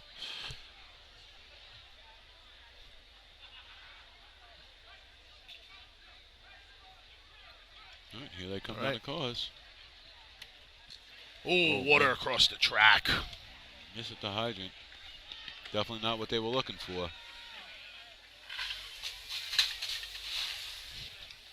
So I got a 12-15 overall. Yeah, that's going to get in the mix. So time for Rockville Center. 11.98. 11.98. Yeah, not going to be too thrilled with that, unfortunately. No. With Miller Place putting up a number nice 10 on run. your programs, the Tumblers from Lynbrook. Miller Place putting up that nice 9.5. It is sitting in 4th place right now. That 11.98. Behind East Rockaway's 10.87. And with half the lineup still to run. Miller Place putting up that 9.5. If that holds, unfortunately for Rockville Center, as we were saying, they got a little more pressure put on them now. That's what we were talking about. We were talking about, let's go, put up my number, you come and chase it. That's it. Right. You come catch me now. I put up my number, you beat me, all good. If not, that's it. I put up the number I can put up, and right now you got to go out and beat it. Unfortunately for Rockville Center, a little misstep at the hydrant, but you know what? Congratulations, Miller Place. The big event for them. Definitely gives them a commanding lead going into the next couple of events. Yeah, we'll see how it pans out. How it pans out, but right now, there might be an insurmountable lead with 2 to go. Definitely might be. If it stays right now, it's going to be 26 points, and it'd be 14.5. No one, none of 14.5 with Rockville Center. Yeah. With 2 to go, unfortunately. You got Belmore and Rocky at Rocky Point. If they put up shots, they can keep it in the mix, keep this drill going. All right, well, let's see what Lindbergh can do here.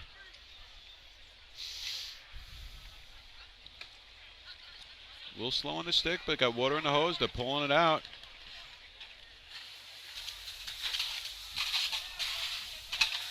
All right, finally got the target tripped on that after a little bit.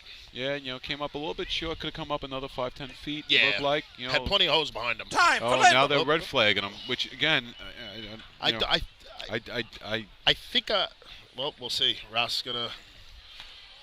Yeah, no, I saw Dave Batt look like giving them the no red flag. time for Lindbrook. Broke the coupling on the track. Rule 718. Just keep that going. I just want to check Rouse's notes that he's got over there. Yeah, I'm gonna check on.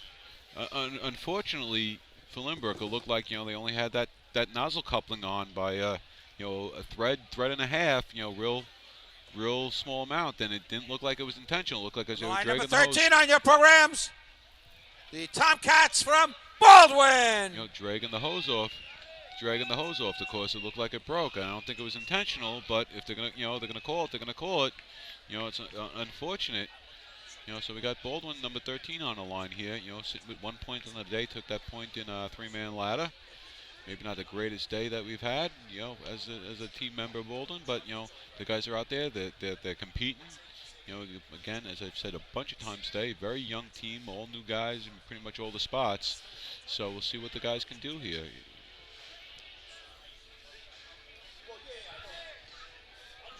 Still doing a little cleanup at the hydrant. White flags are out. And the course is Baldwin's.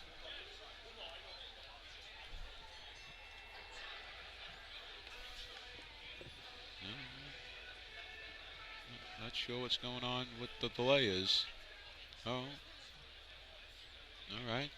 Course is now Baldwin's. Going through the call off. We'll see what happens here. And here comes Baldwin down the track. Missed at the hydrant.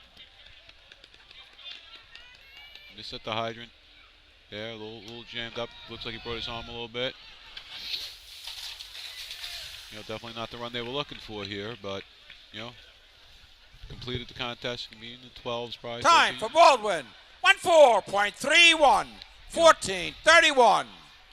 On the line of your number 14 on your programs, the tennis boys from Oyster Bay. Again, young team. Yeah. Going out there competing. Sometimes you're going to see the youth come out. But again, out here competing. Good experience for the young guys, especially with the state coming up next week. They know what they got to do now. Yep. Again, anytime you can get out on the track, get that experience, get those feet. Got some cash, Chief?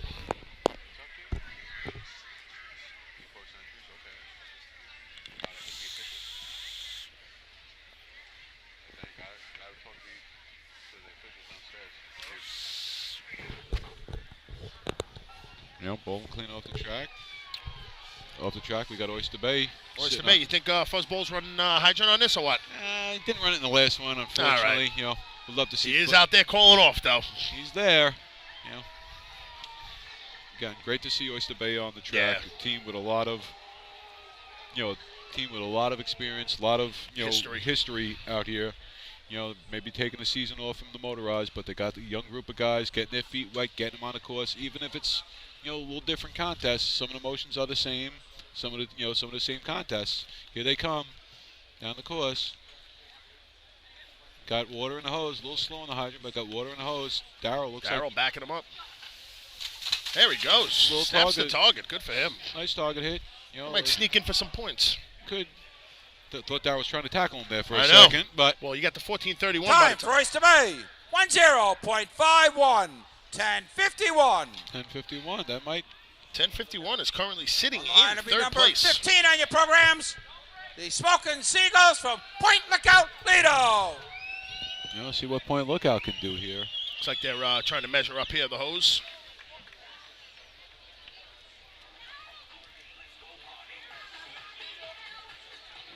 Looks like their measurement's good. They're going to break it up, roll it up. Yeah, that's what it looks like. Course has been being a little cleaned up there. A little cleaned up. Twan out in the middle of the track over there.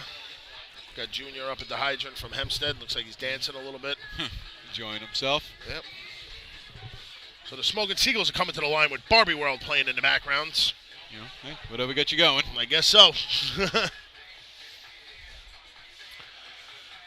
I would have sworn I heard someone singing. It had the SpongeBob song playing before. Yes, I think there was. Daryl is now on the sidelines coaching him how to roll up the hose too as well. So that's pretty. You know, doesn't have a truck to drive. He's a little confused. I thought the backup rolled that length. But the backup guy rolls that length. Yeah, well, it's not. You know, he's here. He's smiling like he Yeah, always he does. Got the visor backwards like he always has. Yep. Out here competing. Knows we're talking about I mean, him right he did now. drive today. He drove the cart today. He did pull the cart, so I would consider that a little driving. Yeah, all right, we got the Smoking Seagulls coming down the course here. Oh, slip at the hydrant Slip a at little the bit. hydrant, but he got the water. Oh, someone's down at the The hydrant. dragger got. Oh, sitting by himself. And trips the target by Trips the himself. target by himself. Nice strong shot there. Yeah. You know, could be in the mid Time for 10s. Puerto Lido. 1-1.03. 11.03.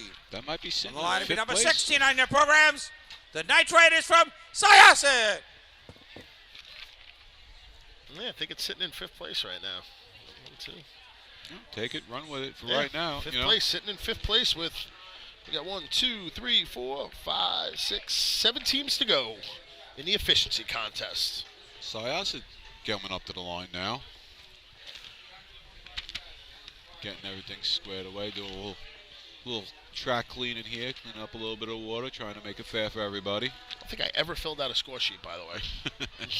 First time for everything, John. Yeah, and Fred's been taking notes off of me. Normally I'm stealing them from him, but, you know. Oh. Listen, we'd all be lost without Freddie up here. Exactly. So they're giving him a hold up, giving a little cleaning at the hydrant over there, a little brooming of the Hempstead crack. You know, for those of us, for you out there listening who don't know what we're talking about, Hempstead, because it's a road, it's got the crown on the road, and the water piles up on each side of the course a little bit. Got a natural valley. Yeah. Saying it runs down to both hydrants, both sides, both sewers, yeah, drains. So. All right, so it looks like got the track, getting set. Like Chappie's running hydrant again. Yeah, see if we can give him something to work with here. Yeah, I'm sure he's calling him off too, so he's probably going to cheat himself a little bit. Yeah. No, good call off. Top couple, man, leading the pack in the middle, dragger. Got water in it. Well, that's going to be a straight hose. Yeah, you. Uh-oh. Oh, jumped around it. And hits the target. Hits the target. I mean, it's going to be in the high 10s. Very Time for Syosset. 1-1.41. 11.41. Don't think that's going to stay in there for any points, but unfortunately, a little unorthodox there, where the got a little scary there. We got Bayville. Literally jumped over the hose as he was setting up. He jumped over to the other side of the hose to set himself up. Yeah, he's laughing about it. Yeah. You can see the guys laughing about it. If there was water about, about 2-3 tenths earlier than that. Number 17 on your programs. The Oak Neckers from Bayville. He got caught in mid-jump. Yeah, that would have not been good. We got Bayville sitting on the line here with their rather bright hose. We could tell the middle length is definitely orange from up here, and it looks like a yellow nozzle length from back I think here. that's what they had the last time too. Yeah, again, you use your normal efficiency hose for efficiency replacement. We'll see what they can do. We got Belmore still yet to come. Rizzo giving him the thumbs up at the hydrant, telling him that everything's all cleaned up. Yep. A little Spice Girls on that one this time. No Ring of Fire, but Yeah, no, definitely not. Well, Each own, huh? All right, Bayville's got the course, getting ready to call him off. Bayville's currently sitting no points in the drill right now.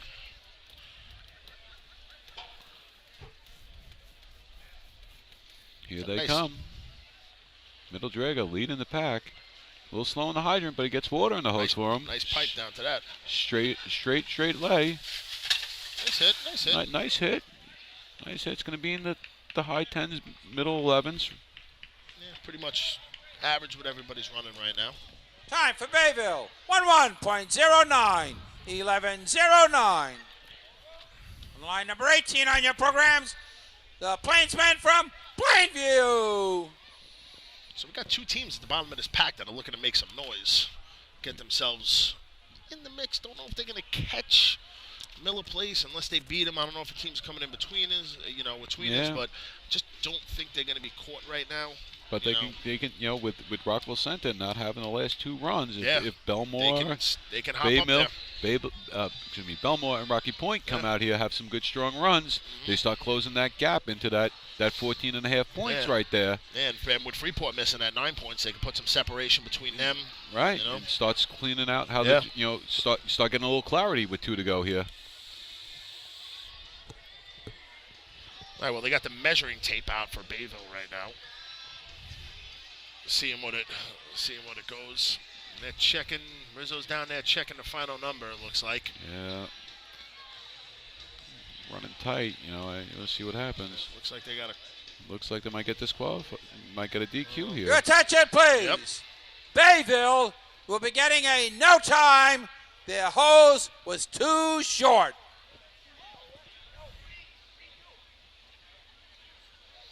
Yeah, a little conversation here. Oh, I see hoses uncoupled already. I don't know. Yeah, I don't know what's going on here. Yeah, they might have got that no time and they just started rolling it up. Yeah. But I thought I don't think they get a second chance at this. Yeah, I thought you had an opportunity to stretch it if they didn't. Well, not if you ask some people. Yeah, well, good point. Good point. Unfortunately, Bayville, there is a little discussion going on here with upset about it. With the officials. The 11:04. Don't know where that was putting them. In the points here. I don't know if that was even in the points. I don't think it's in the points. I think it was just on the outside. It was 11:09. Yeah, I think it was just on the outside, right behind Point Lookout, right there with the 11:03. But if they got to rerun the contest, they don't get it. Right. They don't get the rerun. All right, so here we go. They're going to move on to the next team. Plainview on the line here. They still got the nozzle length out here. I guess they're going to wait to roll it up, let this team run. Yeah, and they're off. Here comes Plainview again, but the behind the back style. Yeah, and gets it. And gets water in the hose. Back up. Pull up there. Back up. Stopping at the wrong line again. Boo gets the target. Came right across it. Wow, I think next time, if they pull it up a little bit, yeah. I don't want to say this joking, but he opens his eyes, listen. Time for Plainview. 9.99. There you go. 9.99. Second place run right now. That's a line to be tie. 19 on your program. Tie with Amityville. The stump jumpers from Medford. Tie for second place. Yeah, with Amityville. Good run for them. Yeah, really good run for them. Yeah, they'll take it. Gives them a few points on the day. Yeah, I think they just missed out in card hose replacement with a time. So hopefully that'll keep them in there for a couple of points for the day. Yeah, give them a trophy, go home, celebrate a little bit. Yeah, have a couple libations after the drill. So the wind died out here a little in Hempstead. Earlier it was a little windy. It's now pitch black. Lights are on the track. Oh, they're measuring hose here again too. They didn't make the lines on the floor that the officials spray paint before the track. So if you don't make the lines there, they then break out the measuring tape to get a proper measurement. But as I see their hoses, it's not straight. And they're holding the tape measure around the bend, which I don't. Now it's not around the bend. Now it looks like a crescent moon going down the side of Hempstead's track. And they get red flags for short hose. I don't. Your attention, please. Plainview will be getting a no time short hose. Well, that's unfortunate for Plainview. Very unfortunate.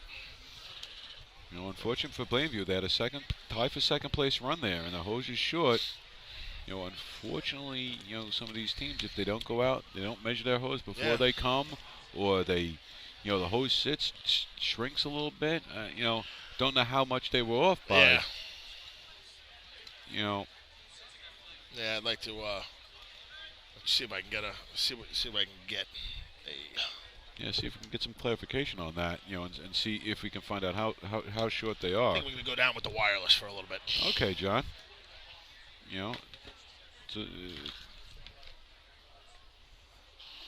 I'll try and keep the scorecard going up here. Don't know how that's going to work.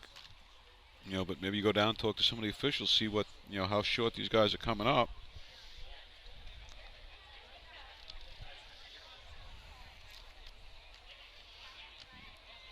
All right, well, Medford on the line right now. We'll see what they do. Course is there. They're getting ready to run.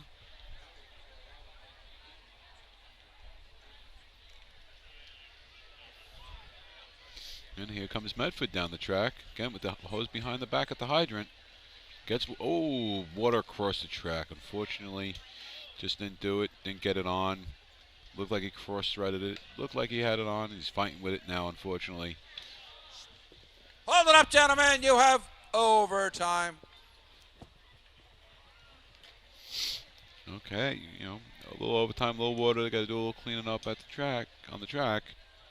We got Selden on the line now. On the line to be number 20 on your programs. The Slowpokes from Selden. See what Selden can do here.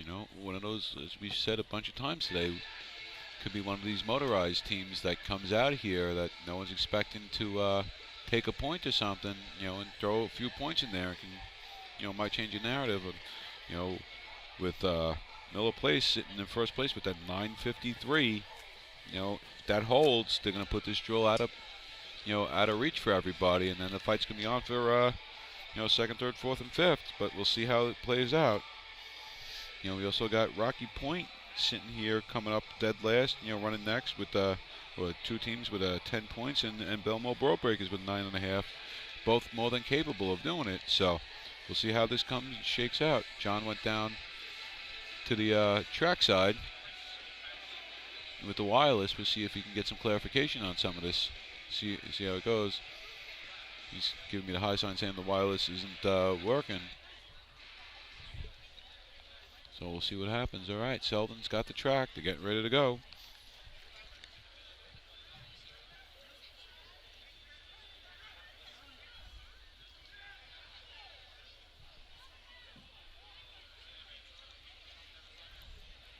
Here comes Selden. No, the hydrant blew off. They had a nice shot going. It looked like a nice run. Just looked like he was fighting it a little bit at the hydrant. Here he goes. Now they get water. Hold it up, gentlemen. You have overtime. Yep. So, all right, Belmore Bull Breakers on the line, sitting at 9.5 points. Currently in fourth place overall. Sitting behind Miller Place's 21 Line to be points. number 21 in your programs. The Ball Breakers from Belmore. Rockville Center's 4.5 points. And Rocky Point Run Point is 10 points. So, nice strong run here. With Rockville Center not having a great run. They can come in here, take some points, start closing that gap. May not be able to win the drill, but start creeping up and take a second place, third place here. Make for a strong day. Maybe not the day they were hoping for, the day they were looking for. But, they go out and they do what they got to do. Just cleaning up the track here at the hydrant. Hempstead doing a little cleanup for them. Belmore adapter going on now. Still got a little water on that track. So that, they're going to take a few seconds, sweep it off, with the Selden miss at the hydrant.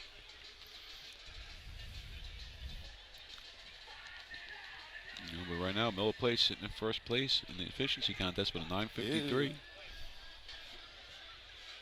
All right, looks like the course is almost Belmore's just doing a little bit clean up at the hydrant. And we'll see what Belmore can do here. Definitely a team capable of putting up a strong shot.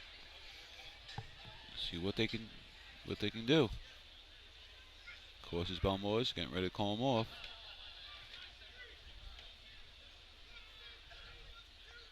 All right, here comes Belmore. Got water. Nice water. Pulling the hose out, nice and straight. Nice target hit. This could definitely be a first place run. We'll see what the officials say. Time. for Belmore. 9.50. 950. First place by 300ths of a second. On the line to be number 23 on your programs, the Rum Runners from Rocky Point. Rum Runners here, sitting in third place overall on the day with 10 points. Nice strong run here. Put them, start securing them plots, them a spot, and start closing that gap on that 14.5 points that Rockville Center has.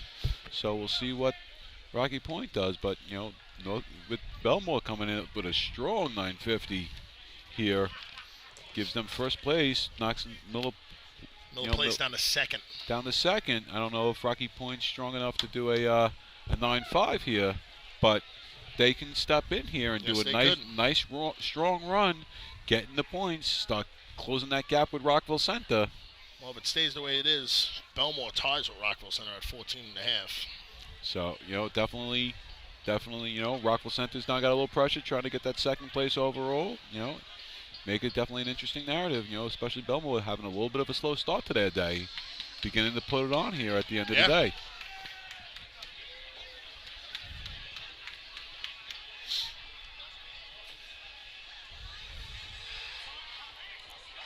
As Belmore's finishing, wrapping up their hose, coming off the sidelines. Rocky Point's on the line. Yep. Eminem bumping in the background. Yeah, doing a little cleanup at the hydrant. Yeah. He's going back now. Looks like he's going back, getting ready. Looks like it was. Call-off guy runs across the track. And he was also the one who set the adapter. Yeah. Okay, every team does their own thing. No problem with that. Here they come. Hydrant's moving. Oh, they got water in the hose too. It's all about a target hit here. Yeah, let's see what they can do. And they get it. Oh, they get the disc. This could be interesting. Yeah. Don't know if it was a 9.5. Don't know if it had the 950 beat. No. Time for Rocky Point. 9.61. 961. Puts them into third place, it looks like. Yeah, third place overall, and I think they're going to be and then a tie for fourth and fifth there with Amityville. Oh, no, they got the no time. Right. So fall in that fifth place spot. 10:51. Well, 10:51 is going to fall in the fifth place spot. From the Teddy Boys. Fuzzball. Fuzzball calling them off. I'm pretty sure. We'll get the official word from Bill Rouse in a second. Give me 1 sec.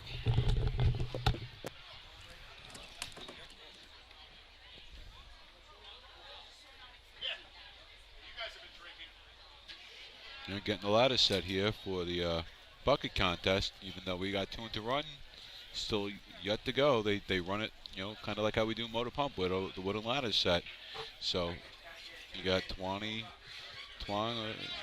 here, and you got looks like Benny and a couple guys from the South Hempstead Rascals Flukes team. Flukes. Jeez, gonna get myself in trouble. The Yellow Hornets team. In the South Hempstead. Guys. Move the equipment. Results of the efficiency contest. First place, 5 points, number 21, Belmore. Second place, 4 points, number 4, Miller Place. Third place, 3 points, number 23, Rocky Point. Fourth place, 2 points, number 3, Amityville. And fifth place, 1 point, number 14, Oyster Bay. Yeah, Oyster Bay stealing the point here. Fuzzball calling them off, getting them another point. Be pleased with that with a 10:51, sneaking in with fifth place. So they're getting ready here. Setting up the thing. Freddie, we want to pay some bills here for a few seconds? Somebody back there. All right, like I said, there's officials setting the course up for the 2-to-1 contest, setting the back hydrant up.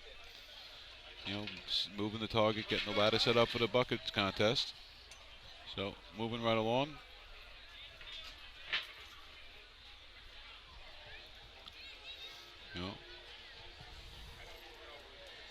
So slowly getting everything ready here. Again, when you start moving some of this equipment around, 777-5170 or visit hightechfirenewyork.com. Fatty McGee's in East Islip. Wednesday is Ladies' Night at the best FD Racing Bar in Long Island. Stop in anytime for a drink with good company, a great lunch and dinner menu, and of course those famous Fatty's wings. The groundbreaking FDNY electronic accountability system is now available to departments nationwide through Motorola, and SDI is the company behind this game-changing technology. Now, SDI has paired with New York State volunteer departments including Central Islip to solve the challenge of accounting for members who respond after the tones go off. Keep track of your members on your next big incident with a proven solution designed with the New York State Volunteer Department in mind. For more information, visit systemsdefinition.com and firegroundaccountability.com. The Bill Fox Company has been in business for over 60 years, specializing in custom championship rings, watches, badges, pins, and awards. The Bill Fox Company has crafted championship rings for past state champions including the Westerners, Flying Dutchmen, Hobos, Wolves, and Yellow Hornets. Bill Fox Company is the recognized name in recognizing people. Check them out on Facebook, Twitter, and on the web at www.billfoxco.com. Coastal Fire System is the official SCBA dealer for New York State drill teams. Coastal is your one-stop shop for all your SCBA and fire equipment needs. Scott air packs, cylinders, RIT packs, refill compressor systems, gas detectors, Hi-Ex boots, ProTech and Dragon fire gloves. For more information, check them out at coastalfiresystems.com or give them a call at 631-661-7515. Whether you've been a FASNY Credit Union member for years, just become a member, or yet to take advantage of our member-friendly products and services, we have the tools you, your family, and your fire department need for financial success. From low-rate auto loans and free checking to shared branching and mobile banking, when it comes to your finances, we are fully involved. To learn more about our products and services, visit us at www.fasnycu.com. Attention fire chiefs and commissioners, you already know New York State has mandated that your department supply your members with bailout rope systems. Coastal Fire System is also the exclusive bailout system distributor for New York State drill teams. The friends at Coastal are equipment dealers for Petzl, Scott, CMC, Colorado Systems, and can walk you through the state requirements to ensure the safety of your members. Your bailout system process starts and finishes with the folks at Coastal, a family-owned and operated business. Check them out online at coastalfiresystems.com or give them a call at 631-661-7515. The Titan Group is back supporting drill team racing and taking their game to the next level. With 20 years experience in the apparel industry and the addition of an in-house design team, we will find exactly what you're looking for. This year, join Team Titan and let us handle all your apparel and equipment needs and be part of all of Team Titan's promotions. Follow us on Instagram at Titan Group Racing to keep your hand on the pulse of your favorite teams. Owned and operated by members of the drill team community, we know what it takes to run your team. Let us handle everything from jerseys to helmets and tape to trophies. We are a one-stop shop for all your drill team needs. Call us today at 631-859-0075 or see Artie contest to Suskind be or run. Devin Robinson on This the track. is 2-1 contest. State record is 7.82, and it's held by the Rockville Center Woodlanders. First team on the line to be number one in your programs, the Nighthawks from Freeport. So, back here at the 2015 State Old Fashioned Championship. Starting the 2-1 event right now, which everybody knows can be a problem for some teams. Yeah, having the two hydrant men definitely can change a few things. If you're unfamiliar, you got two guys running at the hydrant. Be interesting to see what happens here. All right, so I'm going to do some calculations real quick because I missed it.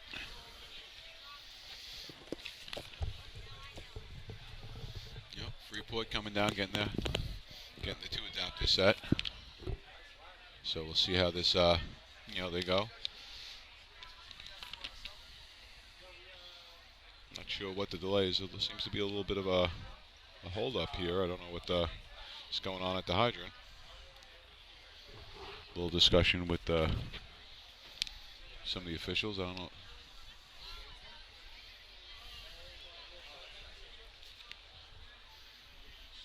You got enough fingers and toes over there, John? I'm working on it.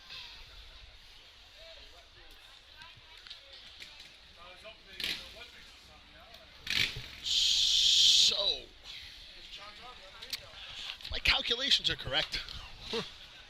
With that last shot from Miller Place, they have 25 points overall.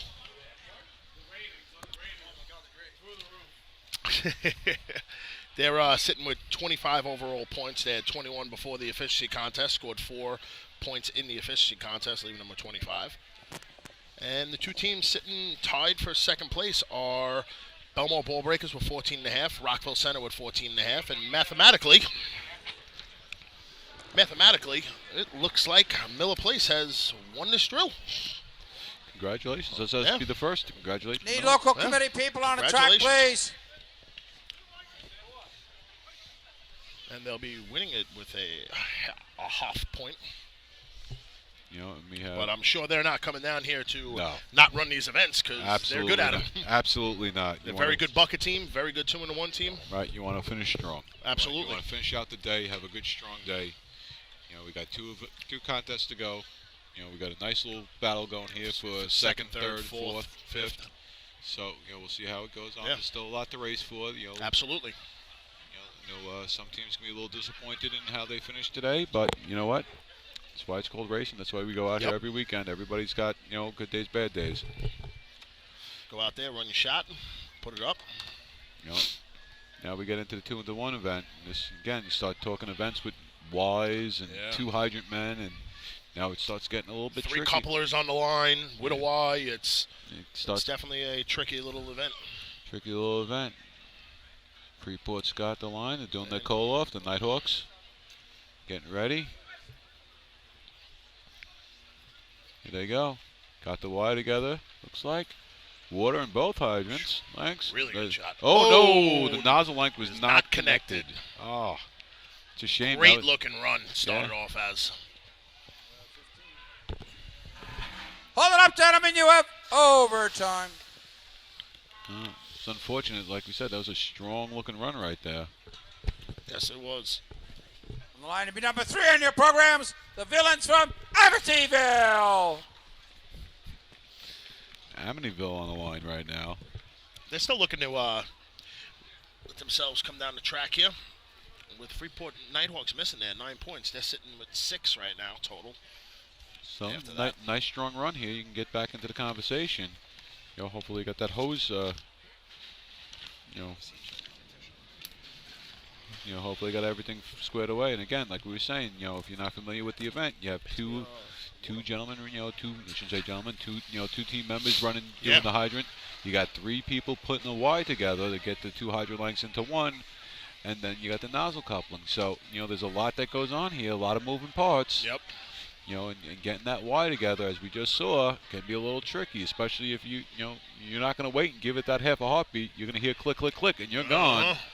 You know, you'll see some teams might give it that little half second in the hole to try to. You know, if you have a good, strong, fast guy on that Y, hopefully you make it up a little bit. But it looked like, I mean, the way Freeport runs, I think they run with the Y guy connects their front, nozzle length. So, you know, the Y guy's also sitting in there in the hole. He's waiting for the 2 back couplings to get hit. He's got to hit his coupling, and then he's got to be out off the line. He's got to be down there, because if the Y's not down there, the time's not down there, the nozzle it's not down there. That's it. You know, some teams do, you know, something different. You know, Baldwin, you know, at times has run 4 guys on the Y, just one guy holding it. And that his job is just to run. So he waits until he has 3 clicks and he goes. Absolutely. You know, everybody does something a little bit different. You know, some guys will run with a hydrant dragger. Some guys maybe do a turn-on man. You know, so there's different ways of you know, running the contest and different ways of doing it. You know, as we wait for Amityville here to get sent on the line, getting both adapters set. See how they go about this contest. You know, again, you know, one of these old-fashioned events, but the heavy manpower required. You know, to get some through some of these contests, even though they're only going, you know, 100 feet. Yeah.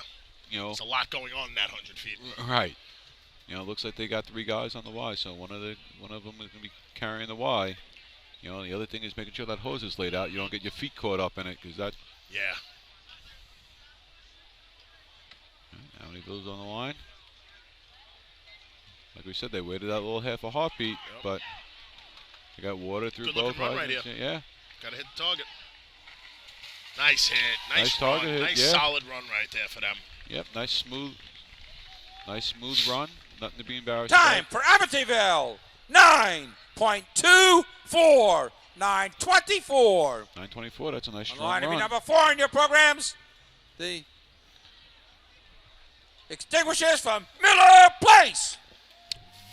They are very good in this event. Yes. They've run very good numbers in this event, and I think they're looking to put up a statement right now. Yeah, put the little cherry on top, so to speak. Exactly. Good day by them, man. I mean, they really had a good day. They scored in every single event. Took 2 first places. Took first place in 3-man. Well, 3 first places, sorry. First place in 3-man, running ladder, and efficiency replacement.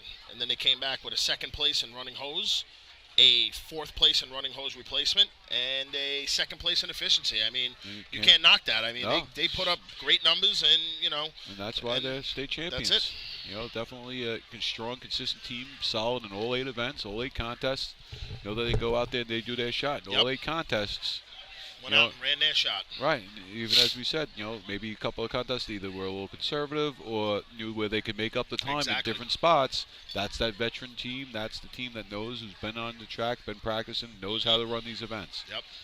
Like we said, Miller Place, they're not going to rest on their laurels here. They may know they have the drill locked up, but they want to go out there. They want to put a statement on it. They want to take as most points in most contests as possible. Absolutely. As they get ready to set in their setting his adapter. Looks like the front one is being set right now. Back one's already set. Waiting for that last final sweep out of the crack down at the hydrant in Hempstead as he scuffs his shoes on the rubber, heading back to the line. Both of the hydrant men. Interesting how they run. They keep the Y Yeah, very the Y's tight, all the way over by the nozzle. Real tight over there. They swing it in. Yeah. Here they come. Yep. And the Y's gone. Yeah. Water in the Nice front, hits. water in the back. Delayed in the back, but he's pulling that up. Nice hit. Nice run. Nice run. Nice run. That'll be in an 8. Yep. They go on officially at 8:58. Time for Miller Place. 8.58. 8:58. Nice. Really, really good run here. Nice, solid run. Like you said, Line to be Hempstead number with 5 on your programs. The bachelors from Jericho. as we were saying, with the way the pump is set up here. Yep, it's more for a pressure than a volume course, and 2-1 is a volume event, and to be a second off the state record there with a 782, and they ran at 8:58. It's a very good run here in Hempstead. Yeah, definitely. Definitely a strong run. Like we said, they're not going to rest on their laurels. They want to go out, put the icing on the cake, show that why they are the state champions. Exactly. Finish strong, and they're not going to know they're a strong bucket team. Go out here, that was. I said we're going to have a battle here for the 2nd, 3rd, 4th, and 5th teams, though. Yep. It's going to be a good battle to look at here going into these last 2 events. All right, Amityville already put up theirs, at a 9:24. Now all the teams got to chase them in Miller Place now to get some points here.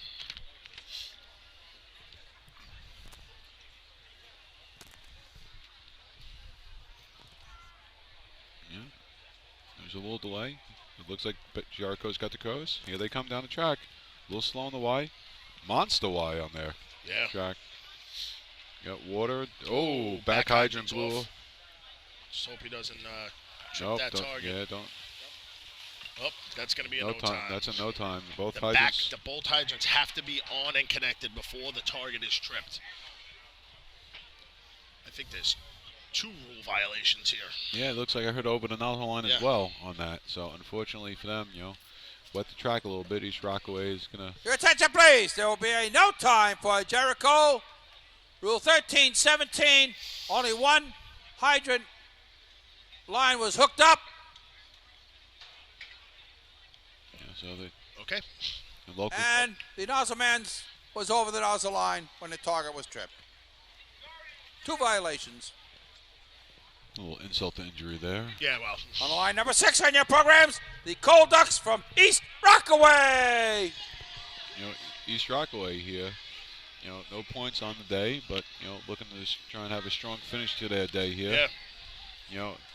Unfortunately, with the back hydrant not being connected and having a lot of water on the track by the hydrant now, so going to make it a little bit more interesting, for the hydrant guys, but. The local committee will do what they have to do, get that cleaned up for them. Looks like they're pretty much cleaned up over there. Yeah. You got enough guys on the rollers,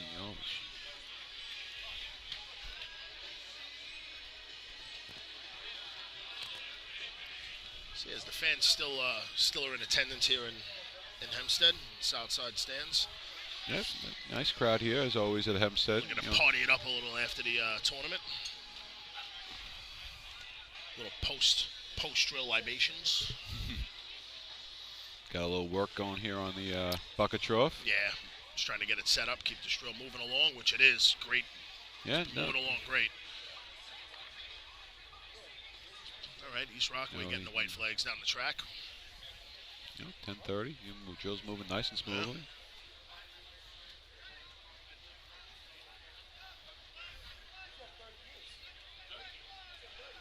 All right, East Rockaway's off. East Rockaway. A little slow on the Y, but, front hydrant's got water in it. Back hydrant's Back's got water. And the Y's connected.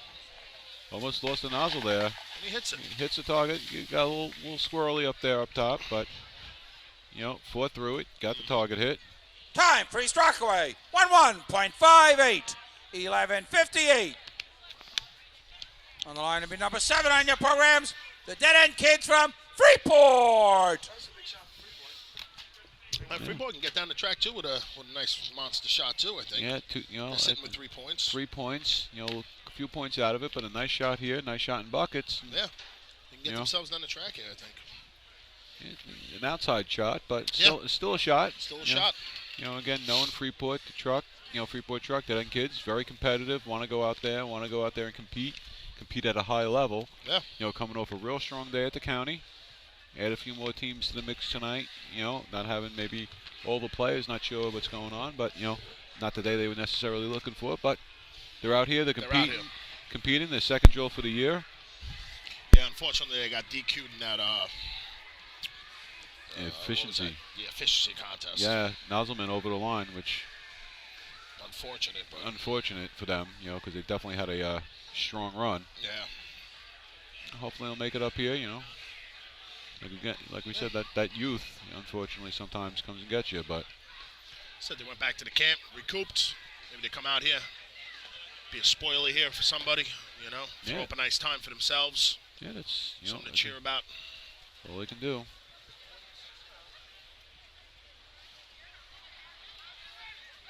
Going through that call off.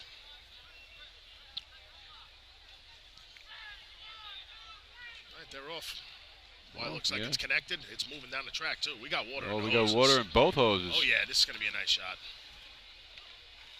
Good shot. Nice target hit. Sweet target hit. And best target hit of the contest right there. Right, and, he learned from his mistakes. He definitely made sure he was behind. Time for Freeport. 9.35. 9:35. Nice strong run right now. Said Miller Place got a better time, but I thought that target hit was he didn't waste a drop of water. On the line number 8 on your programs, the Chiefs from Locust Valley. Really nice run for them to come back after no time. Nice strong run, We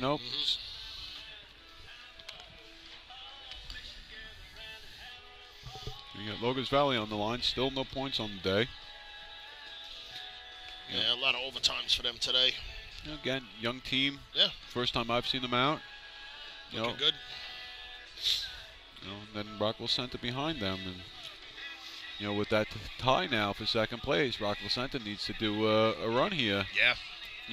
Especially with Belmore, both they're going to be battling out for second place. Right. I mean, both teams with strong 2-1 shots, and both teams with strong bucket runs. Definitely fighting for the second place right now. Scotty Clark filling up the bucket trough on the floor. Chief Scotty Clark. Chief. All right, Locust Valley's got the track. Getting ready for a call-off. Here they come. Oh, not really much of a call-off there, but... No. They got couplings hanging down the road, and here comes the water. Yeah. All right, they gotta hustle to get that back on. Get it back on, complete the contest, like we said. Hold it up, gentlemen. You have overtime. You know, again, as we keep saying, with that Y, you know, 3 couplement on that Y, it's tricky. Yeah, it is. You know, it's very tight too. A lot of people don't have big Y. They're very compact in there, and it's tough to get it. Right. Line to be number 9 on your programs. The Woodlanders from Rockville Center. Team battling it out for second place right here. We're going to put up a shot. Rockville Center, you know, had a rough couple of events. Yeah. You know, need to clear the head, clear the cobwebs, get back on track here. You know, you're still in the fight for second place. Nice tight fight with Belmore right now. Yeah, you know, like we said, tied up with 2 events to go. You know, it's going to come down to these 2 shots. We know both teams are capable of strong runs here in both events. Be interesting to see how this shakes out. I got to say, the Hempstead water here is lovely in that trough. You sure that's water? Scotty's going to be upset with me because I think he is a village employee for the Village Hempstead. Yeah, the village. Water district, yeah. Water district, I think he is. Absolutely. I think, if I'm not mistaken, he's in charge of the water district. We'll just let it overflow a little bit out of that trough. Yeah, we don't say nothing. Locust Valley wrapping up their hose, getting off the track. You know, getting ready. Yeah, that's a rough one. I mean, it's a tough event. If you don't practice that event, you got to be sitting in the back of the course with the Y. Click, you know, click, 1, click. 2, 3, click. You know, everybody's got to be on the same page, and it's, you know, it's a bang bang event. If you don't get them, you know, it's pretty much you're gonna get an overtime on it. You know. Yeah, well, you know, here comes Rockville Center. You got the all set. The track is theirs. Getting ready to call them off. Again, like we said, a couple disappointing runs here, but still in second place in the tie with Belmore. So you know, a lot rides on this. You know, looks like the guys get the Y getting ready. Hydromen are ready.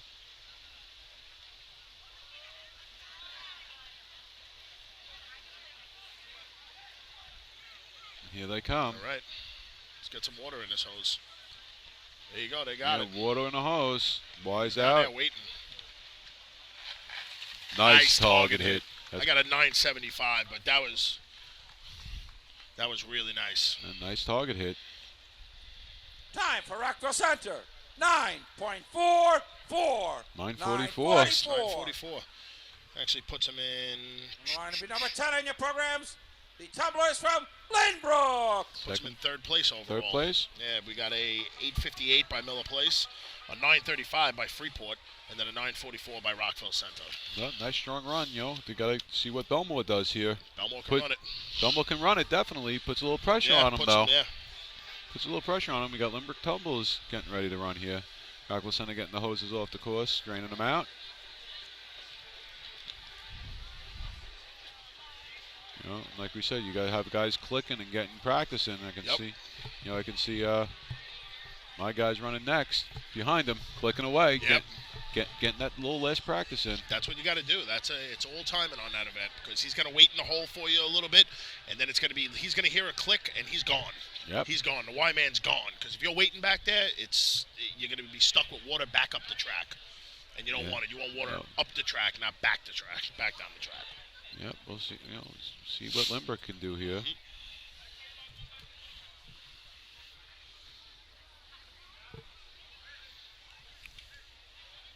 Okay, going through that call off. Here they come. Looks like everything's together. They're jumping out of the hole. Oh, nope, they don't have the back hydrant on. Oh no, they're gonna get a flag. That's nope. They shut it off. Yeah.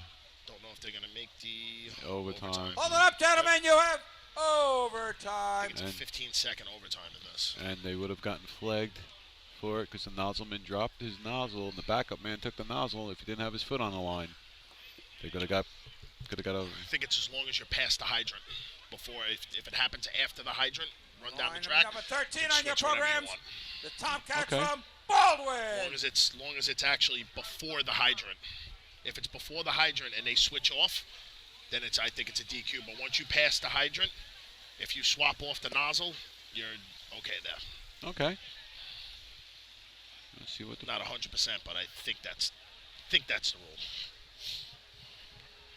Got the Tomcats on the line here. Got 1 point on the day. Took that in 3-man. The 5th place in 3-man. You know, see what the boys can do here now. Fred can charge my cell phone here or something.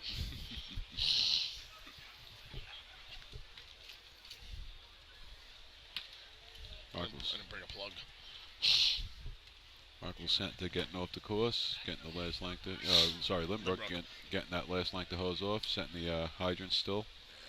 Just packing it up in his arms, big knock. Yeah. Just getting it off. Well, yeah, don't need it after this. So. Go back to the camp, clean it out. The adapters are set for Baldwin. Just getting a little water out. The white flag is out.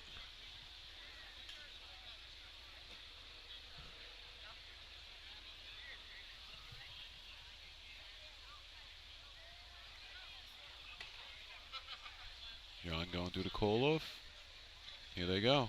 They're off. Ooh. Oh, I don't know what happened there. That nozzle drag. He was gone. Yeah. Oh, nozzle leg broke off the top. Hold it up, gentlemen. You have overtime. Yeah. See that Y waiting in the hole like that. The nozzle man and the backup man are gone. Gone. Yep. They're gone. So if you're not connected and you're in number the hole, 14 on your programs, the tennis boys from Oyster Bay. Yeah, you didn't have it connected. That's what it is. He wasn't. He was actually stepped in front of the hose line. Yep, too. the hose wasn't like laid out right. I'm sure he was standing there thinking he can couple it and maybe stand back over the line, but unfortunately the nozzleman and the backup man are quite fast on this team. Yeah, like we said, those young legs right there. Yep. Again, a little more practice. Definitely like where the team is headed. Yeah, I think he was just looped in the hose. The the nozzle coupling on the Y. Don't forget, the back tomorrow coupling. starting Yep. in no time right here will be a motorized tournament. It's tomorrow Saturday, 12 noon, right here at Hempstead. That's right, guys. If you're listening, with the tractor show in town and everything, bring the kiddies on down to the Hempstead track tomorrow. Yeah, good day. Always a good day at Hempstead. A lot of the players will be here. Last drill before we go out the ridge for the big state next weekend. Yep. A lot of teams taking this week to take a break. Yeah, but it's the county points drill for Nassau. We know, as we said, we got a couple Suffolk teams coming out here. All right, we got Oyster Bay on the line. Let's go. They grabbed the point in the last event. Yep, they got 2 points, 3 points on the day now. Here they come.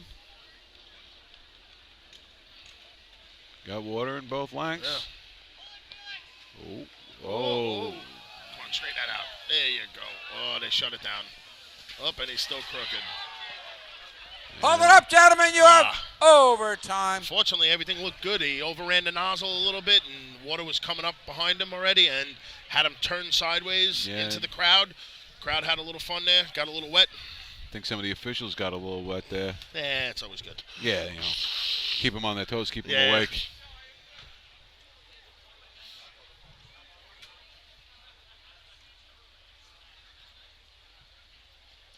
We got Point Lookout coming to the line next after the cleanup over here, because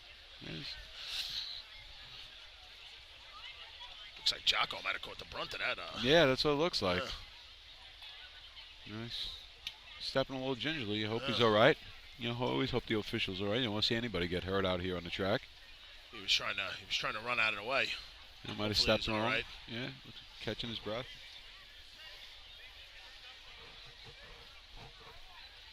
He's good. He's stretching. He's stretching. He's walking. Walking it off. Yeah. Walking it off. Just pack some mud on it. He'll be good.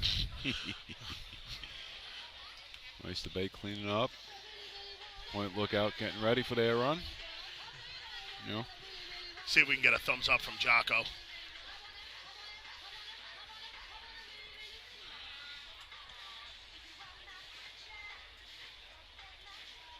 On the line to be number 15 on your programs.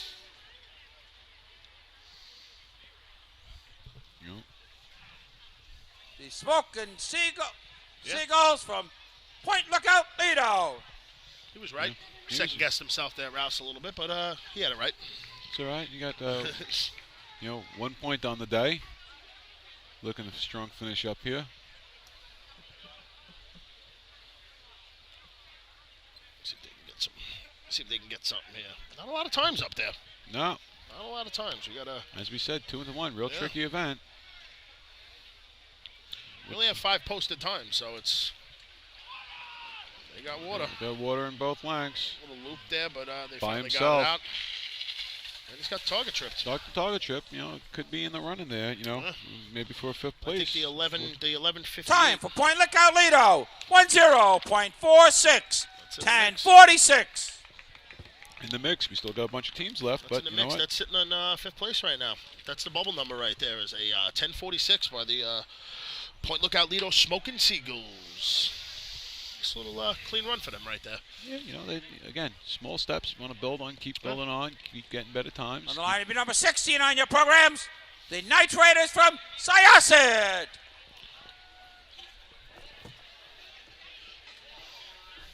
So we got the Night Raiders. I don't know, when did they start back up? Was it last year or the year before that? I know they were at the counties last year in Hicksville. I remember that. I don't know if I remember them the year before that, though. No, I don't recall. I think it was just last year they came out, I'm pretty sure. So they started this team back up last year. And, they got some young guys on the team, looking to put stuff together. Yeah, again, but it's another team on the track, getting things together. Yeah, absolutely. The more you run, the more practices you do, the better you're going to get. Mm-hmm. Keep getting that consistency, getting the same guys there, same spots. You look at a lot of the teams, they've had the same guys run the same spot for many years. Yes.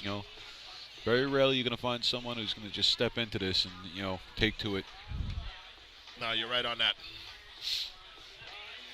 So we got Syosset. They're just doing a little setting the adapters, walking back to the line.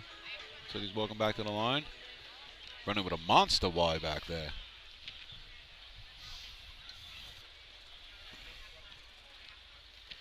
Nice little drill. 19 teams. Yeah, for a state old fashioned. Yeah, that's a big old Y back there. But it looks like everybody's out of the way. They have it turned like sideways there, and yeah, and it looks like they have 4 guys on the Y, yes, so it looks do. like they're gonna have a separate guy run the Y. Got water in both of it. Trying to pull that Y up the track. Good water. Finally got the target. After the target, he took a little ride, but got the target. Got the most important thing. Yep, chipped the target. Officials are Time for Syosset. 11.89. 11.89. It's just not going to make the mix, though. Not just on the Line outside. number 17 on your programs, the Oakneckers from Bayville. The officials on that side, of course, taking a beating tonight. Yeah, they are.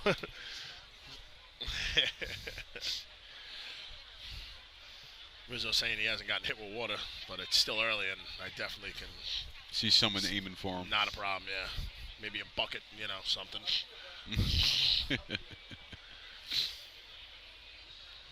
So we got Bayville on the line right now with 0 points for the day. Yeah, 0 points. They haven't scored. Got to be a little disappointed in the day, but again, a lot of teams here tonight. Right there with a couple of their numbers. Yeah, too. they were just on the outside looking in. A couple 6th place, 7th place in some of the events. Again, each team is individual, but you got to look and go out and. My goal was always beat whatever our team record is. Just keep beating your team record. Don't worry about what anybody else does, and then the good shots will come, and then you'll start getting competitive. Yeah, definitely. I mean, you want to set a goal for yourself going out there. All right, maybe we can't put up that time, but let's get a little better. Right. Let's work on our team record. We'll go from there. And I think that a lot of teams do that. I think that's a goal for a lot of teams. Right. And it is for me. For us too. We like to beat our own records too. Well, everybody wants to do that. I mean, every team's a little different. Obviously, you start, back in the late, mid-'90s, early '90s. Baldwin used to run Old Fashioned all the time, so some of those records could be a little hard to beat when you're only running them two drills, Old Fashioned drills a year. But you know what? You still go out there. There's still something in the back of your head. Yeah. All right, Bayview coming down the course. Looks like they had a little jam up with the Y, but they're coming down. They got water in both hydrant lengths. Not a bitch. Nice target hit. Nice target hit. It'll be a little slow because the hydrants are a little bit slow, but you never know. We'll see where. Time for Bayville. 9.90. That's in the mix. That's definitely in the mix. 4th, 5th place. 990 sitting in 1, 2, 3, 4, 5th place right now. That bubble number keeps going up and up and up. We still got a couple teams here. The line to be number 18 on your programs. The Plainsmen from Plainview. Yeah, we got Plainview, Selden, definitely Belmore, who's looking to keep pace with Rockville Center. Yes, they are. You know.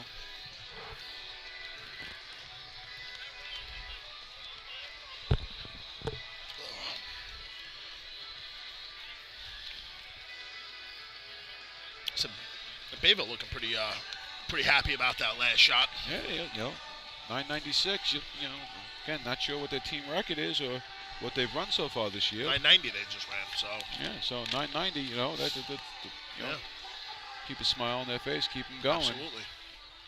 Got that bright yellow hose again. Yeah, they like that stuff.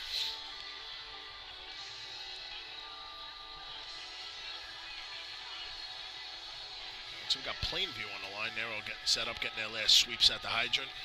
Hydrant man going back, making his way back up the track to the start of the event. Give him the flag. The course is theirs. Yeah, it's definitely going to be a little battle here. Yeah, you know, we still got Rocky Point down there at Rocky the bottom. Point's down there, sitting with 13. You know, sitting in third place right now. Right. Well, fourth actually. You know, but they're right there, a point and a half behind. They come out with a couple of strong runs here. Yeah.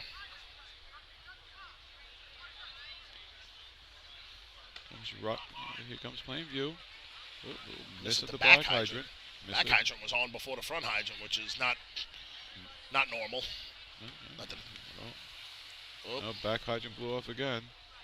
Fortunately, Hold up, gentlemen. You have overtime. Started out as a real smooth run for them. Yeah, it looked nice. You know, a little unorthodox. The back hydrant getting a little faster water, but again, a lot of that maybe depend on their Y, how their Y is set up. You know, where that they That get might that be the straight. Number 19 on your programs. You know, The stump jumpers from Medford. Yeah, absolutely. That back hydrant may be the straighter part of the Y. You know, so makes a little sense. You know, to get the water through it quicker, but you still got to stay connected. Unfortunately.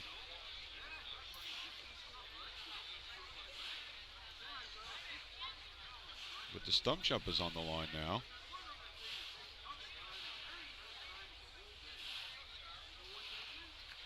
Do we know what that's playing in the background there? I have no idea.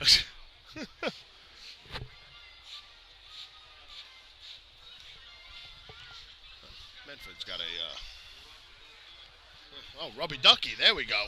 Oh, a little Sesame Street. You know, a little Bert and Ernie. Yeah. All right. Medford rocking out to Bert and Ernie. Like we said, whatever gets you going. Sure, there's an inside joke there. Yep.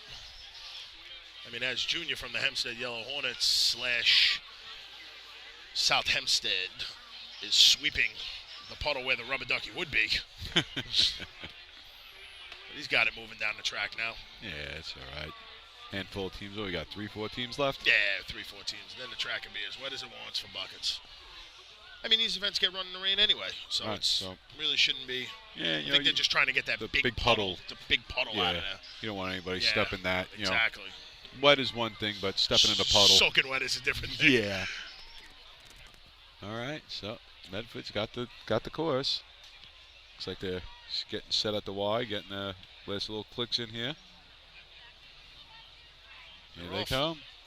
Definitely slow. Very slow in the Y. And hoses aren't connected. The nozzle length is not connected. Fighting with it, Oh, and they throw the stick before the Y even passed the hydrant. All right, he got it. Trips the target. Yeah. Moved this way, bustled his way up to the overtime for Medford. Overtime. Fortunately, it was overtime. I got Selden on the line. You have the 2015 host department, the Selden Line Slowpokes. number 20 on your programs. The Slowpokes from Selden. A lot of work. Sure, they're doing a lot of work for that drill. Yes, they are. Anybody who's ever hosted any drill, especially the state drill, I know you've done it.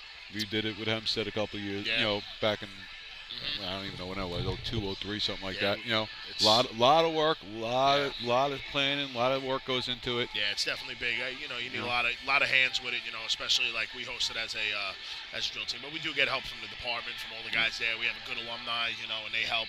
Hempstead same way. They have a huge alumni, so we did the same thing. You know, we kind of split it up a little bit differently with them. We did work the course. They did primarily the course. We did the parade. Yeah. But we did all work together on it. But a lot of work, a lot of hours go into it. If anybody doesn't know, hosting a drill, any drill is just a lot of work. But when you host, especially the state drill, when you have that type of, state motorized, just a lot goes into that. Lot of planning, years and years of planning go into it. And I'm sure Sullivan's going to do a great job next week. Let's hope, let's knock on a little wood if we can find some. Hopefully we get some good weather. Yeah, absolutely. All right, Selden on the line, getting ready to call off. Again, it's like they're pretty limited too. They don't even. I don't see a back. Is there a backup man back there? Yeah, he's back there. He is. Yep, they're back there.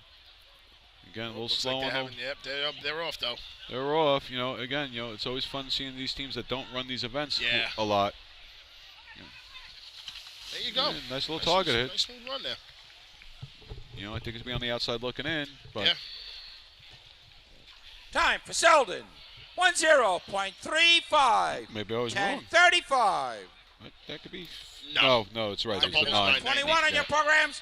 The ball breakers from Belmore. Right, so we've been waiting for this. I mean, this is the second place, run right here. Well, I can't really say that because we got the two teams back to back here. Right. But you have Belmore sitting with 14.5, and Rockville Center sitting with 14.5, and also sitting in third place currently with a 9. With a 944. 944. So that's the number. That's their number they're looking to beat right now. That's their, or at least stay. Or at least get in there. Hopefully bring it down to buckets. I mean, you want to go into buckets up a number. You know what I mean? Absolutely. You always want more points, but you do want points. You know, they want to get points, and we know they're capable of it. Belmore, last year's state champion. Yeah, very good 2-1 team right here. They put up numbers week in and week out in this event, and it's very very good they run this event. Right, and then we got Rocky Point right behind them, sitting with 13 points. Yeah, 13 points. I mean, point and a half out. These two are battling at the end here. Right, so it's, along with Rockville Center. We can see what Rocky Point does. They could start tightening this up, really tighten this up going into buckets. We have a shootout for second, third, and fourth. Depending on what happens with them too, and then you got the Freeport Nighthawks sitting with 9 points. They're not too, Right. You have Amityville with 6. There's an 8 in there, I thought, or am I hallucinating? We got 3 there from the dead ends. No, I could be. No, I'm off. It's probably 8 before the last one. All right, here comes Belmore. Got the track. Jay getting them ready to go off. Here they come.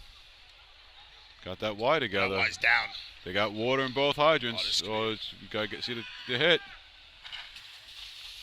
Oh, the target hit's gonna hurt him a little bit. Got a 925 there, but they could have that could have been a lot better. I think it's gonna be higher than 925, but we'll see. Time for Belmore. 10.22. 10:22. You were off by a full second. Well, I went on water through. 23 on your programs. The Rum Runners from Rocky Point. So will they come in with a 10 what? 10:22. 10:22. So they're on the outside looking in. They're not even going to. They're not even going to score in this one. Not even going to score in this one. It gives Rockville Center a little bit of breathing room here. 3-point lead on them, and then you don't know, but Rocky Point can come in here and jump them both. Jump them, maybe not. Even if not jumping both, but make being it a tighter race. Right, being a point and a half behind, they take fourth place, puts them in front of Belmore, and we're gonna have a real shootout here for going into buckets. Yeah, absolutely. It'd be fun to watch from our vantage point. Yeah, I just think the target hit just wasn't there for them. Yeah, he washed away a good low 9 right there. Yeah, absolutely. It was a bad miss at the target. Yeah, It was a big, he blessed it left, right, up, down, every which way, and then finally put water on the square.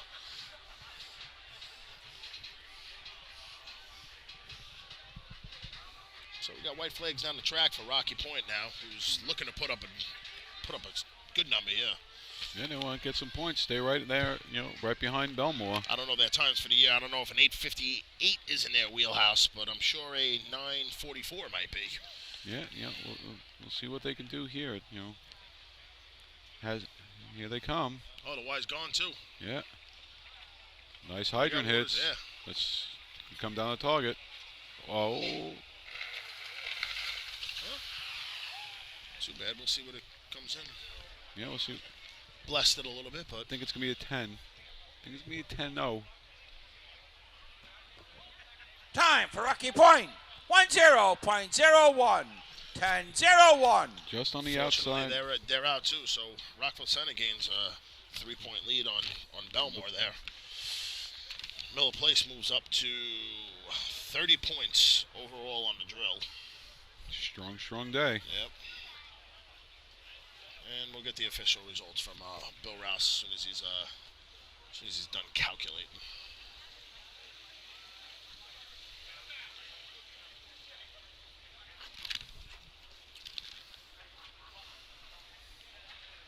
What are you charging at?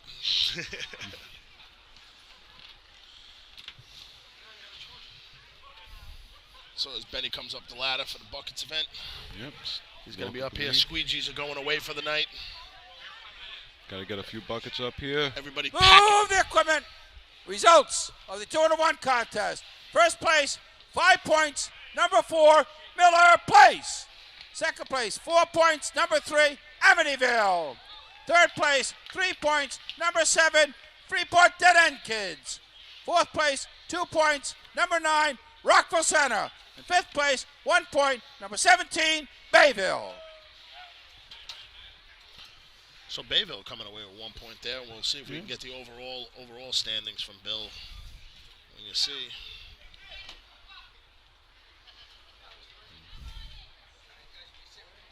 All right, sounds good. Get on, the Titan Group. For fire department drill teams, speed can mean the difference between winning and just points. placing. During an With one actual contest response, to go. speed can be Freeport Nighthawks, 9. Amityville, 10.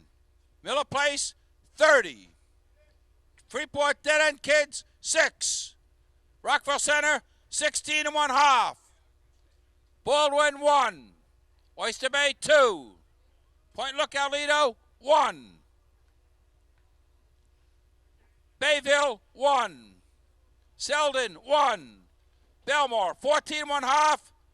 Rocky Point, 13.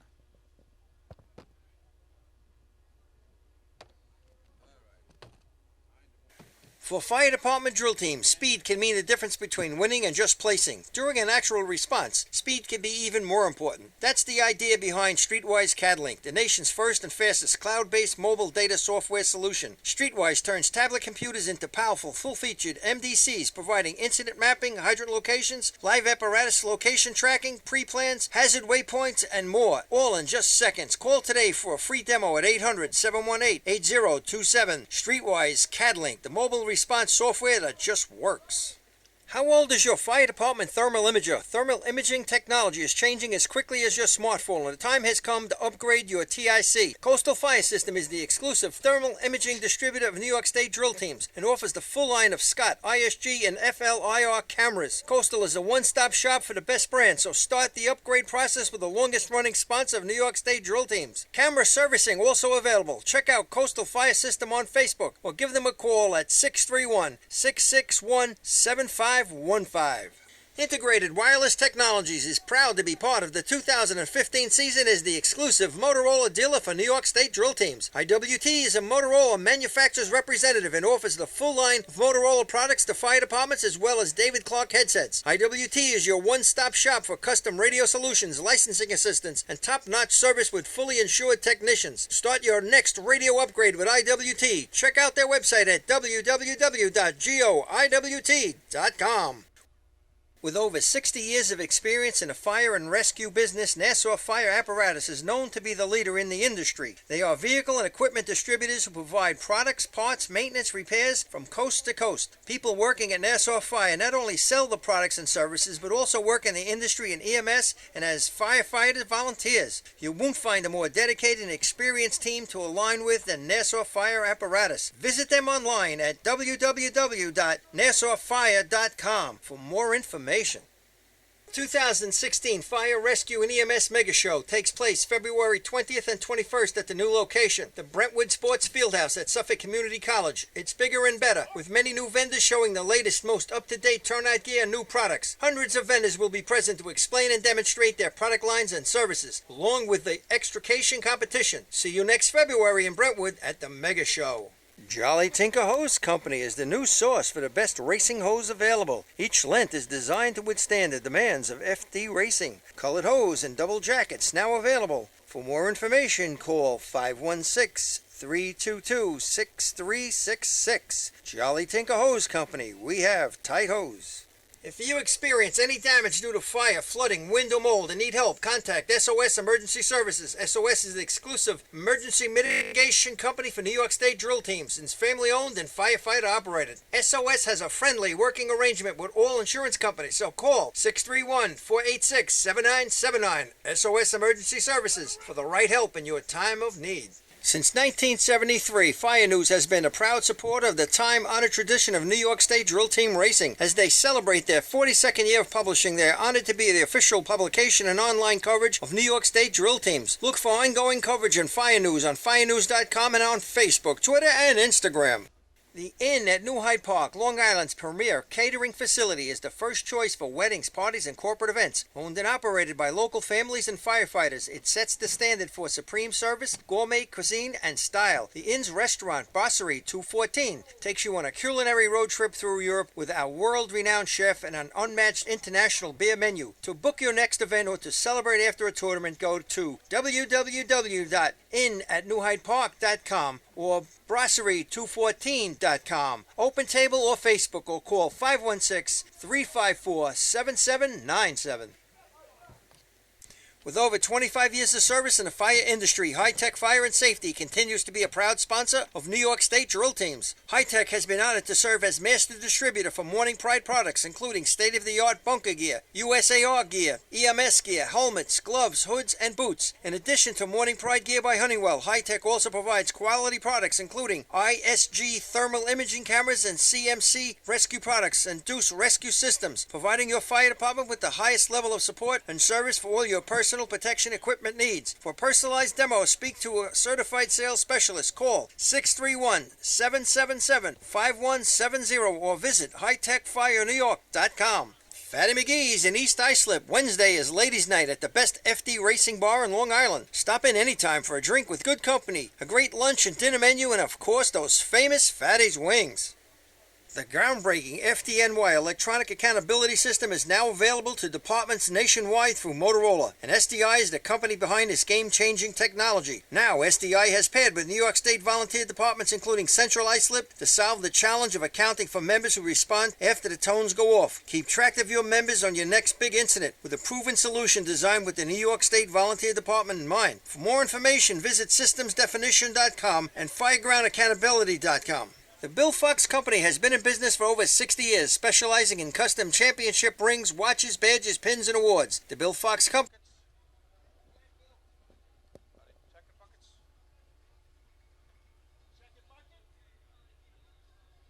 Jocko. No buckets.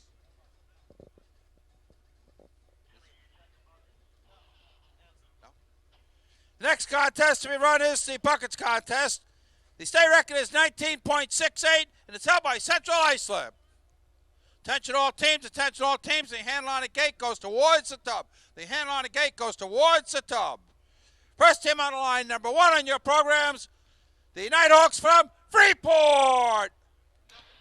All right, we're back. Getting ready for the last contest of the night, the buckets contest. Freeport Nighthawks are on the line. They got 10 points overall for the day, or excuse me, 9 points overall for the day. So they're in the fight here for the fourth, fifth place. Looking for a strong run out of them. Yeah, they're looking to see if they can get down the track here. Course is theirs, is set.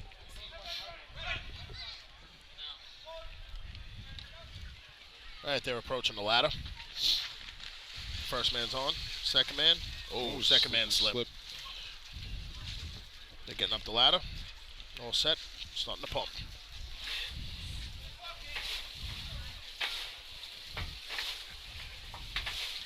Nice little rhythm going. Yeah. Losing a little water out of the back here. Hold up! There you go. A little stumble's going to hurt him a little bit.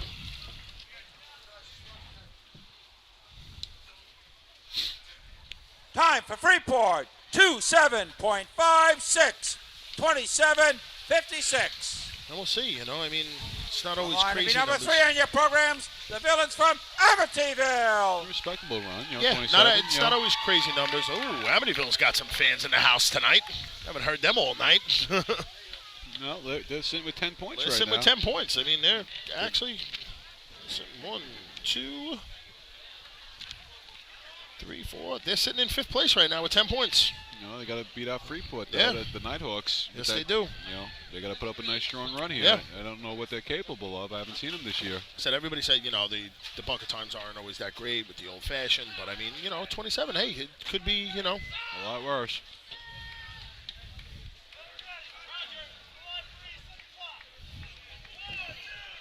Here they come around the course. Dumper slipped on the line coming off the. He's up on the ladder. Nice, clean little set right there. Yeah. First bucket's in. There you go. A little water loss, but it's nice clean up the ladder.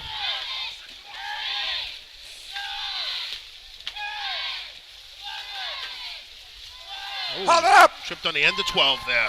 Yeah. End of 12. End of 12. They didn't. Nice run from them. Nice Nice run. run. That's definitely. Time for Amityville. 2-5. There you go. .22. 25-22. Nice run. Nice run from them. When they had to put up a run, they just put it up. Yep, they're going to be coming down the track tonight. Most likely. They're going to Most be. likely. Number 4 in your programs, the Extinguishers from Miller Place. 2000. All right, your 2015 Old Fashioned Champions coming to the line. All right, trying to put that little cherry on top of And the. they can run buckets. Yeah, they definitely can. They want to put that little cherry on it. 24 is They not got out of this the nice question. little victory run going here. All right, 24 is not out of the question for them tonight. Nope. I mean, they really did a good job today. Yeah, I mean, I mean, they scored in everything. I mean, they fought 4 first place finishes. 1, 2, 3, 4. All right, here we go. Your 2015 Old Fashioned Champions. Here they They're come. off. First man's in the bucket. Climbers up. Oh, we got Nice clean set. Nice set.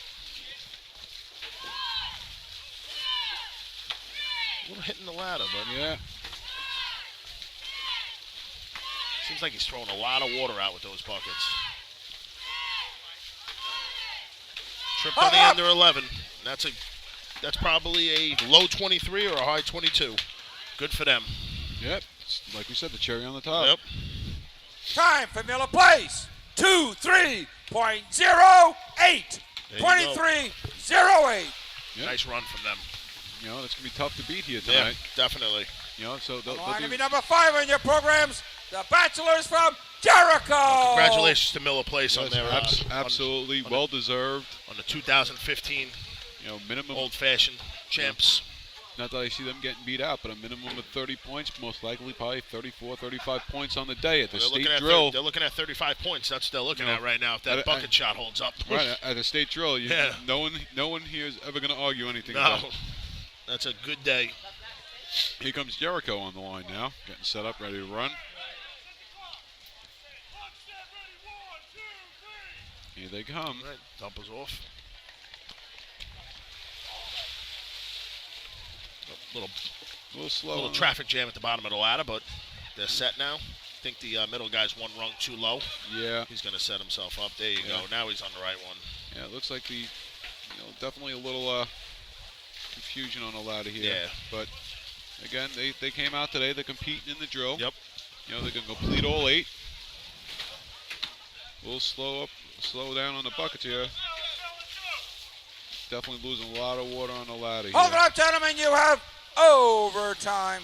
Fortunately, like seeing them with the bottleneck down at the end of the ladder, you know, and then watching their handoffs up here. I mean, we get the vantage point at it. It just looks like the middle guy really wasn't giving much of the handle to the top guy on the ladder. And it almost looked like at some point they started throwing them. Yeah, to they one really another were. instead of handing them. Dumping a lot of water. I mean, these buckets are Line to be probably number coming up 6 half on your full. programs, the Coal Ducks from East Rockaway. East Rockaway getting themselves all pumped up for it with their quack huddle. Yeah, I haven't seen the bagpiper in there. No, haven't seen him. You know, he's normally out though. Yeah, I think it might be a little late for him, but they have a flying V formation for the buckets right now. Well, they're having a good time. They're having they a always good time. do. Flying V breaks up. And they're getting up the ladder. Yep. Going. Top man on the ladder, a little slow. But here they go. They're quacking as they go. Definitely having a good time. Yeah, they definitely are.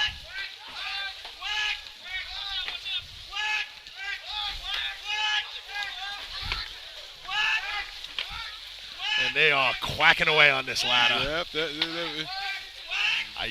Hold up, gentlemen. You have overtime. Unfortunately, they couldn't quack or flying V themselves into a time in the bucket contest, but they sure did have a good time as they go and wet everybody with the buckets. Yeah.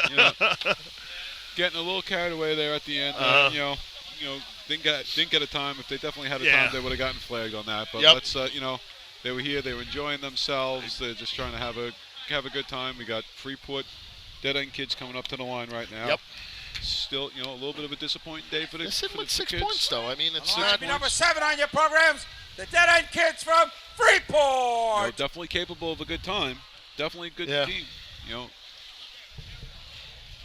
Ready to go. I mean, we'll see. I don't know mathematically if they can get down even with this, with the shot that Amityville just put up. It's gonna be tough for them. Yeah. But again, they want to finish strong. Yeah, exactly. Have a strong finish to the day. A little rougher than last week at the county, but you know what? Growing pains with a new team, younger guys, but they're back out in the course, and that's the most important thing. They'll come out here, again, a little disappointed. Would have hoped for a little better day, but they'll come out here, finish strong, gonna complete all 8 events. Yeah, I like to see the dump is really good. Donald, really good climber. Donald Rowland. Yeah. Rowland, definitely a good climber. Definitely potential there.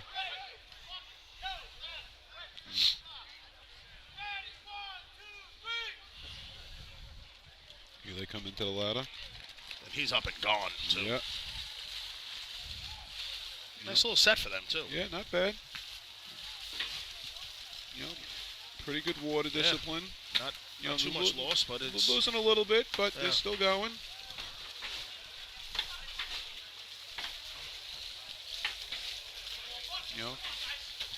Hold up.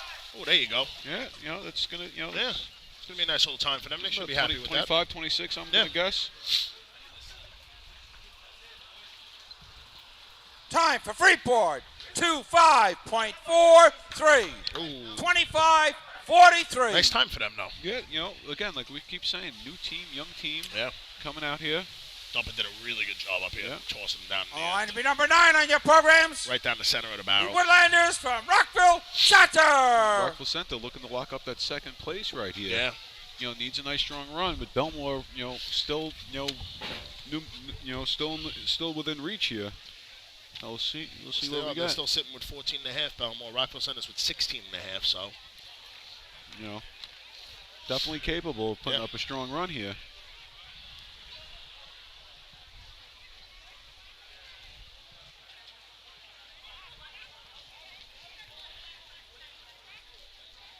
Course is theirs. Getting ready to get a cold.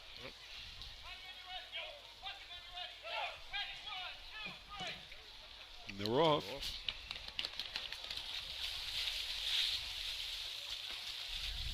A little stumble with the middleman.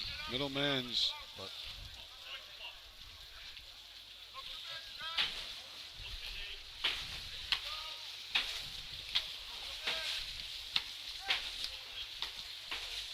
All right, they're going up.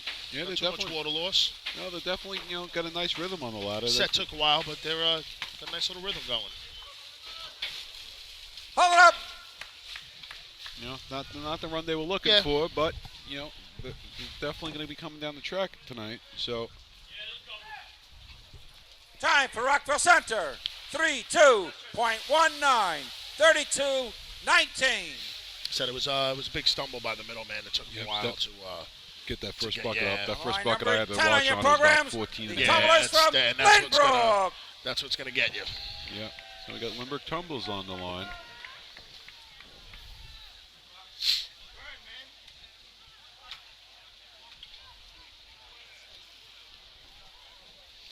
Dumper goes down for Rockville Center. Yeah, a little disappointing at the start that they Yeah, had. they had a nice solid start. They were chasing neck and neck with Miller Place there. Yeah, and then they were those right there. The two middle events right there. Yeah, just got caught up to them, but you know what? They completed all 8. They're going to come down the track. Probably third place, second, third, fourth place today.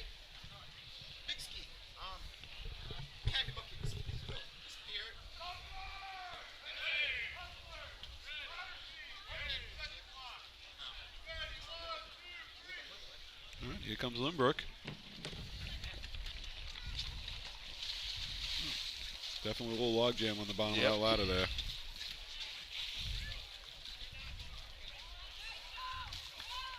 But they're now pumping. Yeah, they're pumping. A little bit of water loss, but not too bad. Oh, now they're gonna. Yeah, now the pace is off. they One drop a bucket. down. Oh, This top guy's just catching him with catching his him. fingers. Yeah, it's not even bending. Yeah. I'm trying. Hold it up, gentlemen. You have overtime.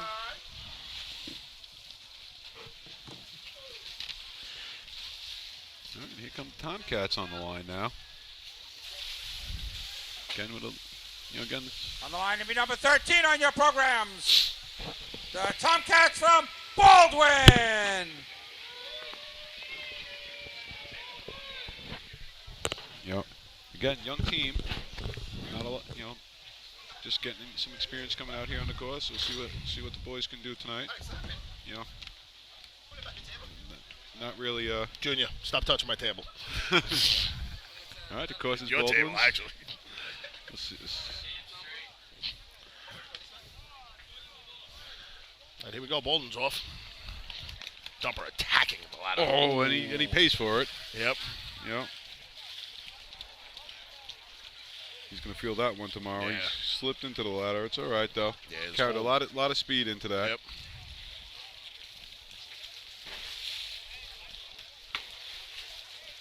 Yeah, it definitely messed up the whole rhythm right there. He's having a hard time. You can tell he's definitely feeling that in his leg right now. Yeah. I mean, his mounting step went right through the bottom of the ladder, and the other shin went directly. Hold it up, gentlemen. You have overtime. Yeah, it's tough to recoup. Yeah, after, recouping after that. Slip like that. Trying my best. How you feeling, Matty? We got the Dumper from Baldwin up here On to screaming be "Ow" number after 14 that on your one. programs. The Tennis Boys from Oyster Bay. Right, I don't see. Oh, there he is. He's back there. Oh, he might be running the ladder today, Daryl Ronaldo. Oh, this. He might be on the ladder. Yeah, he's not. He's almost looks like he may be. From where he's standing in the middle of the ladder. I don't know what's going on here. Yeah, he's lined up in the ladderman spot somewhere. Yeah, definitely on the ladder. Let's see, I mean, they got 2 points for the day here. Looks like Vinny might be climbing top man on the ladder here. Yeah, he normally normally does. Yeah. Doesn't look too happy about it. Looks like Daryl's running middle. Yeah. Let's see what Oyster Bay can do here. Let's see what they can do here. All right, there they go. And they're off. Yeah, Vinny's running top guy. Yep. Here comes. Oh, Vinny slips through the ladder. Yeah, Darryl not giving him any room. Nope, no Darryl quarter. climbed right next to him. He was ready. And they start the pump. Here we go. It's the one. And Vinny with the lock. First ladder lock we've seen tonight. Yeah. I always like doing the ladder lock. East Rockaway attempted it, but it wasn't. Nice rhythm on the ladder. That crash by Vinny's going to hurt him a little bit. Hold up. They're going to get a time out of here.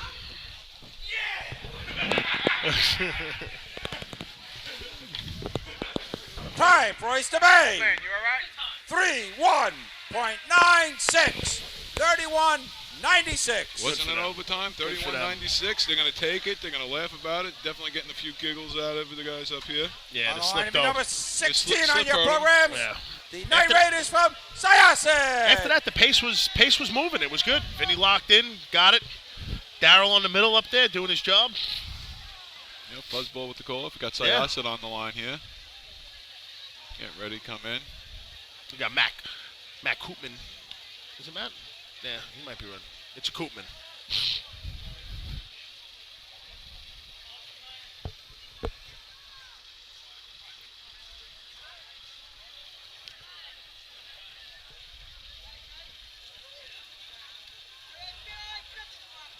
Chappie with the call off.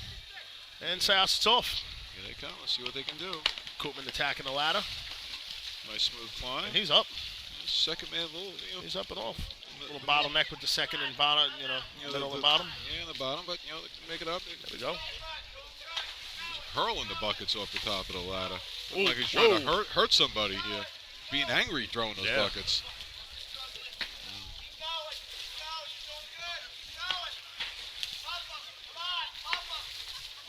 Definitely getting some encouragement here. I mean, geez, he throws them in a great spot, too. I mean, they're right next Hold to the up, trough. gentlemen, you have overtime. Yeah, he was very angry how he was throwing those buckets off. Yeah. But, they're in a good spot. If you can get back to him quicker, Okay, so I'm assuming Point Lookout, Lido are not running? Not running. Not running buckets today. On the line, number 17 on your programs, the Oak Knockers from Bayville. They didn't run any of the ladders tonight. Looked like Short. little short. Looks like one of the guys, Joey, was not here tonight, probably working. As Bayville comes, they have all of their buckets in the trough. Wetting them up a little bit. Never understood the concept of that. I don't really, I don't know. I guess, I don't know. I'm sure somewhere somebody's got a reasoning for it. I just don't know. I mean, if they're, I'd want them as dry as possible so they're not, not leaking anything out of there. I don't know. I'm sure there's reasonings behind it. Probably something that started 20, 30 years ago, and they just kept doing it. Some teams do it, some teams don't. Yeah. A little preference. But, see what Bayville can do here. They just took a couple points, right? They took points in the last event, right? I think they did, right? Yeah, they took points. Took 1 point. Took 1 point, so they got a point on the day. They're going home with a trophy. Right. Hopefully 2 right here. Yeah, we'll see what they can do in buckets.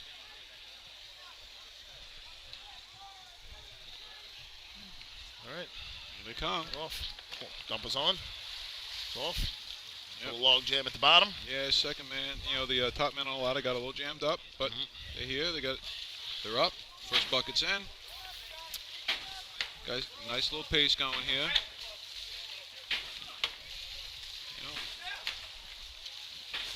Definitely doing a very conservative run, but they're going to do the run. They're going to hopefully finish it out.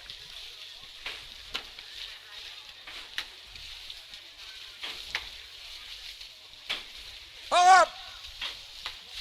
See what they get here. Be about a 30, 31, I think. 32, somewhere in that range. 3, 4. Time for Bayville. 34.70. 34-70.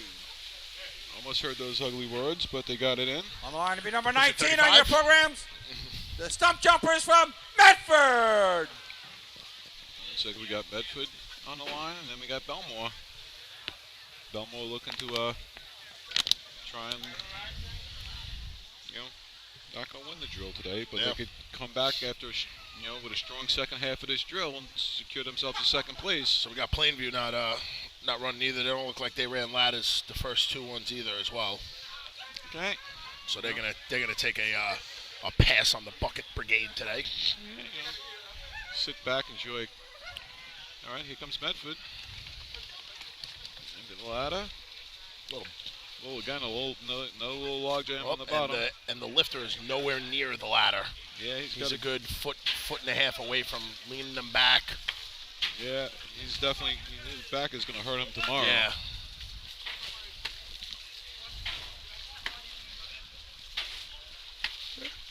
Pretty steady. Not much water loss going up the ladder, though. It's a nice little pace. If the top man was in, that the lifter was in a little bit. Hold it up, gentlemen. You have overtime. Fortunately, they did not beat that 35-second overtime. All right, we got Belmore on the line here, looking to lock in second place for the day. It looks like Selden's taking a pass on buckets today, too.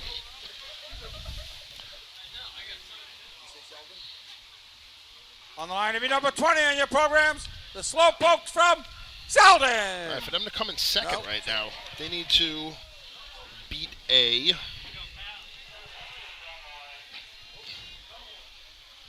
Correction, number 21 on your programs, the Ball Breakers from Belmore. Looks like they're going to have to beat a 25-43, and that'll tie them with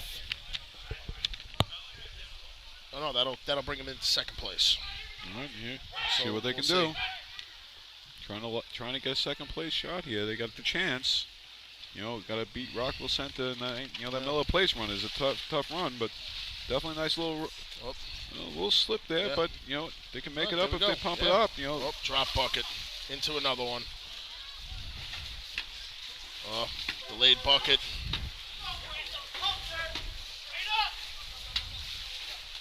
Yeah, they're not gonna be happy with this, unfortunately. Hold up! It's definitely. Let's see what they come out with. Time for Belmore. 27.73. 27.73. I think that may get them something. This is the one we're looking for, Jack. Yeah, it's gonna go On the line to be number 23 on your programs. The runners from Rocky Point. Sitting in 5th place right now. Run pointers right here. Sitting in the run pointers definitely do. They have a chance to. They can jump Rockville Center and Belmore. Need a real strong run here. Yeah. But they're looking at a mid-25 here to really put a. Definitely, like we said, it's going to come down to buckets, and it definitely tightened up like we were hoping for.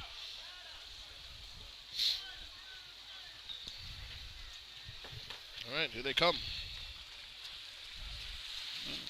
Log jam at the bottom. Yeah, Not too bad, but taking a while to get that first bucket up there. Yeah, there's a little confusion on how many steps. All right. But nice smooth up the ladder. Not too much water. Losing a little water, but it's not that bad. Getting a little sloppy here now. Straighten it out a little bit. And now they're rushing to get the buckets over to the lifter. Yeah. See what they get in here. See what they get in here with. Definitely the last team. Time for Rocky Point. 31.08. 31.08. Unfortunately, that's not going to get them any points to jump anybody, but like I said, congratulations to the Miller Place Extinguishers. Absolutely, as the well 2015 Old Fashioned State Champions. With 35 points on the day. 35 points for the day. Really nice job. Strong day. Really nice job. So they're going to come out with 5. Looks like Amityville's going to come up with 4. Freeport's going to come up with 3.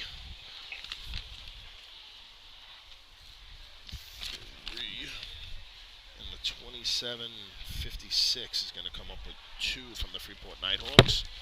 And with 1 point, the 2773 by Belmore. So Belmore's sitting with, let's get the official word from Rouse. It's not a strong point.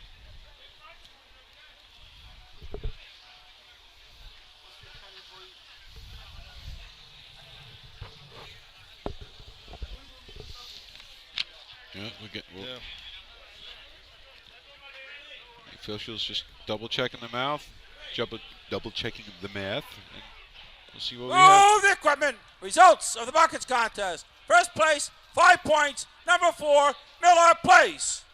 Second place, 4 points. Number 3, Amityville. Third place, 3 points. Number 7, Freeport Dead End Kids. Fourth place, 2 points. Number 1, Freeport Nighthawks. And fifth place, 1 point. Number 21, Belmore. All right. So as we round out the 2015 Old Fashioned State, we're looking with the Miller Place Extinguishers winning it with 35 points. In second place, we are looking at the Rockville Center Woodlanders with 16.5. 16.5, and then in third place is going to be the Belmore Ball Breakers with 15.5. And then we're going to go to the Amityville Villains, nice, who jumped to 14 points. Total points for the day. And then Rocky Point in fifth place with 13 points, the Rocky Point Rum Runners. In fourth place with 14 points, the Amityville Villains.